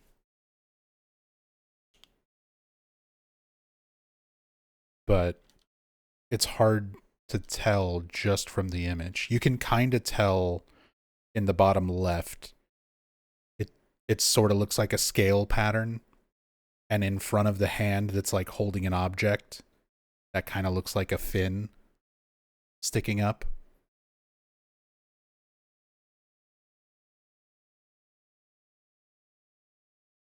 but it is somewhat difficult to really tell. Yeah, I think that's Kanta gutting a fish. And Mom bleeding after breaking a plate.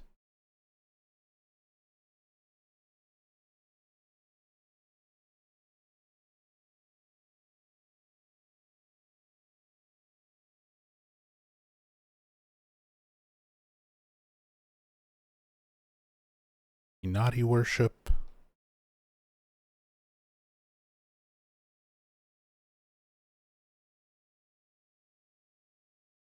Rest of that's still the same.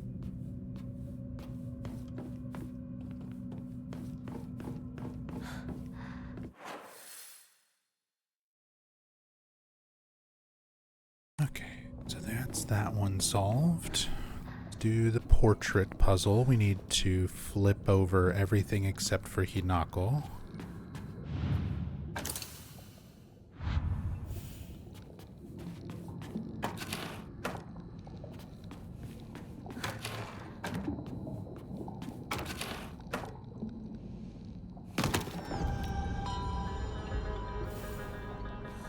And then here is where the room changes and you get this reflection of the dark shrine above it. But now we can actually clip the camera up here and see that effect. See this little part of the dark shrine.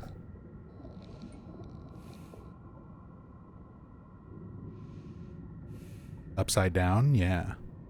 We can also just rotate our camera around. Oh, it reverses my controls. But now we're in the dark shrine. The lanterns on the water. And instead it's Hinako and her house being reflected up there from the perspective of the dark shrine.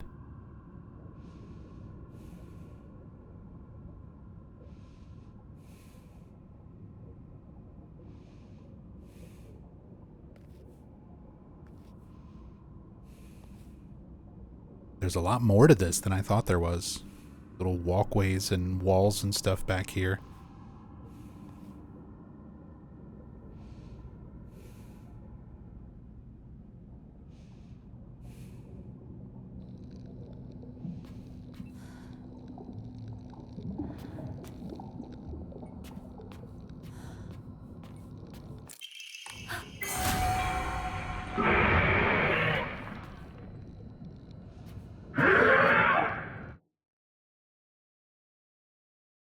Everything flashes red. It doesn't change this. I'm curious if this changed when that happened. It all stays the same. It just spawns in the new creatures.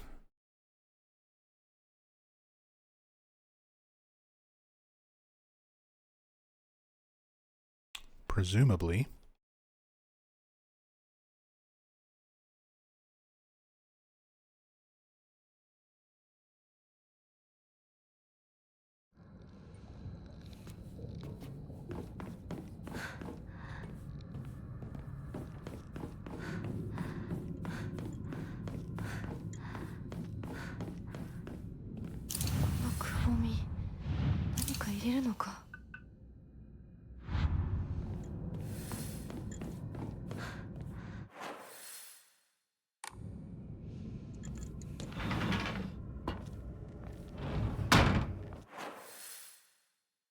Okay, now we go get our sparrow key.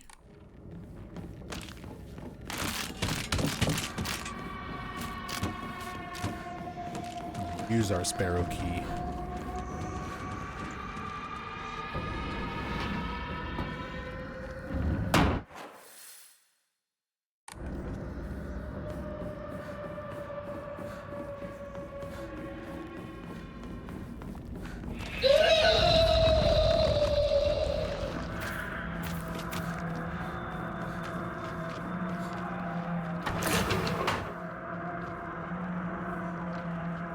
There's Mom. We get our cutscene. ちょっとおいでなさい。 With our terrible frame rate. God, why is the game running so bad on my computer since the update now? お母さん、 So ひな frustrating. この誤解を解いておきたいの。誤解って？ひなこはお母さんのこと、お父さんにいつもいじめられてるって思ってる？そんなこと。確かにお父さんはちょいと短気な人だけど、娘の前ではいい格好がしたいだけの照れ屋な人なんだよ。あんなに怒鳴ったり物を投げつけたりしてきたのに。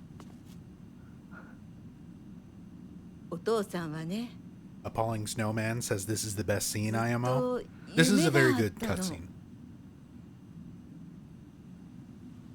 I like this 自分 scene. と I like the 友 New 達で Game Plus 小さなお Shimizu 店を持 House ちたいって。 scenes in general. 夢？そう。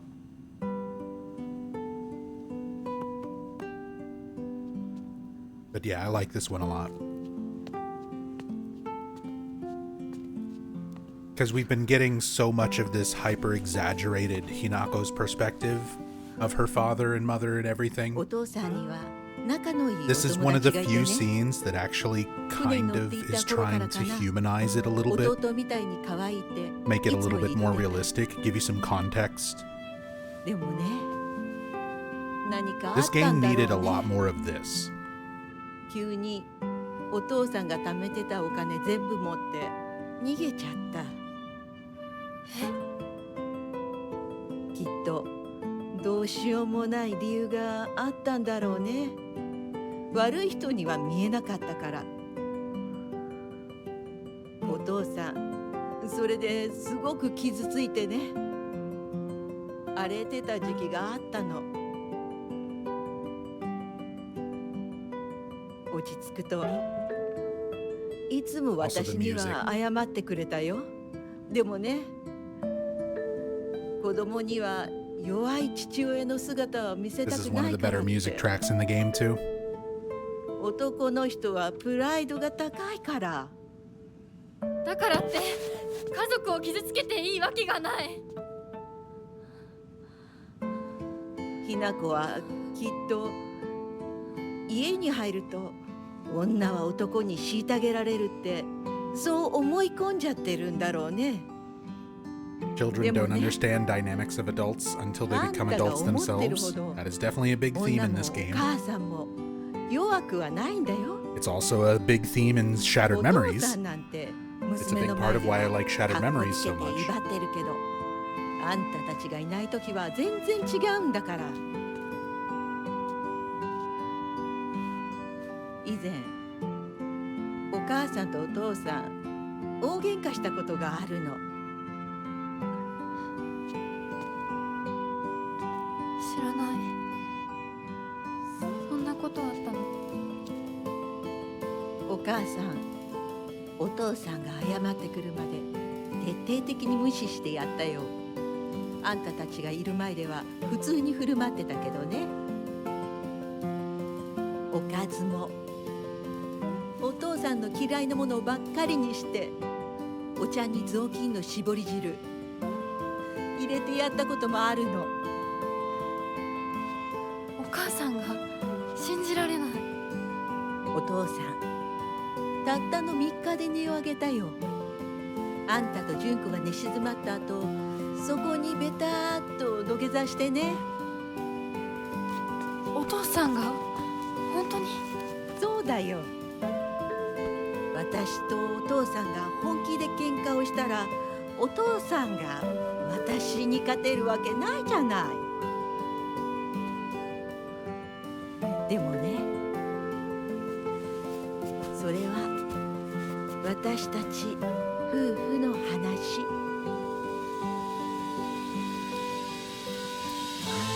娘のお前に心配かけたのは本当に申し訳ないと思ってるよ。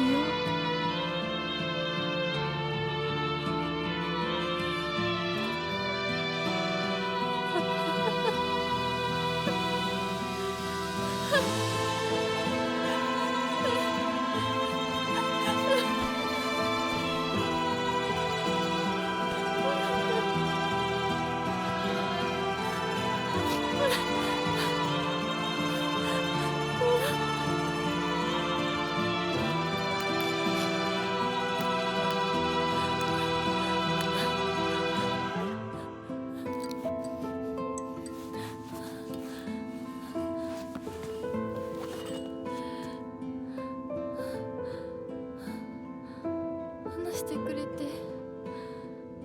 ありがとう。お母さん。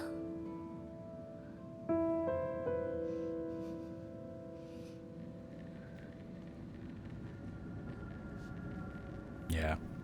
Such a good scene. Really well done, emotional acting. Really, really good music to go along with it. I love the context that it brings to the story for the parents as characters. That the mom is not just like a pushover and spineless and doing, 100% succumbing to everything that Kanta, was trying to do. Like, he acts like this big, I have to be a big masculine father figure and husband, and I'm in charge and everyone bows to me.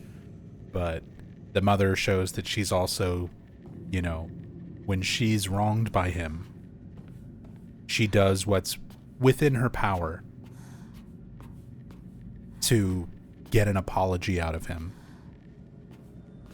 Understanding those kind of dynamics of, well, they act normal while they're around the kids, but whenever they're on their own, they're different.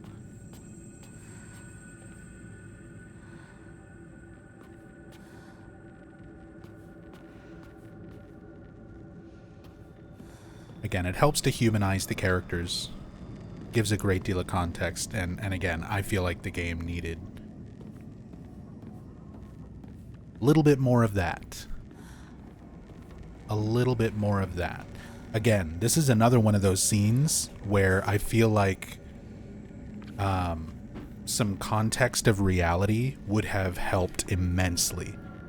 Like, if we had gotten that cutscene just now, but just for a moment, it shows Hinako, like, getting ready for her wedding. And this is a conversation that, like, her mother is having with her as she's getting dressed, or doing her hair, or putting on her makeup, or preparation for her wedding. If we would have gotten just a little glimpse of reality, where we see Hinako as an adult having this conversation with her mother, because her mother knows it's going to be one of the last times she gets to talk to her daughter like this before being married and going away to the Tsuneki family. This kind of context would have been helped, I think, immensely if we got just a little glimpse of reality to go along with it. A couple more scenes like this, and a little bit more context of what is actually happening in reality, not seeing Hinako as a student, like this delusional version of herself, it would have helped. It would have helped a lot. Yeah, maybe have a little bit different appearance for the mom, where it starts off, the mother dressed the way that she looks in all the photos, the way that Hinako remembers her. But then in that last little line of dialogue, when she's like, I didn't want you to worry, and apologizes and takes her hand, that last little part of the scene show mom older, some gray in her hair, dressed differently for the wedding, Hinako as an adult, different hairstyle, getting dressed, ready for her wedding, just for a moment, just for like a second, that last like 1 or 2 seconds of that cutscene, a little flash of reality to put the rest of what we're interpreting for the story into context. Something like that would have helped so much with this game. Just a few moments like that here and there.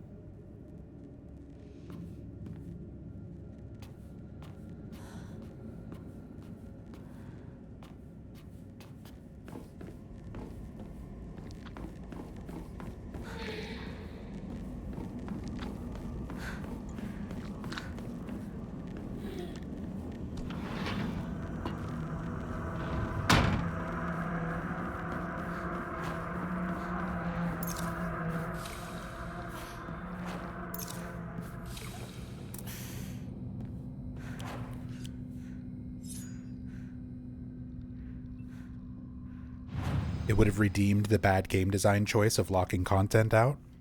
Oh, for sure. Especially, like, even if that was still locked behind New Game Plus, which I don't think it should have been.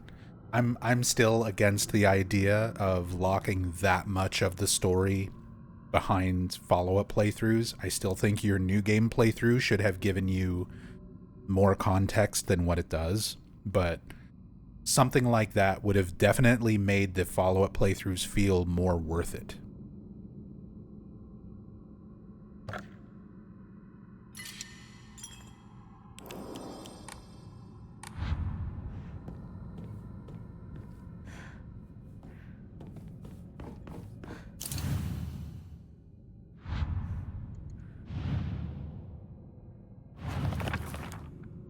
Let's see. What is this one?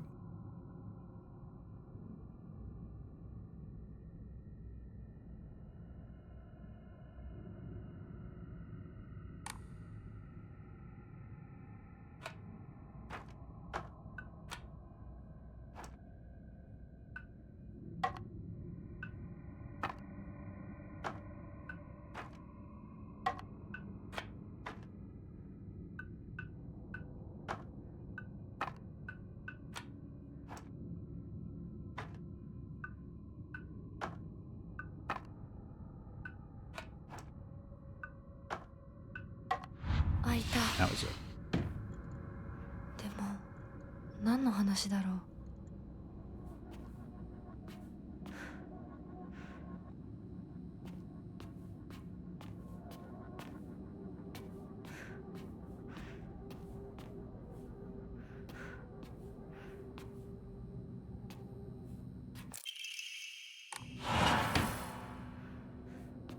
ひなこ。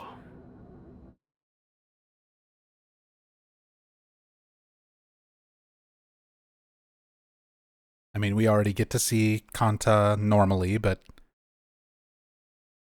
just for the sake of looking at the character model during these scenes.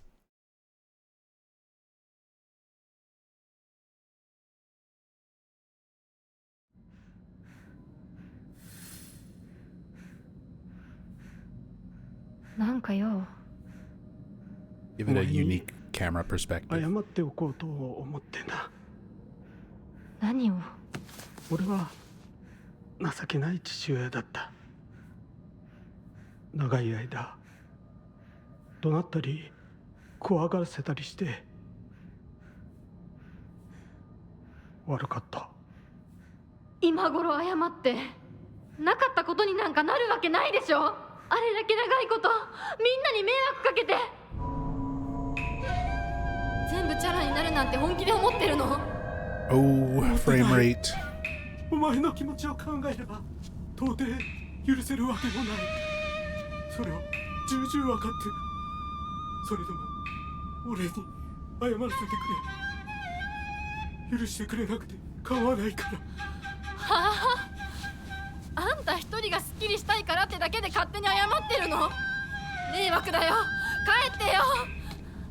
今だって急に怒り出して包丁を投げつけてこないか怖くてたまらないんだから。子供に怖がられるくらいが威厳のある父親だと誤解していたんだ。本当にすまない。じゃあ勝手にこれからもそうしててよ。出てってよ。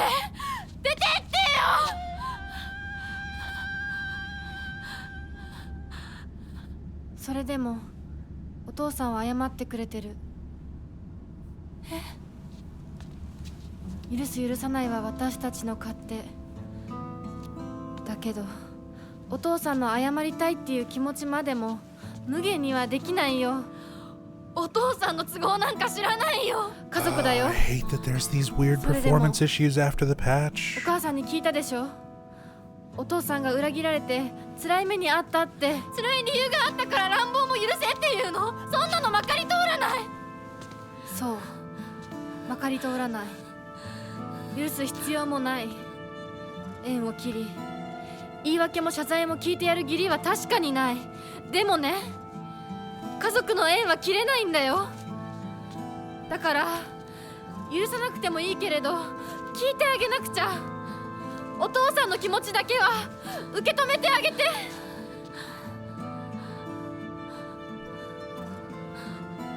お母さんはお父さんを許しているのかもしれないけど、私には無理。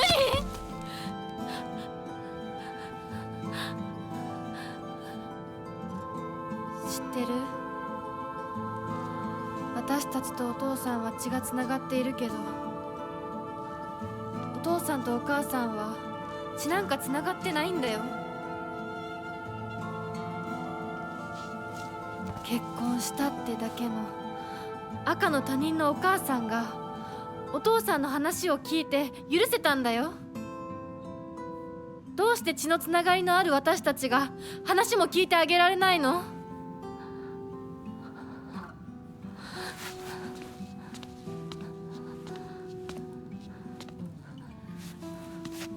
怖かったと思う。今も怖いと思う。許せないと思うし、顔も見たくない気持ちもわかる。それでも話だけは聞いてあげて。許さなくてもいいから、お父さんの気持ちだけは受け止めてあげて。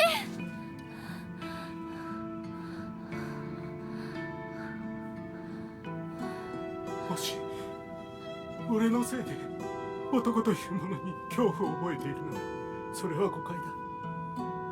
俺はろくでなしだが、他の父親たちは違う。俺とは正反対で、琴行君は立派な青年だ。彼なら絶対にお前を幸せにしてくれる。付き合いの長い柊君、立派な男だけどな。あいつならお前をやれるとずっと思っている。しかしそんなのは俺の勝手な決めつけで、結婚するもしないもお前が自分で決めて構わない。俺を許さなくていいから、俺の呪縛から解放されて幸せに生きてくれ。今まですまなかった。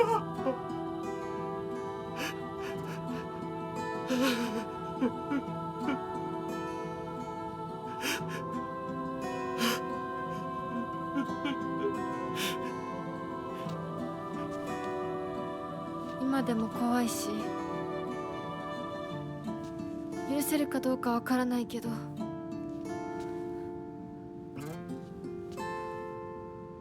お父さんの気持ちだけは受け取ったから。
Oh, shit. I was stuck in the swing animation.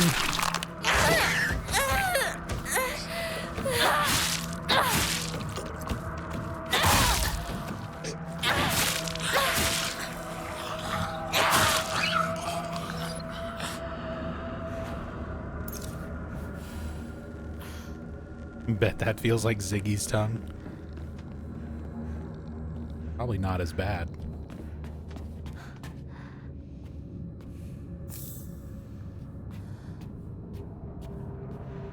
Our cat Ziggy has a really rough tongue. And if he's like feeling sweet where he's like licking your hand or something, he will literally take skin off.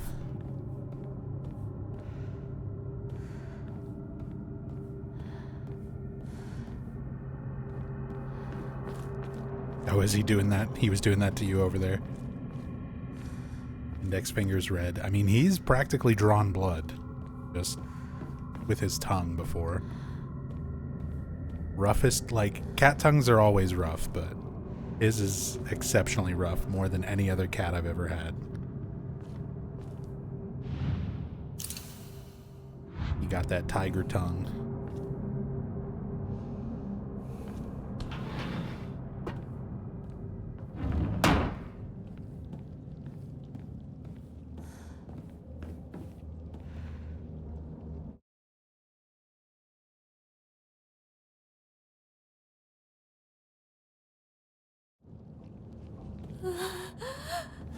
うちの中まで。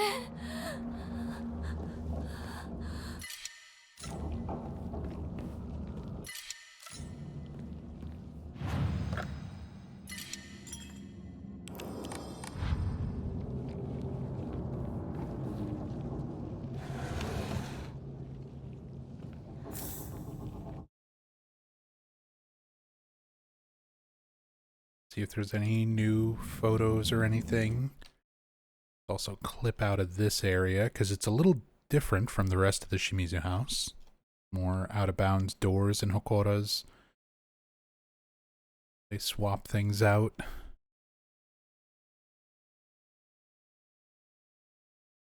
And see if we zoom far enough out of all this. That skybox and everything is still there with the moon and clouds.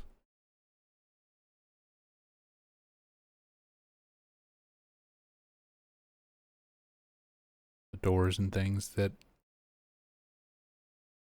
change out of this area.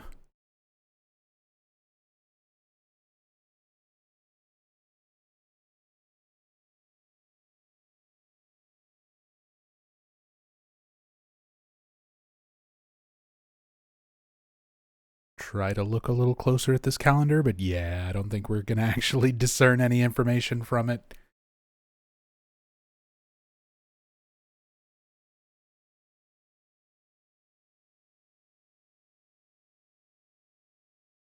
But presumably, you know, based on what goes on after this, it's the wedding day. It's April 7th, 1961.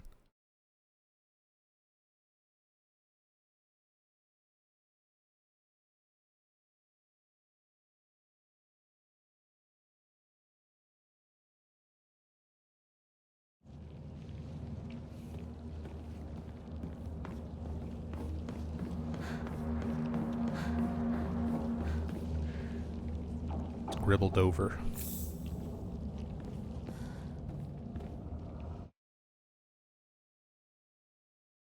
You can even see in here the hooks where he's gonna see Rinko, Shu, Sakuko hanging are all here. The Dead by Daylight hooks.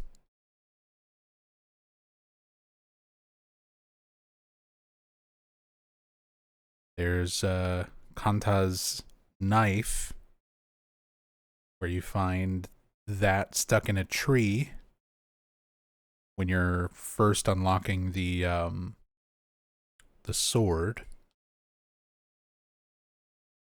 We're seeing that with like the buckets of entrails underneath them.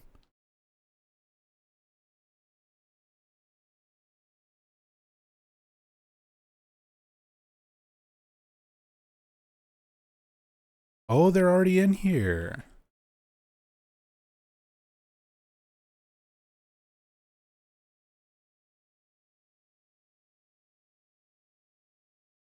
We can actually explore the arena before the fight starts. Let me get these prompts off the camera.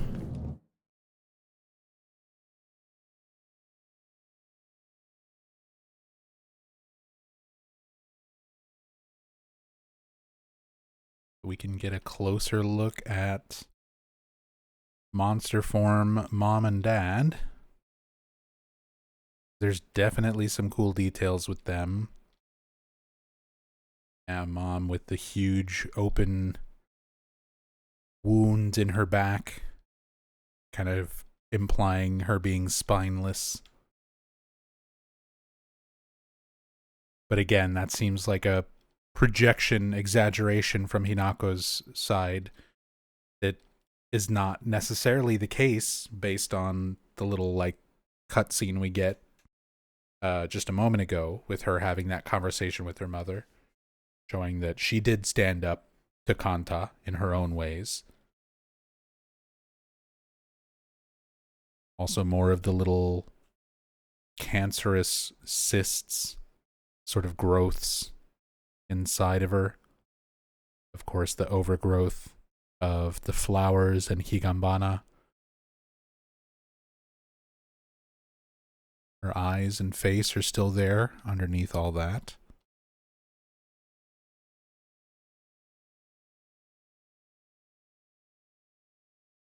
She's smiling.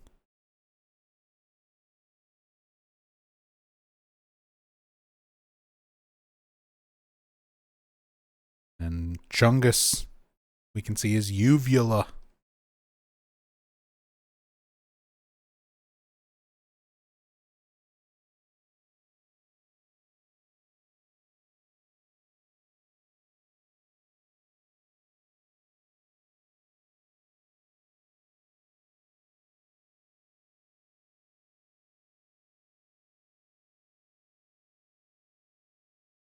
His knife basically turns into a Pyramid Head great knife. Very similar. Similar designed. It's more of a chef's knife rather than the like half scissor design of Pyramid Head's blade, but similar shape. Definitely feel like that's kind of an intentional thing. He's got his socks with the holes in them and the toe poking out. Got the toes poking out of the worn out socks. Everybody's got that pair of socks. He's got some hemorrhoids he needs to do something about. Get some Preparation H up in there.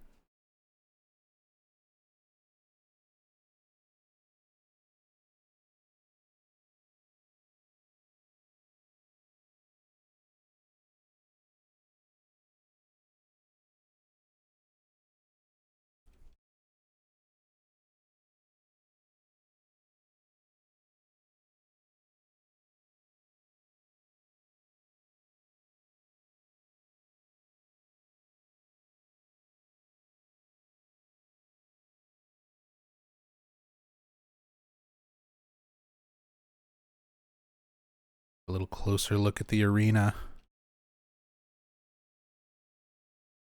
All the kudzu leaf, lanterns, dark shrine sort of elements. Which again, to me, is kind of the implication of this being the Tsuneki family property. Potentially where the wedding not necessarily is being held, but part of where their ceremony and gathering, feasting like we're going to see in the cutscene, all of that is sort of taking place. I always kind of got that impression that that's the reality version of the Dark Shrine, that this is all like part of the Tsuneki clan's estate.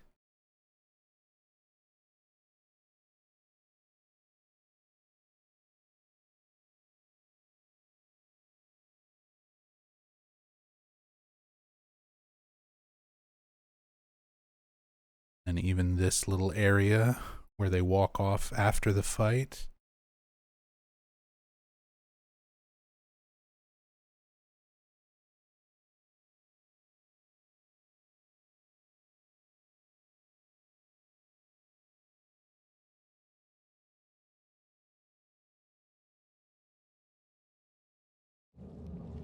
Very cool.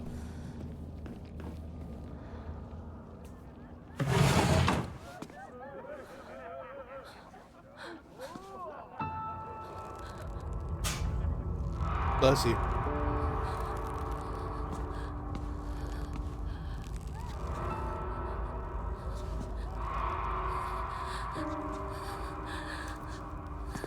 Sorry for any background noise. I said me and Rachel have been sort of sick lately. どうしてこんなことに。 Yeah, I saw the mic pick it up. That's why I was like, sorry for background noise.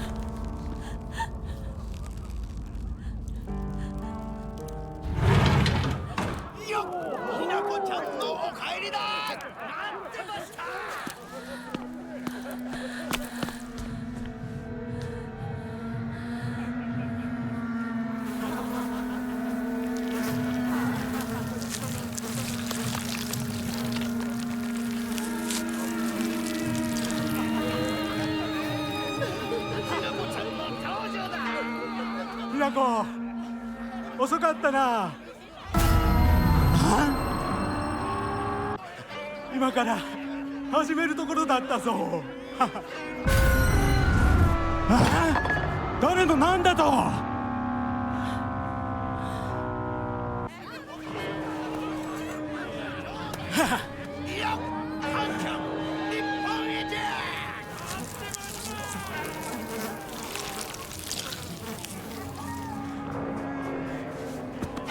それではご一同様、包丁のさよどうぞご覧くださいよー。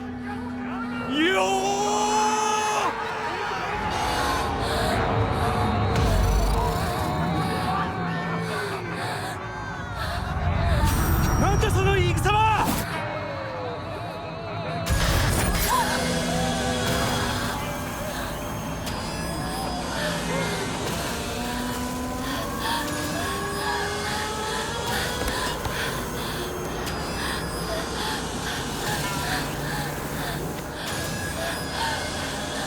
His knife was so powerful it cut the frame rate in half.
There's our Silent Hill F version of Fancy Finger.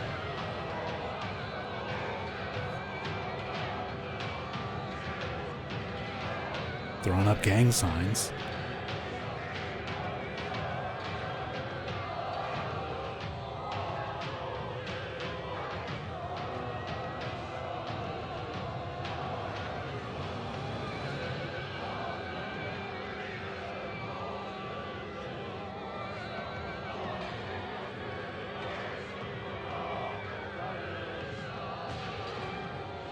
Dad with his Stretch Armstrongs. I like how it has the little octopus looking sucker parts on it.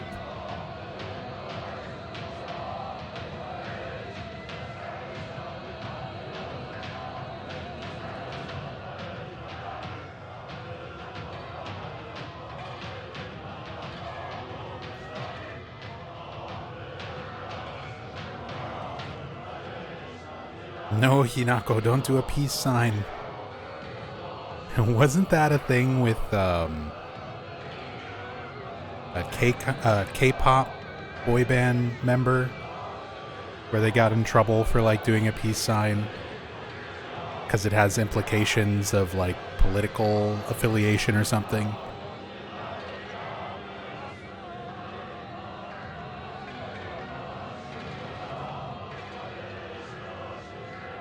Like, it wasn't intended that way, but got in trouble for doing it because of the way people would interpret it, potentially.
これを飲みなさい。少し楽になるはずだ。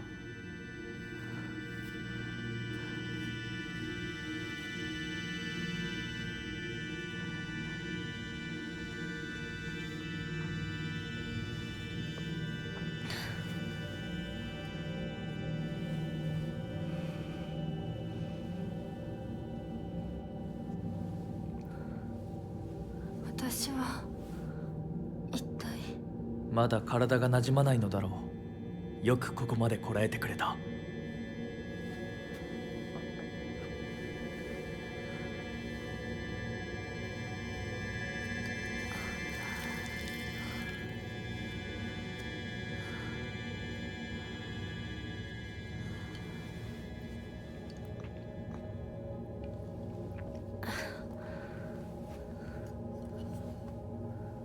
これでは皆様に愛想を尽かされてしまうでしょうか。そんなことは私が許しはしない。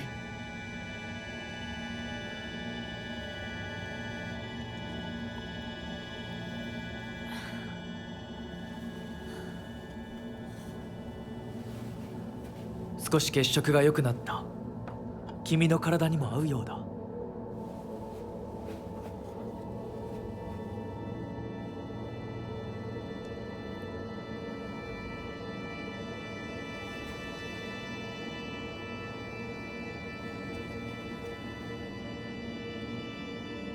これは先祖の霊に備えた米と水を混ぜ合わせてこしたものだ。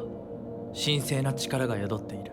When he makes her drink this, could it be part of the ritual that mentions mixing the master's saliva with something else and making the sacrifice drink it? That seems to be the implication based on the note, but again, like, we don't know, because this game gives us no context for what is real and what is not. もう出て And ます。ありがとうございます。 yeah, そうか、気をつけて。行こう。 in 君のた reality, めに this 用 could 意し just た be them 一番大切なものがある。 sharing a drink はい。 as part of their wedding. Like,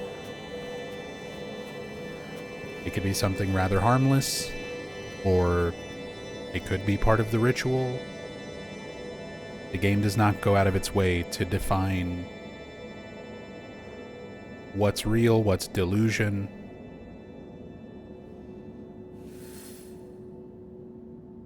One of the things I think this game is very much lacking.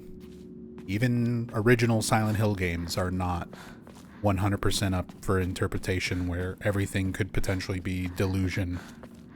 Like, we're given elements and aspects of reality to contextualize when things are like nightmarish or surreal. In this game, everything is surreal. So you're able to just sort of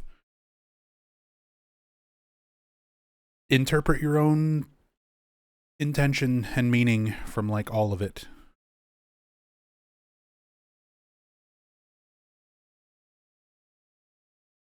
Some people really enjoy that kind of storytelling, but it's not personally what I like, and not, I think, what makes Silent Hill very good in terms of narrative.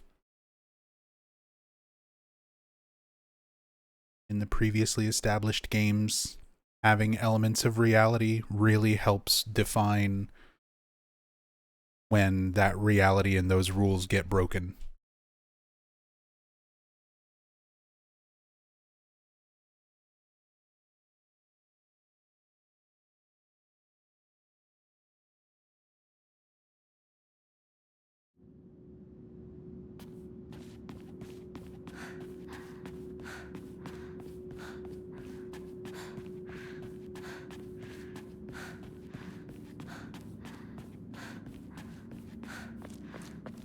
Yeah, having a bit of grounding, having a bit of reality helps these types of stories, because otherwise you fall into the cliches of like, it could all be a dream, it could all be a delusion. And that type of storytelling to me is just very boring, very cliche, very tropey.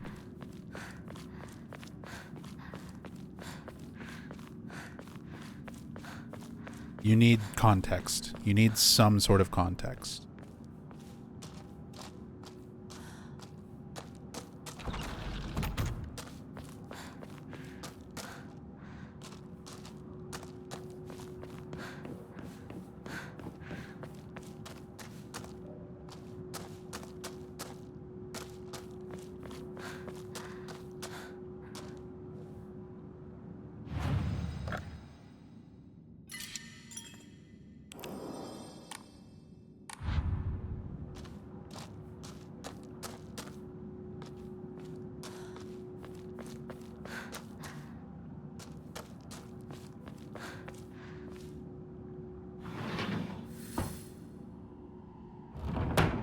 This game's strength and weakness are the same. Audience can never tell what's real, what is spiritual or mental. Yeah. Again, even comparison by the original Silent Hill game standards, like the original Silent Hill games, there's a lot left up to interpretation. There's definitely more questions than there are definitive answers, but there are still answers. There are still definitive elements of the narrative, of the characters, of the story, the way that it's presented, as well as intention from the developers themselves. Like, for example, Silent Hill 2, within the game, you have the context of certain events being real, like James killing Mary. There's no misinterpreting that. It is something that happened in order to drive the narrative, motivate the characters, give them purpose, give meaning. Once you get into the deeper meaning, like the deeper parts of the game, there's a lot of it that is left up to interpretation and even understanding if it's a delusion, understanding what that delusion means to James by comparing and contrasting based on what events we know are real, so that we can have an idea of how to interpret the more surreal elements.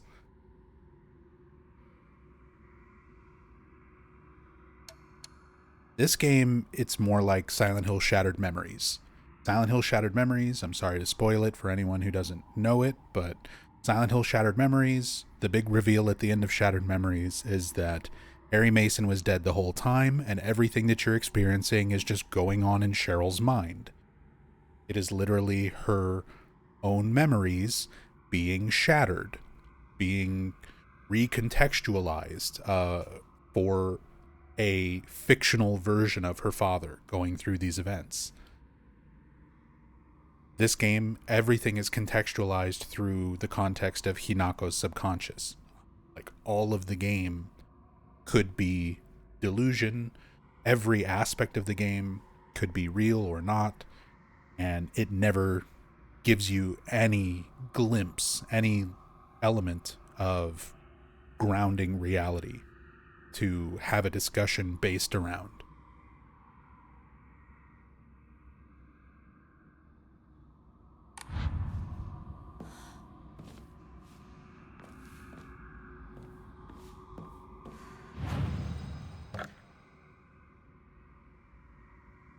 All right. This is going to be where I call it for tonight.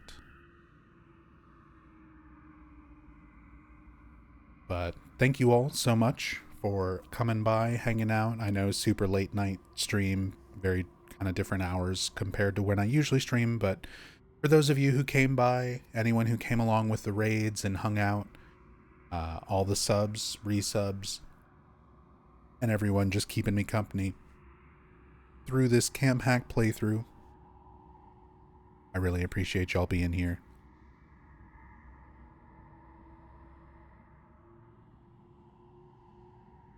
Like the ambiguity, but I'd prefer if the game cemented if any of the spiritual stuff was 100% legit. Yeah, like, again, even the context of the original Silent Hill games, we know for sure that there is a real spiritual power that exists around the town, that is older than the town itself, that even the Native American tribes that lived there used to interpret as the spirits of their ancestors and the spirits of nature. We have historical documents that are given to us in the games to give us context for what that power is and how that power functions.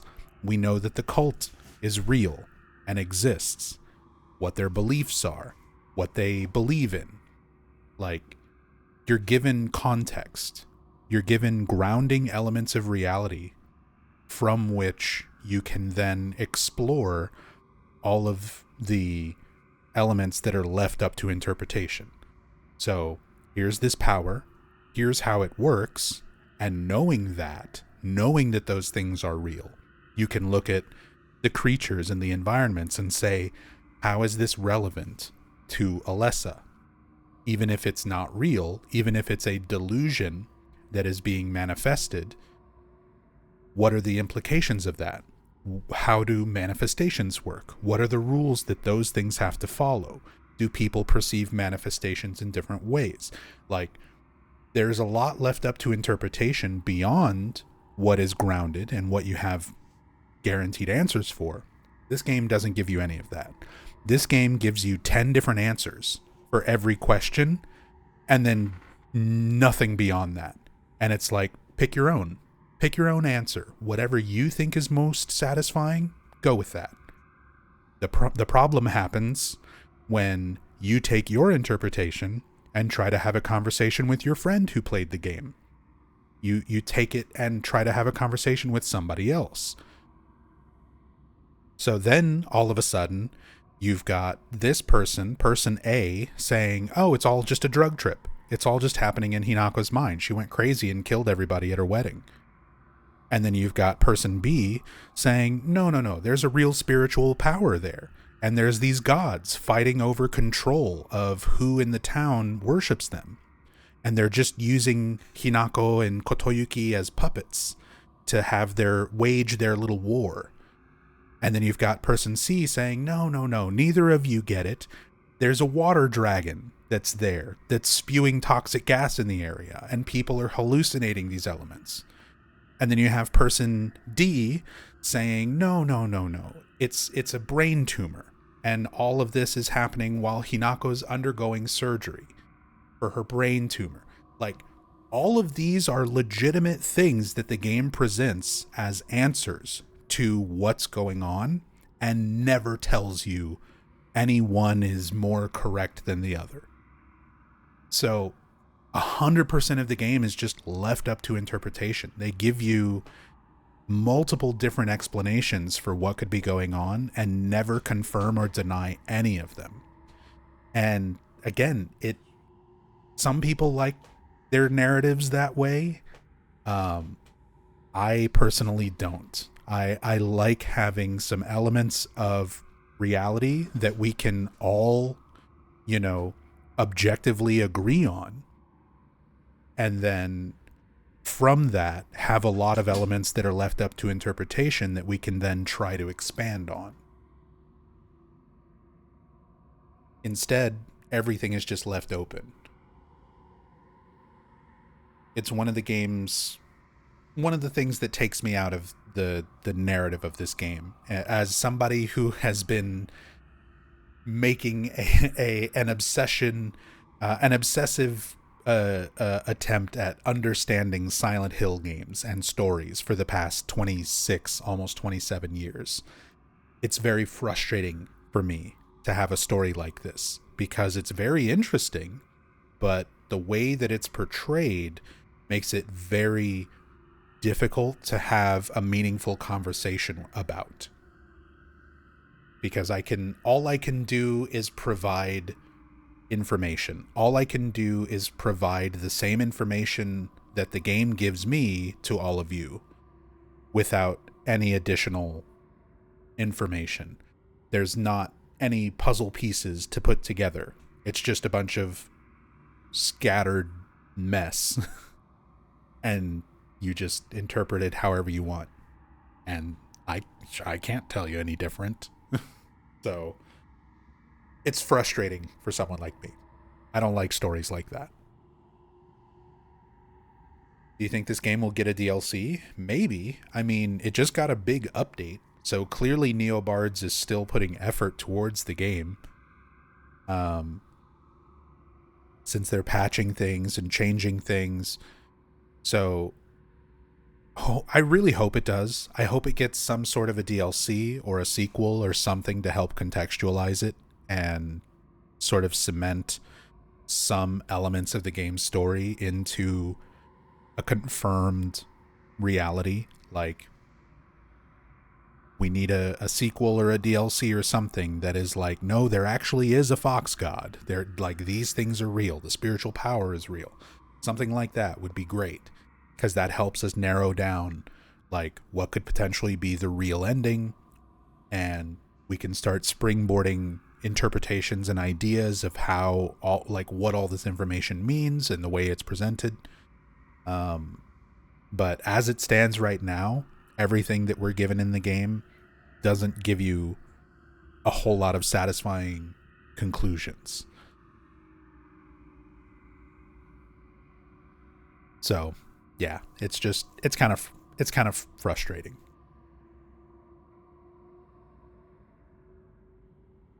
Like the ambiguity, but prefer, if the game would cement it. I like ambiguity to an extent. I don't want things to be 100% ambiguous. Give me like 20% reality. Don't even need a lot for a Silent Hill game, but give me like 20% reality, 80% ambiguity.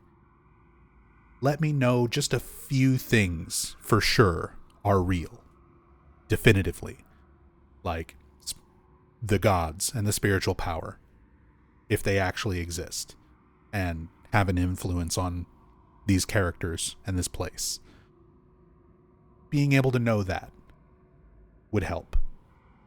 Getting some glimpses of the wedding day, the actual age of the characters, stuff like that would do so much for this game.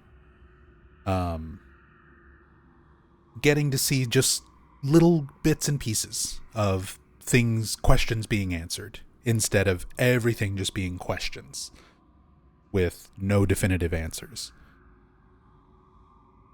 Because that kills a lot of discussion, unfortunately.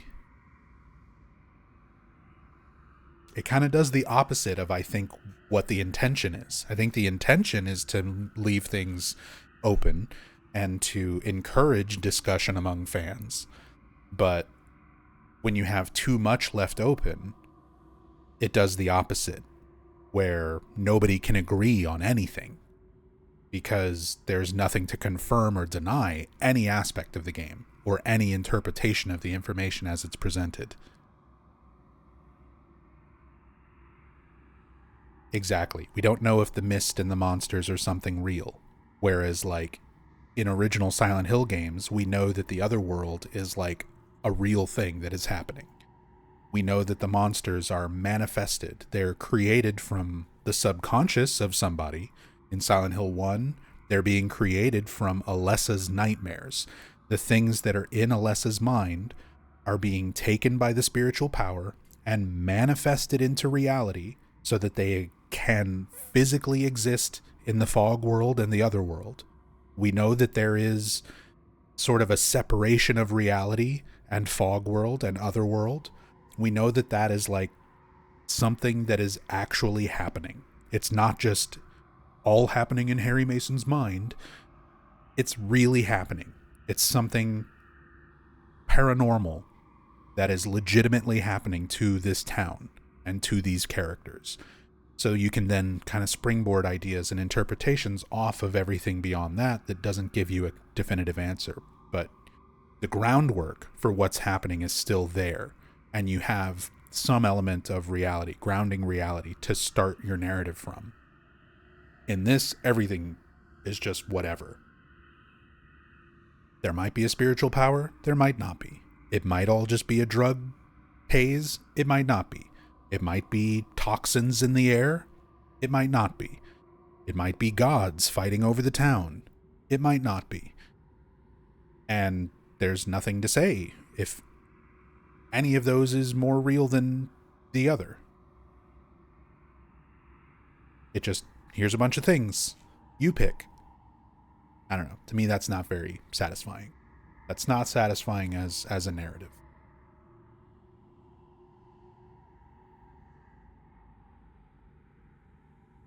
Anyway.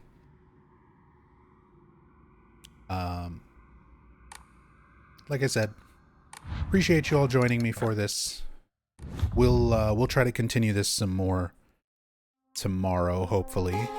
Although my schedule is definitely going to be very thrown off with these late hours, so it might be another really weird time that we go live tomorrow. If you want to try to keep up with our little community here and with the streams going live and things like that, best way to do that is through our Discord channel. So there's a link to our Discord right there. Everyone is welcome to join. And we are going to go raid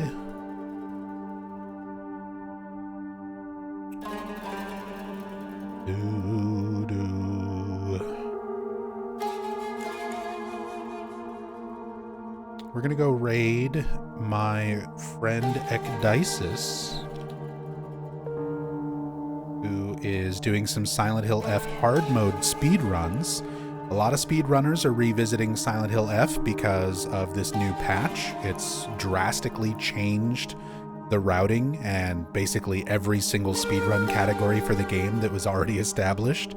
This one patch has changed a lot of things.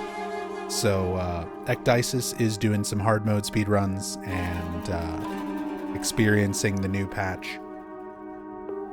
So wish him luck, wish him well, show him some love and support. And yeah, like I said, hopefully I'll see y'all tomorrow night for some more Silent Hill F cam hack. But till then, be good to yourselves, be good to each other. Much love. Peace.